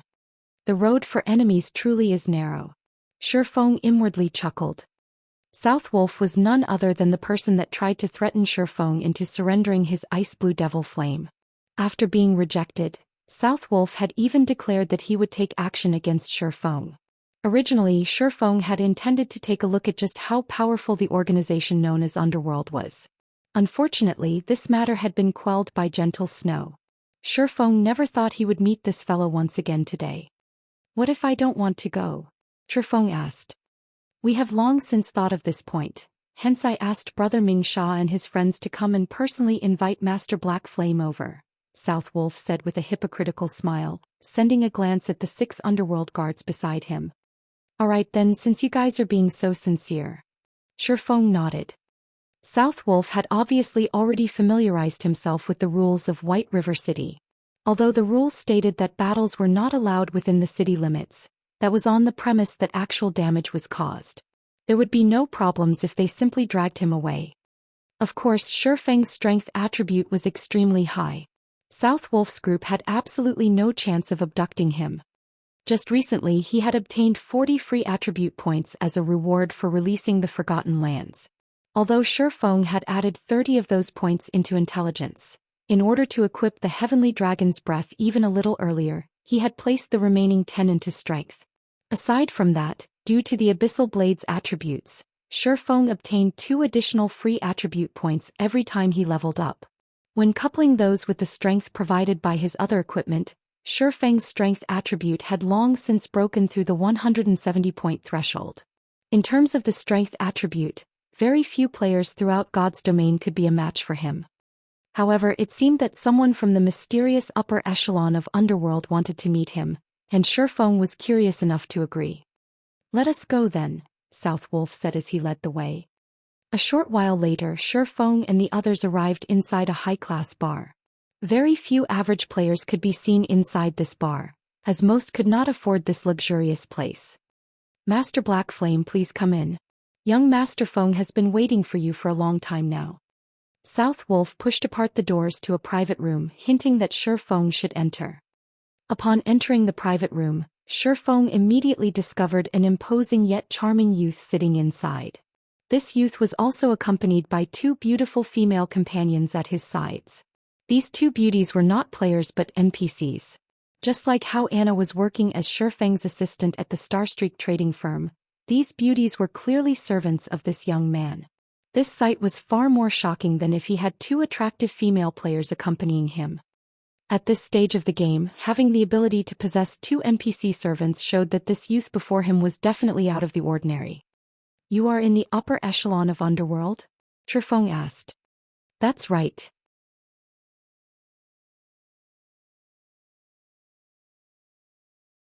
This one here is known as Feng Xianyang, the vice leader of Underworld's Starmoon Kingdom Eastern Branch. Of course, you can also call me by my character name, Dark Wind." Feng Xianyang introduced himself. "I wonder what business does Vice Leader Feng have with me?" Shifeng asked. Judging from Feng Xianyang's tone, Shifeng had already made a rough guess as to Underworld's strength.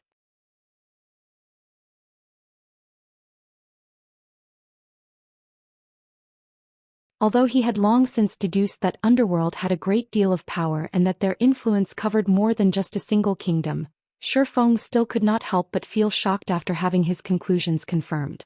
It was no wonder even that Gentle Snow was wary of them. Starmoon Kingdom could be categorized into 5 separate regions: North, South, East, West, and Center. White River City was located in the east side. Meanwhile, Feng Xianyang was in charge of managing the affairs of Underworld's Starmoon Kingdom Eastern Branch. The authority he wielded was definitely great. "I heard that Master Black Flame is the founder of Zero Wing. You have even managed to elevate Zero Wing to its current position. We at Underworld feel very optimistic about Zero Wing's future, hence we wish to invest in some shares." Feng Xianyang then pointed towards Ming Sha, who was currently standing by the door, saying, "You've already seen for yourself the strength of Underworld. Because of us, even the previously insignificant third-rate guild Dark Star has instantly become a powerhouse in White River City. If Master Black Flame is willing, Underworld can similarly make Zero Wing grow rapidly. Not only could you become the overlord of White River City, you could even become the #1 guild in the entire eastern region of Starmoon Kingdom. I wonder if Master Black Flame might be interested?"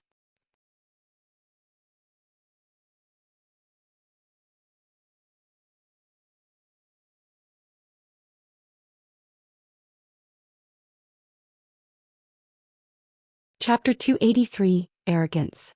Feng Xianyang's words dripped with temptation. Just the prestige of being the #1 guild in the entire eastern region of Starmoon Kingdom would cause many to fight over it. These exact same words might have been used to attract Lone Tyrant into cooperating with Underworld back then. Under the banner of the #1 player on the ranking list, in addition to Underworld's covert support, Dark Star had managed to rocket to fame, becoming a guild capable of rivaling even the powerful Ouroboros. So that's how it is. Shifeng suddenly came to a realization. He finally understood why Dark Star could become so amazing just like that, with experts appearing in the guild out of nowhere. Its abrupt rise was all because of Underworld helping it in secret. However, now that Zero Wing had established a guild residence, Underworld couldn't help but reconsider its original plans, hence its interest in investing in Zero Wing. Shifeng couldn't help but acknowledge that Underworld was indeed amazing. They were willing to support an entirely different guild even at the cost of sacrificing all their previous investments. From an outsider's perspective, such an action was plain foolish. However, Shifeng knew that Underworld's decision was in fact very wise. It was obvious at first glance how great an influence a guild residence would have towards a guild's success. If it were up to him, he too would choose to take such an action. "Master Black Flame, You should know that there are over 20 cities just in Star Moon Kingdom's eastern region alone. If Master Black Flame agrees to our proposition in the future, you will become the absolute overlord of these 20-plus cities. Moreover, even though Underworld will be investing in Zero Wing, we will not interfere directly in the management of the guild itself. Rather, we will provide you with a large sum in funding and manpower, Feng Xianyang slowly said in a tempting tone. We at Underworld have already decided that as long as Master Black Flame agrees, we will immediately inject 1 billion credits into Zero Wing, and also provide the guild with 100 gold coins every week. In addition, we will also provide 100 experts and also one team of Underworld guards for you, Master Black Flame, to command as you see fit. If Zero Wing develops well, Underworld will invest even more into the guild in the future. Master Black Flame, what do you think? Feng Xianyang had taken Shifeng's previous silence for hesitation, thinking that Shifeng was definitely considering his proposition, hence he sweetened the deal. In God's domain, wasn't the main purpose one established a guild earning money and gaining status? For a newly established guild, 1 billion credits was definitely an astronomical sum. Even a major corporation in a city couldn't easily take out 1 billion credits. Recently, due to God's domain's raging popularity, the number of corporations investing in the game had been continuously increasing. The value of guilds in God's domain had similarly shot up abruptly. Yet even so, a third-rate guild with a member count of 20 to 30,000 would, at most, be worth 2 to 300 million credits. Meanwhile, Zero Wing merely had several thousand members in its ranks. Although it had both fame and experts, its value was still not worth 1 billion credits. After taking into account the value of a guild residence, Zero Wing would at most be worth 500 million credits. Hence, it would be completely illogical for Shifeng to refuse the offer of 1 billion credits. I wonder how much shares young Master Feng is intending to purchase? Shifeng asked, an indifferent smile on his face. Not much, just 50%.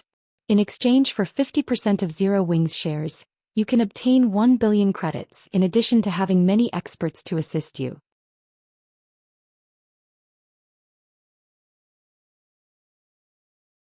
I believe that no other corporation will be willing to offer such a high price, Feng Xianyang said confidently.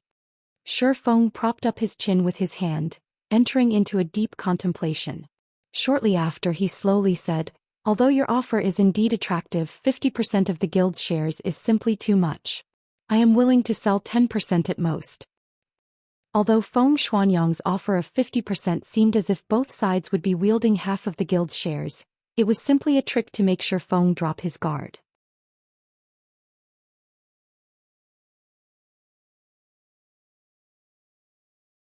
In reality, wielding 50% of Zero Wing's shares was already tantamount to full control of the guild. After all, when Shifeng established his guild, he hadn't claimed the full 100% shares of the guild. He had given a small portion to Aqua Rose. If Feng Xianyang purchased 1% of Zero Wing's shares from Aqua Rose, then he would have 51% of the guild's shares. At that time, Feng Xianyang's words would become law in Zero Wing, while Shifeng would sooner or later end up in a situation like the one in his previous life. Shifeng had sworn to never let something like that happen again in this life. 10%. Feng Xianyang did not dare believe his own ears. He was going to spend 1 billion credits on Zero Wing, yet all he would get in return was 10% of its shares? Did Shifeng really take Zero Wing for the number 1 guild in Star Moon Kingdom? Vice Leader Feng, you must think that the amount I'm offering is too low, right? Shifeng asked, his indifferent smile still on his face. It's only normal that you would think so. However, what I'm trying to say is that 1 billion credits really isn't a big sum of money. I'm already giving young Master Feng a lot of face by offering you 10% of Zero Wing's shares. If it were anyone else here today, I would only offer them 1% at most. In fact, Shifeng was not speaking conceited nonsense at all. Just the gold coins he had on hand right now already exceeded 10,000. If he converted them into credits, they would be worth at least 200 million credits. His daily income was also continuously rising day after day. Just the benefits he could obtain from the Starstreak trading firm had already far exceeded 1 billion credits. Not to mention, Zero Wing's guild residence was also built on a strategic location like the Purple Sun Mansion. The Purple Sun Mansion was the best location for players to establish a guild residence in White River City. It also occupied a broad tract of land, larger than even a football field, which could contain 50,000 people. Not to mention the current state of White River City, where every square inch of land was worth its inch in gold. Even after a decade passed since God's Domain's official launch, the land of the Purple Sun Mansion would still be worth more than 10 billion credits. Although 1 billion credits was indeed an astronomical sum, it was truly not worth 10% of Zero Wings shares. Even 1% was an overestimation, not to mention 10%. Master Black Flame, there has to be a limit even to jokes. By toying around with me like this, do you take me for someone easily bullied? Feng Xuanyang's expression suddenly changed. His tone turned cold as well. Vice Leader Feng, what I speak is the truth. If Vice Leader Feng feels wronged, then let's just forget about this matter entirely. Shi Feng shook his head and laughed. After this meeting, he too started thinking of looking for an investment partner. The falling flowers are yearning for love, but the heartless brook ripples on. If Shi Feng had rejected Feng Xuanyang's investment proposal from the very beginning, or had argued that Feng Xianyang was asking for too high a percentage of Zero Wings shares, Feng Xianyang might still have accepted Shi Feng's answer with a smile. This was the atrocity of the truth, hence people would often prefer to hear a lie than the truth. The reason being the truth was much crueler than a lie. If Aqua Rose were here right now, she would definitely scold Shi Feng for speaking the truth. Soon after, Shi Feng departed from the private room, leaving behind a thoroughly incensed Feng Xianyang. South Wolf, get in here. Feng Xianyang roared. South Wolf hurriedly entered the private room asking, Young Master Feng, why are you so angry? Did that brat Black Flame fail to appreciate your kindness? Tell Lone Tyrant that he can take action immediately. I don't wish to see the guild called Zero Wing in White River City anymore.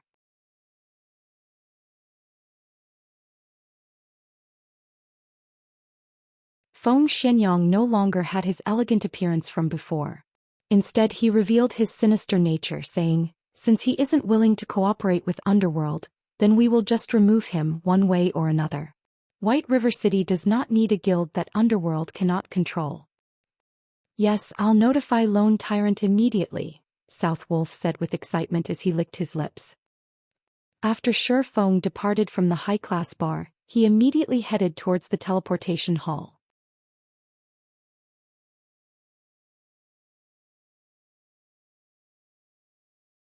Spending 32 silver coins, he quickly arrived at Star Moon City, Star Moon Kingdom's most affluent city. Compared to White River City, the competition at Star Moon City was much more intense. Just the number of first-rate guilds present in the city already surpassed 5. The second- and third-rate guilds were even more numerous. Meanwhile, the player population at Star Moon City was over 3 million. Such a number could easily match the total number of players in White River City and its neighboring 7 cities. One could say that Star Moon City was a location that every guild needed to compete for in the future. After all, it was a super city that would be able to contain over 10 million players in the future. Meanwhile, the resources available in the surroundings of Star Moon City were even more abundant. There were plenty of high-level maps that were only a short distance away from the city. Obtaining Star Moon City would be the equivalent of occupying a fifth of the entire Star Moon Kingdom's resources.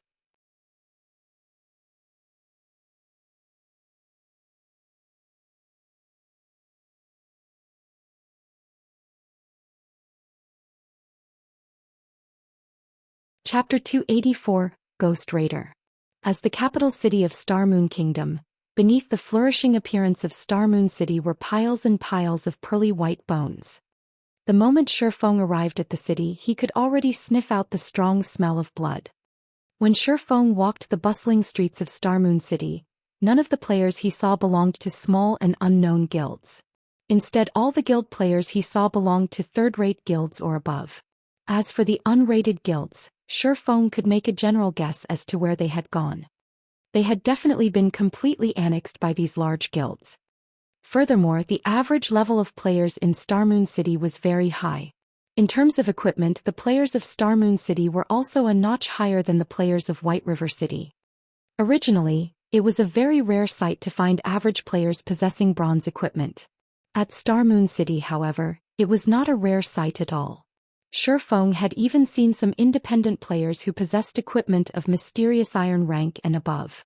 As for the players who wore a guild emblem on them, majority of their equipment were of mysterious iron rank. Some elite members of guilds were even fully geared with mysterious iron equipment. The standards of Star Moon City were clearly a lot higher than White River cities. However, if these players were to be compared to Shi Feng, they would still be miles and miles behind. When Shi Feng arrived in Star Moon City, he had removed his disguise of Black Flame. Instead, he had chosen to use his original appearance of Yi Feng to move around the city. Hence, he did not choose to hide the equipment he had on him right now. Although Shi Feng had already turned off the innate glowing effect that dark gold equipment possessed, he was unable to do anything about the originally dashing appearance of the item itself. There was also the two weapons at his waist, the Abyssal Blade and the Demon Bane, whose quality could not be discerned through sight alone. Overall, Shi Feng's equipment had caused all the players who walked past him to cast sidelong glances at him. Shi Feng was just like a famous celebrity as he strolled along the streets of Star Moon City. It was impossible for him to keep a low profile even if he wanted to. However, Shi Feng paid no attention to the stares he was receiving, focusing only on the task at hand. After arriving at Star Moon City, a new city, Shi Feng first made a trip to the city's auction house by force of habit. He intended to gauge the market conditions of this entire city. As the capital city, Star Moon City was geographically located in the central region of Star Moon Kingdom. Hence, whether it was the northern, southern, western, or eastern region, all trade would pass through this place. In the past, during the peak of Star Moon Kingdom, Star Moon City controlled a full quarter of Star Moon Kingdom's trade volume. One could simply imagine how large the trade volume at Star Moon City was. If one could dominate Star Moon City, the daily profits one could rake in would be astronomical. In comparison, the Starstreak trading firm's daily profit of 1,600 to 1,700 gold coins was merely a trifling sum. With such a large trade volume available, it would be a lie to say that Shi Feng did not have aspirations towards it. Unfortunately, Zero Wing had just recently set out on its journey. It would still be a long time before he could attempt to get a share of the pie known as Star Moon City. Today, Shi Feng was simply here to lay the groundwork for his eventual entry into Star Moon City's market in the future. Star Moon City's auction house was also the largest auction house in Star Moon Kingdom. When players registered an item here, the item would also be available for the players in the surrounding tens of cities to purchase. It was much more amazing than the White River City auction house.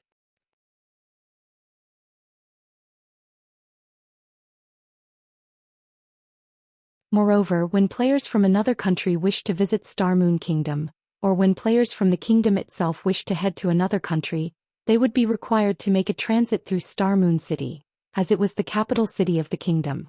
This situation also led to players from other countries selling their wares at the Star Moon auction house.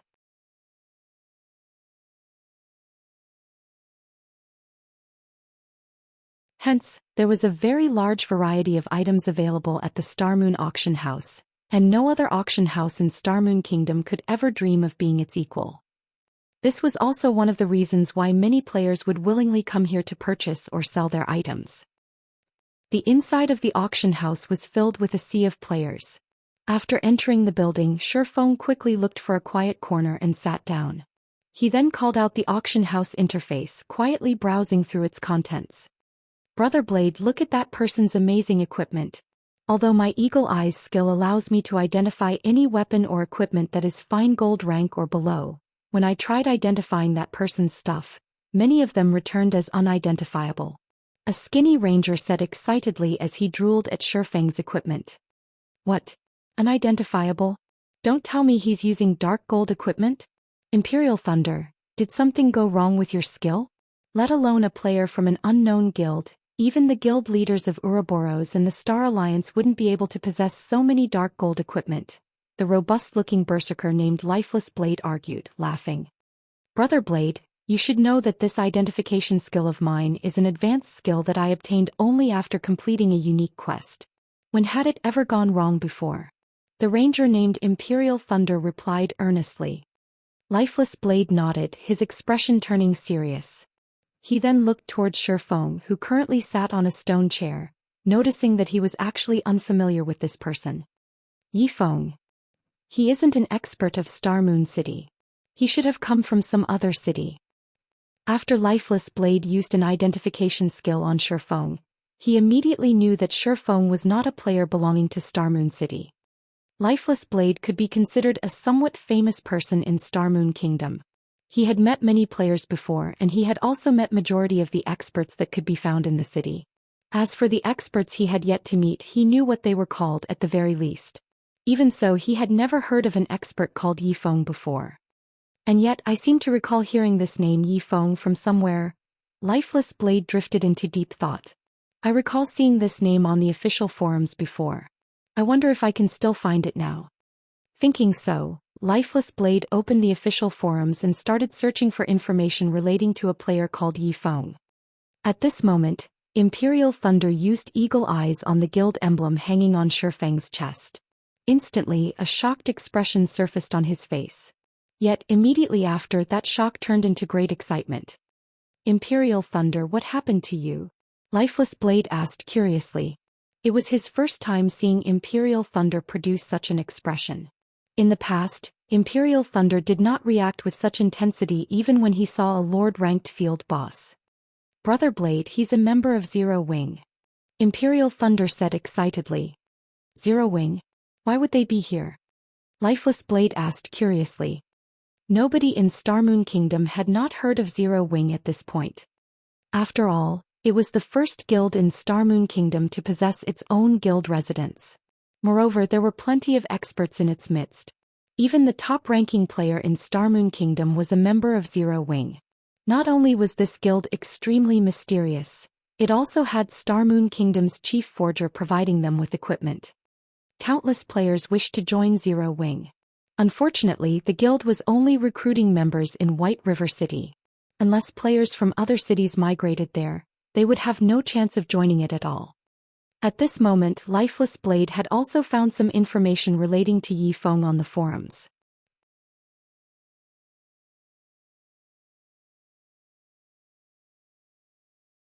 Aside from finding out that Yifeng was the author of the White River City Guidebook, Lifeless Blade had also found some video recordings of Yifeng's battles.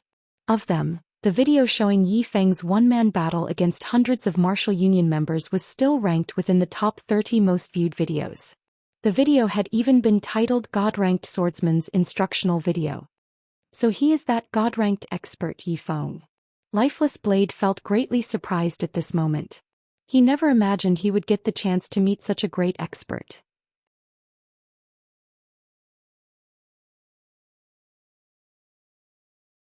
While Lifeless Blade and Imperial Thunder were watching Shifeng, with his extraordinary five senses, had long since noticed his two observers. The interest these two players emitted was very strong. In addition, the fervor in their gazes made it hard for Shifeng not to notice them, even if he wasn't trying. And here I was wondering who was spying on me. It turned out that it was Lifeless Blade and Imperial Thunder. Shifeng glanced at his two admirers, sending a faint smile at them. Shifeng had been looking forward to meeting these two famous players for a long time now. Before they had even started playing God's Domain, they were already a relatively famous independent party. In the gaming world, they had even been called the Sharp Arrow Party.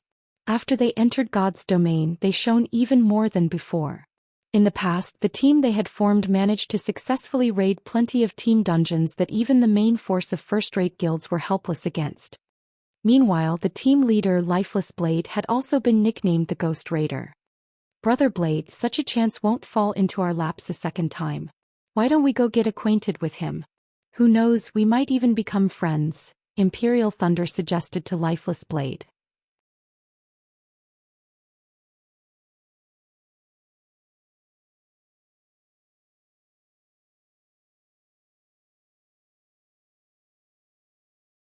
Chapter 285 Market Research. Imperial Thunder's suggestion sent Lifeless Blade into a light contemplation. Soon after, Lifeless Blade replied with a nod. As the saying went, another friend is another opportunity. If one wished to succeed in a game, an extensive network of friends was necessary. It was especially true when it came to friends who were experts. If we are going to hastily approach and interrupt him like this, we need to be careful with our words when we speak. After all, every expert has their own unique personality. Some might be cheerful, some might be indifferent, and some might be arrogant. It would be counterproductive if we happened to accidentally provoke him, Lifeless Blade whispered. Ah, of course I know about this point. Imperial Thunder laughed. You do, huh? Lifeless Blade rolled his eyes at Imperial Thunder.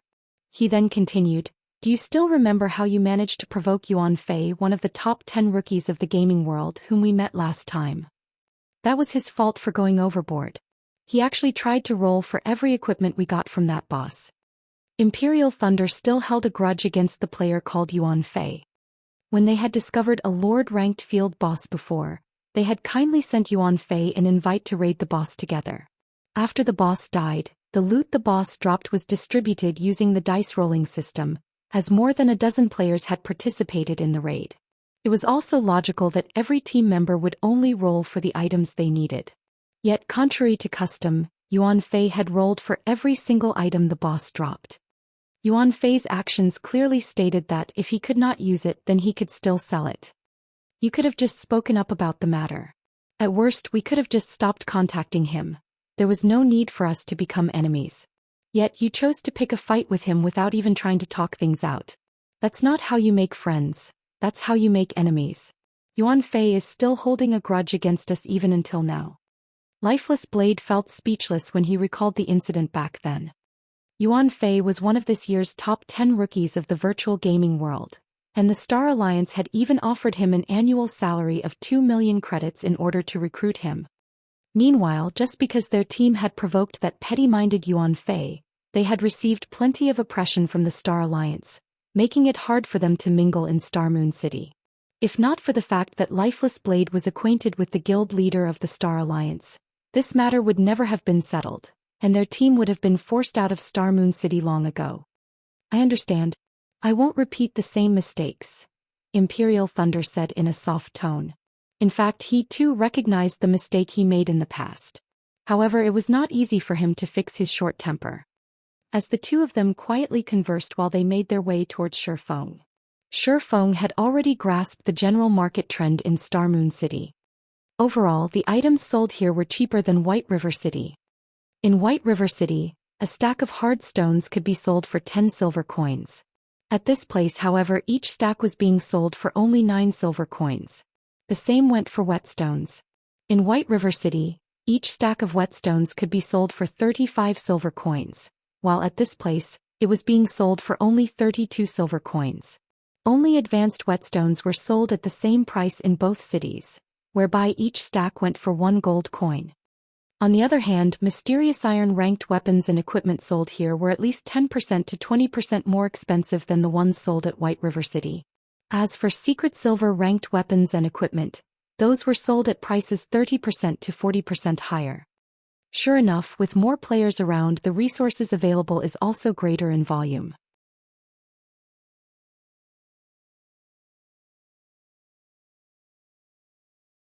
Even though mysterious iron equipment is such a rare commodity in White River City, here in Star Moon City, these items seem to be available in abundance. There is someone actually selling secret silver equipment as well. As expected of the capital city, the number of experts here is much higher than other cities.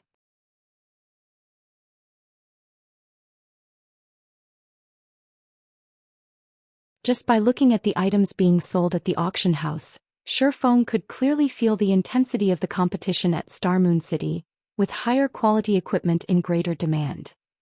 It was also precisely this fierce competition that resulted in more experts being produced here.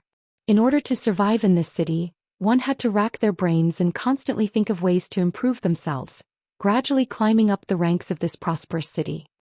Otherwise, what other explanation would there be for a precious secret silver equipment to appear at the auction house? It was simply impossible for guilds to sell any weapons or equipment that were of mysterious iron rank or better. After all, these items were strategic material for a guild. At most, they would sell the equipment produced by their own forgers. However, where would they find a forger who was capable of producing secret silver equipment? Even Shifeng, who possessed plenty of support items, could not easily produce them. It went without saying that other forgers should only be able to produce bronze equipment or at best mysterious iron equipment at this stage of the game. Hence, the secret silver-ranked weapons and equipment being sold at the auction house were definitely the offerings of independent teams. Meanwhile, their purpose in selling was simply to bolster their team's strength and obtain the funds necessary to cover their expenses. The number of independent teams that could obtain secret silver-ranked weapons and equipment at White River City could definitely be counted using one's fingers. As far as Shifeng knew, the only team capable of such a feat was the Holy Grail Knights that he had met by coincidence last time. On the other hand, there were a number of such independent teams in Star Moon City. One could just imagine the difference between the two cities. If I am going to try to enter Star Moon City's market, it seems that selling high-end equipment would be the most effective way to do so. At this moment, the fine gold-ranked Dragonscale set equipment popped up in Shifeng's mind. He felt that it might not be a bad idea to rely on the Dragonscale set equipment to break into Star Moon City's market. However, his current forging standards were still too low. Cream Coco was also only an advanced forging apprentice right now. She was still in the midst of striving to get promoted into a true forger. Moreover, another condition needed to be met if Shifeng wished to enter Star Moon City's market. Currently, Shifeng's guild was based only in White River City. If he were to establish a branch guild at Star Moon City at this period of time, that branch guild would immediately be annihilated by the many large guilds of Star Moon City. Hence, what Shifeng needed right now to enter Star Moon City's market was a shop to do business with. However, not to mention a shop, even if Shifeng wished to set up a stall, he first needed to become a minor noble of Star Moon City. As for establishing a shop, at the very least he needed to become a baron before he could do so. As expected, if I don't deal with this shop issue, I won't have any way of entering Star Moon City's market at all. After all, the auction house's 15% processing fee was simply too expensive. More importantly, placing items at the auction house was something only independent teams or players would do. If one wished to have any sort of development and earn large sums of money and fame, a shop of their own was essential. Hello there, friend. I am called Lifeless Blade. Seeing that you have come to the auction house, I'm guessing that you are here to sell some equipment, right? I am somewhat well known in Star Moon City and I have plenty of sales channels. If you wish to sell your equipment at a good price and its attributes are good, I can lend you a hand with selling them, Lifeless Blade said as he walked over, a smile on his face.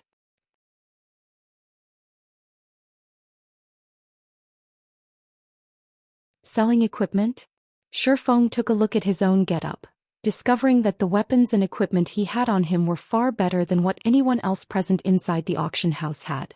From an observer's point of view, he definitely would not have any demands for the items sold at the auction house. In which case, the possibility of him coming to the auction house to sell some of his unwanted equipment was very high.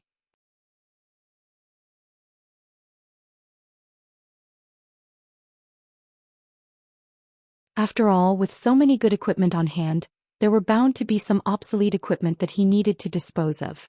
Immediately, Shifeng shook his head saying, "No, you misunderstand. I'm just here to take a look." "Sorry, it's my fault for misunderstanding," Lifeless Blade quickly said in embarrassment when he realized that he had acted too rashly. "In truth, I'm not trying to earn some middleman's fees. I'm just trying to make your acquaintance. This here is a brother of mine, Imperial Thunder."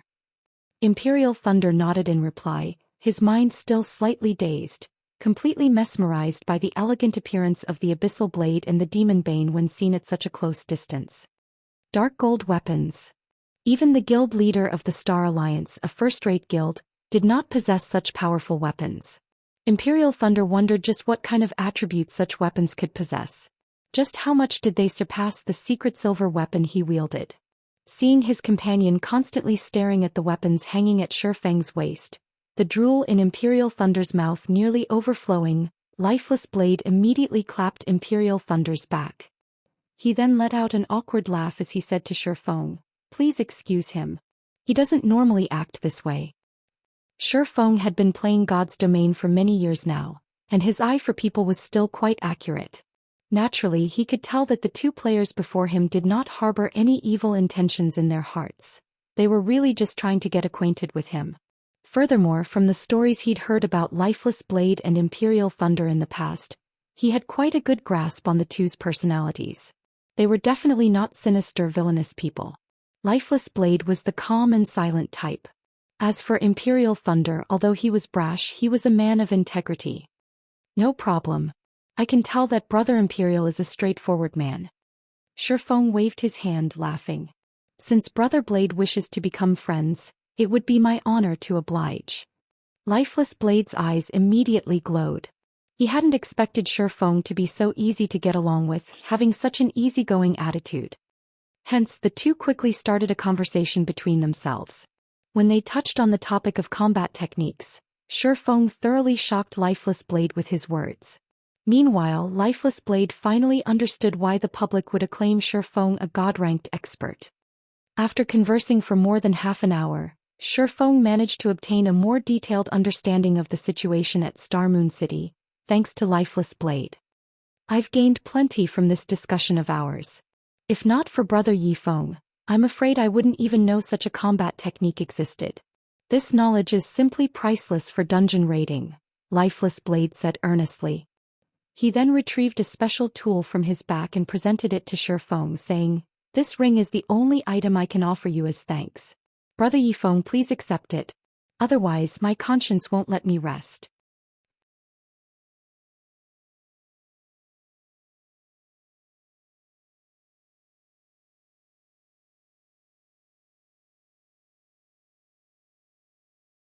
Chapter 286, The Eternal Throne. Shifeng had not expected Lifeless Blade to be such a forthright person. Although Lifeless Blade had only taken out an ordinary-looking silver ring, Shifeng knew exactly how precious this item was. The reason being, not only had he seen this ring in the past, he had even owned one before. The ring was a space ring. It was a storage item. One could not judge it simply based on its mysterious iron rank. The space ring could store up to 200 slots of items. It was a very significant amount. It also did not impart any additional weight to the user, regardless of the number of items stored in it. However, this was still not the most important point about this ring. Instead, the space ring excelled the most when used during battle. Although it did not have many uses in a normal battle, when used in a fight between experts, a battlefield, or a boss battle, it could bring about game-changing effects. For example, if players wished to use magic scrolls or support items during a battle, they needed to first place their hands into their bags and search for their items before pulling those out. This entire process would waste much time. However, it was a different story if players possessed the space ring. With a simple thought, the item specified would instantly appear within the player's hands. The space ring was much more convenient than a bag. In reply to Lifeless Blade's offer, however, Shifeng shook his head and said, "This item is too valuable. I cannot accept it. Brother Yifeng, I am a man who never takes advantage of his friends. I'll feel extremely guilty if you don't accept it. Moreover, this ring is merely a storage item. It's not particularly valuable, so please accept it," Lifeless Blade said. "Well, how about this? I have a favor to ask of Brother Blade. I wonder how many reputation points does Brother Blade have at Star Moon City right now?" Shifeng whispered, sighing. Lifeless Blade grew confused at Shifeng's question, failing to understand why Shifeng would ask him such a thing. However, he still chose to answer honestly. "I'm only 30 points away from becoming a minor noble of Star Moon City. As the capital city of Star Moon Kingdom, the reputation points of Star Moon City was the most difficult to earn out of all the cities in the kingdom. Even if Lifeless Blade and his team were amazing, they were still a distance away from becoming nobles of the city. 30 points. Shifeng sank into deep contemplation. He thought to himself, that's not a lot, I guess. If he completes those several quests, he should be able to get those points. Must your favor require a noble to accomplish, Brother Yifeng? Lifeless Blade asked. Yeah. Shifeng nodded. Only by becoming a noble could one purchase a stall in Star Moon City. Also, exchanging of stalls could only be conducted between nobles of Star Moon City, in order to prevent players from taking advantage of any loopholes. However, Shifeng was a demon hunter. No matter where he went, he would still be treated like a noble. Hence, after Lifeless Blade purchased the stall, there would be no problems if he simply transferred ownership of the stall to Shifeng. In this way, Shifeng would have a stall in Star Moon City to officially sell his items. Originally, Shi Feng had thought to complete a few quests in Star Moon City to increase his reputation here. However, it would not be easy to obtain 100 Star Moon City reputation points. He needed to invest plenty of time to do so. Meanwhile, Lifeless Blade had a trustworthy character, and it would be much faster to earn just 30 reputation points than to earn 100 reputation points. At first, Lifeless Blade felt ashamed for being unable to be of any help to Shi Feng. However, Shi Feng's next remark immediately sent him into a daze. I know a few high-level quests that can increase reputation points.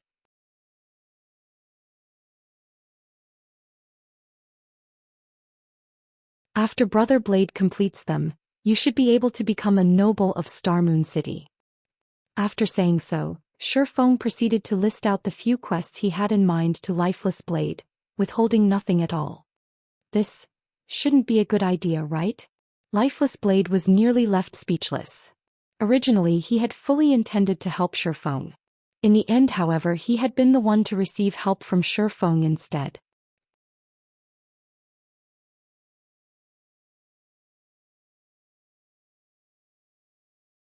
Currently, the many guilds in Star Moon City were desperately searching for quests that could increase one's reputation, holding back nothing to do so. However, even when they offered a huge reward for any related information, they still had no luck in finding any. Yet Shi Feng had just casually revealed to him 4 high-level quests that rewarded reputation points, his casual remarks making it seem as if these quests were plain cabbages that could be found anywhere. Is the difficulty of these quests too hard for you to manage? Shi Feng suddenly came to a realization when he saw Lifeless Blade's troubled expression. I still know a few quests that reward reputation. However, as their difficulty is much lower, the reputation points rewarded is similarly low. You'll have to complete at least 7 or 8 of them in order to accumulate 30 points. Lifeless Blade's mind was an utter mess now. He even started to suspect Shi Feng was a GM, to actually know of so many reputation quests in Star Moon City. However, Lifeless Blade quickly dispelled this notion from his mind. After all, God's domain was controlled by the main God system. Nobody else was allowed to interfere with the game.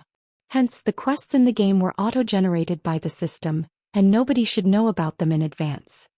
Of course, if there was an exception to this point, then that would be the extremely mysterious beta testers. However, after God's domain was officially released, many settings and quests in the game were changed. In theory, the quests that were originally present during the beta test should no longer exist. Thinking up to this point, Lifeless Blade was thoroughly confused by Shi Feng's identity. Just how was he able to know so many things? Are you wondering why I know so much? Naturally, Shi Feng could discern Lifeless Blade's doubts. Ah. Lifeless Blade silently nodded his head, making no attempt to hide his thoughts. It's because I am a reincarnated person. I returned to this time from 10 years into the future. Hence I know about all these quests, Shi Feng said in full honesty. Brother Yi Feng sure knows how to joke. Lifeless Blade abruptly burst into laughter. I'll complete these quests as quickly as possible. After I've managed to become a noble, I'll immediately notify Brother Yi Feng. Lifeless Blade knew full well that everyone had their own secrets. Meanwhile, information on reputation quests would definitely be categorized as a top secret by guilds. Shi Feng's willingness to reveal such precious information to him showed how much trust Shi Feng placed in him. If Lifeless Blade still tried to probe deeper into the matter, then he would simply be too insensible. I'm telling the truth, Shi Feng laughed bitterly. Ah, I know. Lifeless Blade nodded his head repeatedly, the smile on his face seemingly saying, I understand. Shi Feng was left completely speechless. Although he had long since grown familiar with such a behavior, he still could not help but feel helpless every time he was faced with it.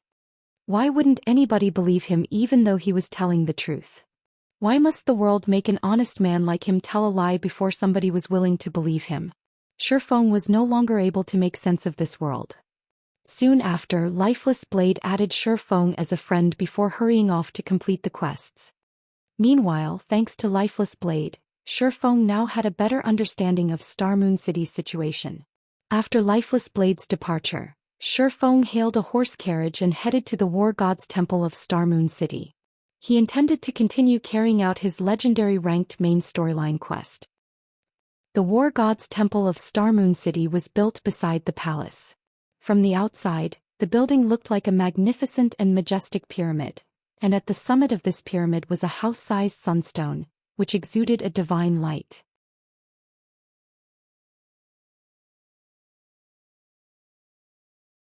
Be it day or night, this sunstone would shine brilliantly on the entire war god's temple, and one couldn't help but admire this dazzling construction when seeing it.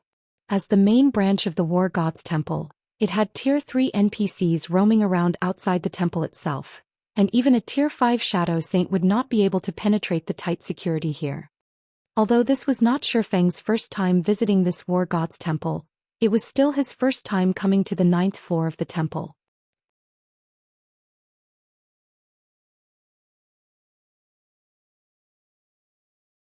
The Eternal Throne.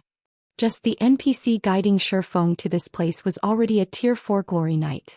In other cities, such an NPC would be an overlord-like existence that could cause others to tremble in fear. However, in this place this NPC simply amounted to a guide. After entering the Eternal Throne, Shifeng immediately discovered one purple throne and 9 golden thrones suspended in the center of the room. On the sides were 50 silver thrones. Aside from the empty purple throne, every other throne was occupied by a person. Moreover, these people were all apex powerhouses of God's domain. A single step of theirs could send tremors throughout the entire continent. However, among all these people only one of them had a real body, the others were simply phantoms. Sitting in their thrones, these powerhouses quietly observed Shifeng. Meanwhile, as the recipient of these gazes, Shifeng could not help but feel that his life was no longer in his hands. His body felt incomparably heavy under these stares, and his back was also already drenched in sweat. This was the imposing aura of a true apex powerhouse. It was not something Tier 4 classes could ever hope of equaling. As expected of one of God's domain's strongest powers. To think they actually have so many apex powerhouses in their midst. Shifeng was racked with emotion right now. Although he had played God's domain for over a decade, this was the first time he personally witnessed the war god's temple's true strength. What an interesting young man. However, I don't believe a little guy like you can accomplish that quest. This is something that involves the fate of the entire continent after all. Since it is so, let us give this little guy a test. If he passes it, I believe that nobody here would have any other objections, right? A test? This lady likes it. Let's go with that. If he passes the test, I'll throw in my vote of support. If he fails, well, he'll already be dead at that point, so no punishment will be necessary. How are we going to test him? Obviously, we are going to activate the 12 trials. Haha, the 12 trials. I have only heard of it before and only treated it as a legend. The last time it was activated was more than 900 years ago. I didn't expect that I would be so lucky as to witness it being activated in my lifetime. I must really thank you, little guy. I do hope you can last a few rounds though. Let this old man here widen my horizons. That you're tuning in to the Zhou Xian's Legacy YouTube channel. Don't forget to subscribe and join us on this journey to catch the most captivating stories.